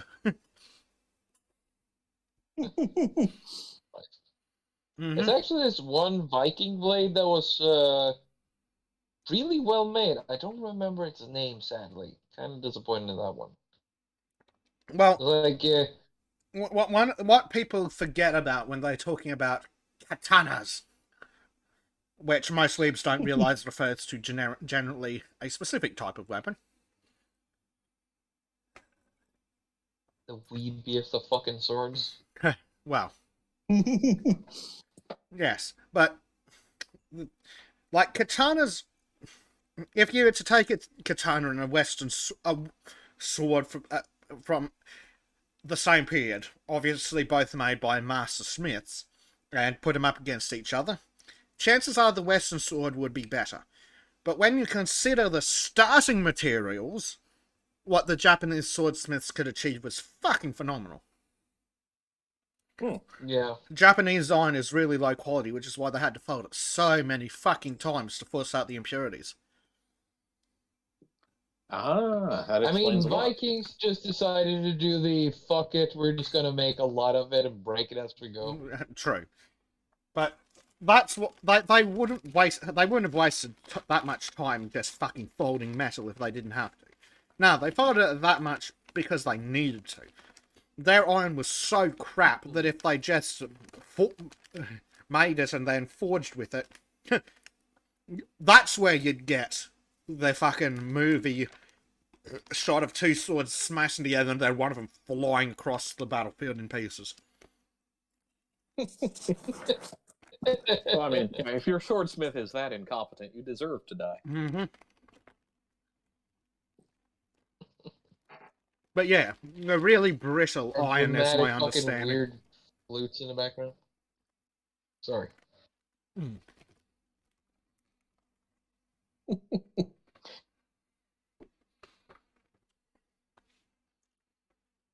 Let's see. Let's see. George basically agrees. Given the technological advancement behind Japanese swords all the respect it deserves, the Euro blades were far better contemporarily. And then Theodore Pinnock says, my understanding is that the quality of iron available in Japan was shit, so to make a good sword, Japanese smiths had to develop extraordinarily good forging methods. Yeah, that's pretty much my understanding.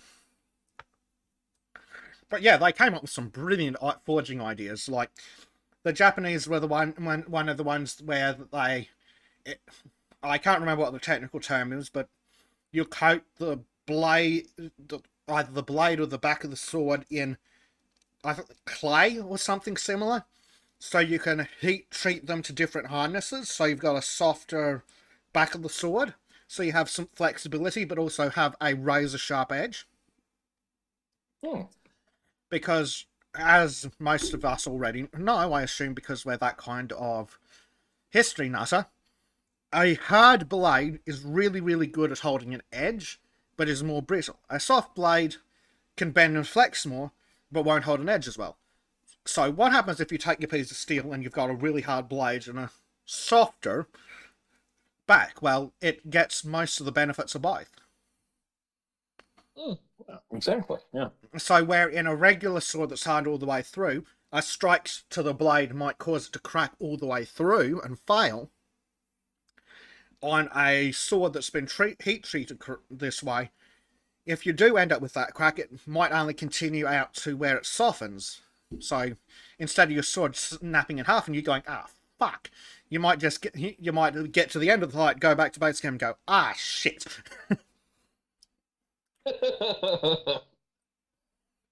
What else are we? I mean, shit is better than fuck. Yeah.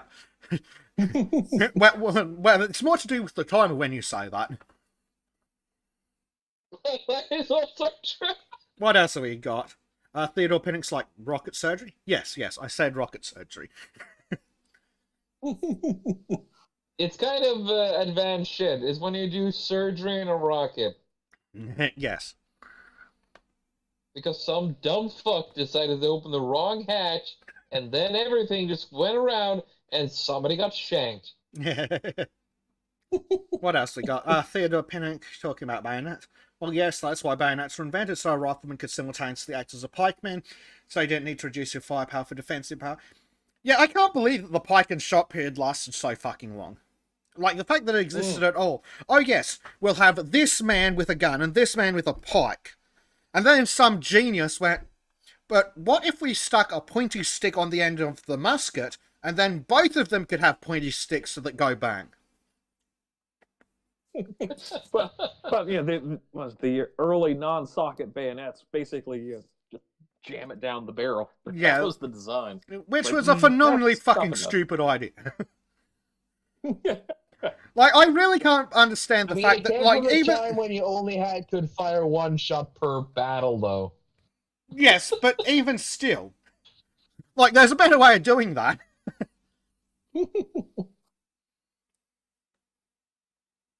Let's see what else we got.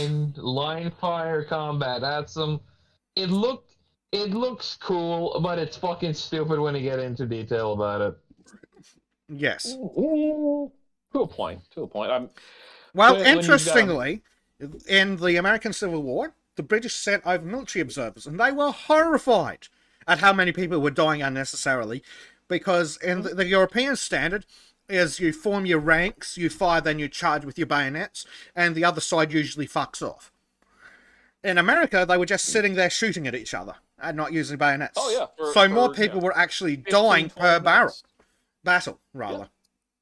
And I think the other thing with American linear warfare especially was they just thought, well, Napoleon did it with his smoothbore muskets, therefore we have to do the same thing. They just did not take in modern developments in the European wars as, well, maybe we need to modify it. And that is also the disadvantage of using irregulars, because even the Union troops dressed up all the same and pretty, they were irregulars. These are not the well-drilled blocks of infantry from the European wars. No, although I would argue, like, 63, most American volunteer regiments were professional regiments at that stage. But in 61, it was just, here, let me put on my pretty uniform, join the local militia, dance around with a musket, and then die horribly in war. That's basically what it was. But even then, they weren't drilled the same. They would have been professional units with good soldiers. But when you look at the way they drill it, the European units, they like train from scratch. This is what you do. Then you just charge as a group with the bayonets. Because you need to overcome people's natural hesitancy to run towards sharp, pointy things. True, but we prefer sitting back and taking pot shots at each other. Yes. Rather than get up close and personal. It's that personal space thing we Americans really have a problem with. Yes. And you as a trans-Texan know this better than most. Physical touch, yeah. But yeah, even towards the end, like, you'd have really well-trained or rather really skillful men who were as good as you could possibly get with the weapons of the time. Yeah. Really not a... Turns out that far more people die when you just sit there for hours and days shooting at each other than if you fire a few volleys and then go in with bayonets. Because when you go in with bayonets, the enemy usually decides to be elsewhere. Although I would tell you to look at shocked. The Battle of Antietam, or Sharpsburg, depending on who you listen to, about the cornfield, where basically it was some volley fire, but it was mostly hand-to-hand, and it was just as high a casualty rate as any other portions of that battle. Yeah, but I imagine, again, that'd be because they didn't get into their hand-to-hand in the same way. I imagine there's differences between people coming into hand-to-hand rather than massive blocks of infantry charging at each other. I'm not so sure about that. Well, but I mean, I agree that it was very dangerous, but usually there's a better psychological impact to the mass charge. Yes, it's a quicker resolution to the battle rather than several hours of two units just pounding the hell out of each other with ranged musket fire. Yeah, which is also fun, mine. Well, let's see. UCYOB1 makes an interesting point. The US Civil War was the first war to use bullets, barbed wire, trench warfare, submarines, landmines, and ironclad ships. European observers could have learned a lot. The Germans did. and the Germans learned a lot more in the Boer War. So. Geod says, fun fact, cavalry charges themselves weren't devastating the way they're portrayed in film and stories. If infantry held their ground, it usually failed. Charges were mostly used to break morale. Yeah. Break morale, infantry gets scared and runs, and then you start cutting them to pieces with cavalry. Well, cavalry charges usually were devastating, but not because it was a cavalry charge, it's because it was well timed. Like, if you see a weakness in the enemy formation, then you might go, oh, we'll put a cavalry charge there because we can either get in there and cause hassle, or they're likely to break and retreat, and then all of a sudden our cavalry is in there being annoying. Yeah. And if you can get a cavalry regiment to break through, you disrupt the artillery, the supply line, and threaten general staff officers themselves. Well, that's what they quite often do with cavalry. Like, cavalry was starting to die out by the Napoleonic era and was starting to be replaced with dragoons. But then cavalry was still really, really important, because it's really effective when your cavalry can just fuck off for 15 minutes, and then all of a sudden the enemy's guns are gone. Yeah, exactly. And another reason cavalry charges were so effective is when the enemy starts to withdraw, or even worse, retreat. There's a word I'm thinking of, because there's a difference between withdrawing, retreating, and then there's the routing. Yeah, if the enemy's withdrawing, retreating, or routing, that's a really fucking good time for a cavalry charge. You can pursue and devastate the enemy, and either through prisoners, casualties, or just mass desertion. Yep. Well, historically, that's basically prior to any time in the 19th century, 20th century onwards. That's basically when the vast majority of casualties occurred. When one side started to rout, then the cavalry went in and just wiped them out, because, as Geod basically points out, cavalry cannot beat an equal-sized block of spearmen that just fucking stays there. I think the most famous example is Waterloo. British regiment swarmed squares and defeated the French cavalry. Sacre-bleu! What was that? I spoke in surrender. Oh, The heretical language. all right. You're speaking Swedish. Well, no, not much difference. The French are pretty much the Swedes of Scandinavia. Yeah.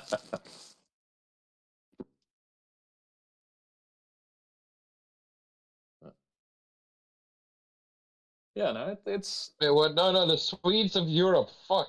Words. Tired. yeah. Christ. I, I'm we, off we my could get you game. reanimated by finding some like talking about Disney and them preying upon children. No. Uh, No. how about instead an interesting fact that I learnt from Lindy Beige? Because you know how there's this thing all in Europe where they do historical recreation and like reenactment martial arts and whatnot. Well, one of the things they No. tried was getting pike blocks together from the pike and shot age and seeing what would happen if two pike blocks fought each other. Well, turns out that when you don't have steel armor or a shield, basically the front line immediately dies, and then the second line immediately dies, and you'd have no pike blocks left on either side. So in the What a surprise. pike and shot age, pikemen were basically mobile pillboxes. If the cavalry showed up, the musketeers would just fall back inside the pikemen.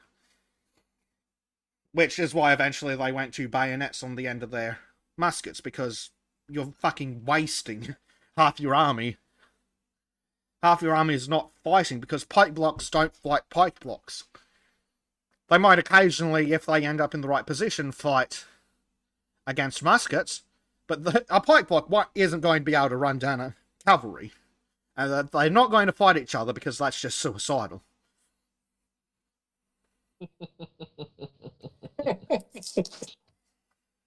Yep. And it is also interesting, forming square, infantry against infantry. That's an easy way to get yourself wiped out. Oh, absolutely. But, yeah. Infantry's... By the way, Bleach, I'm sending you my current progress. What do you think? Infantry is really effective against cavalry, unless cavalry manages to get a positional advantage, or a technical one. It's usually only when Nice. parts of the line collapse, or they're starting to retreat or rout, when the cavalry gets in to be effective. But as, who was it? Geodds was saying, really good at breaking morale if you have the cavalry just running around being annoying. I mean, morale does drop if you end up just being generally annoyed.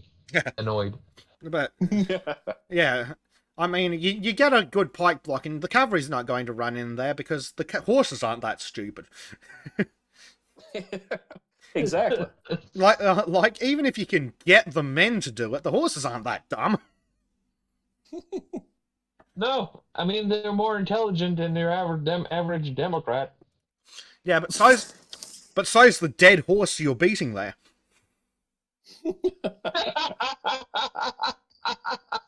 You got me there. Yeah. So you understand now why I ask about the flags, right? Oh yeah, more so, yes. Yeah. It works for you. Yeah, I might have a suggestion or two, but so far so damn good. You might as well just add the fingers, trim. Oh yeah, it's still a work in progress. I'm gonna add boots. I'm gonna add hands, fingers. No. I mean, add the fingers to the upper arms. Oh yeah. But I hate drawing fingers. Okay, fine, I'll do that. I mean, if you're gonna meme, you've got to go full meme. That's right. Sure. Do you want a gesture with the hands? By the way, now's your chance. This is your chance. Surfer dude. Nothing rude. That's That's all I got. Yeah, or just clenched fists. Those do well as well. What about the OK symbol? Well, that's okay. I can do okay. I mean, I can either do okay or the surfer dude. You know, that radical. Yeah, no, don't do that one. How about a Vulcan salute? The Spocker, yes. Yes. That would be okay as well. Yeah. Live long and prosper. Radical, bro. I can see. Maybe it can. Each arm can do a different fucking gesture. Oh, dear. If you any other suggestion you have for them, they'll just write it to me in the DMs, and I'll see what I can do. Yeah. Sounds good. Yeah, I might have a thought or two popping in there. So Lovely. It's still able to add text if necessary. But now it's getting time for me to go to bed because bedtime was like half an hour ago. You should probably sleep. True. If it's been any other day, I would have stuck it out, but today, fuck no. Tomorrow, it's gonna be a lot of shit to do. And I need to be wrapping up myself to go get a World War II vintage desk. Ooh, very nice. Yeah, Vintage what? World War II American military desk. Oh, that's cool. Is there still the blood on someone on that one? No. Not like the Boer War desk that I'm trying to get my hands on. Oh. Nice stuff. Well, I think that's an excellent time to wrap it up for everyone. 4.5 hours. Just a short one. Yeah. I didn't go on too many long tangents. George wouldn't be popular in Australia. He has a black plastic desk. It's military style.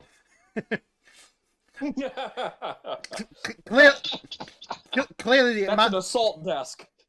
Yep, it's fully semi-automatic, shooting 50 caliber bullets out of its 100-round clipazine. You reload it by opening the desk drawer and putting in more paperwork. The worst weapon ever. Paper cuts. Yeah, death by 1,000 cuts. Now fucking demoralizing. Here, fill out this tax form. Oh, time to die. That's why you do your forms on the internet. Less paper cuts. Yeah. Oh, dear. Well, last one before we go. George says, lol, sniper assault desk. Well, see, that's when you no-scope somebody with your desk drawer. Maybe the little writing panel that pulls out. I think a donut operator has done a video of that. Someone comes to your office, starts bad-mouthing you, and you just slam your hand on a drawer, and bam! Look who's got timing. This guy rocks up just as we're leaving.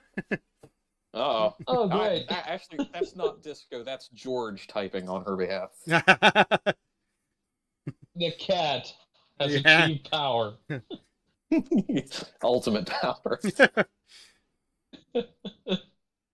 Oh, dear. What would happen if George could edit anything? It would be like, give more cookie, please? Yes, give more pats. And Disco's like, okay, fuck off then. Long. Yep, that's Disco, all right. Yep. Hey! Oh, dear. Well, I hope you had fun with your social life, Disco. But how dare you? What, me you're talking about? No, Disco. I don't know. He's cutting out, so we're not sure. Ah, fucking internet. I was saying, I hope Disco had fun with her social life, even though how fucking dare she? Oh, yeah, okay. How dare you have a social fucking life? Jesus fucking Christ. Yeah. What a Be scrub. like the rest of us. I thought she was based.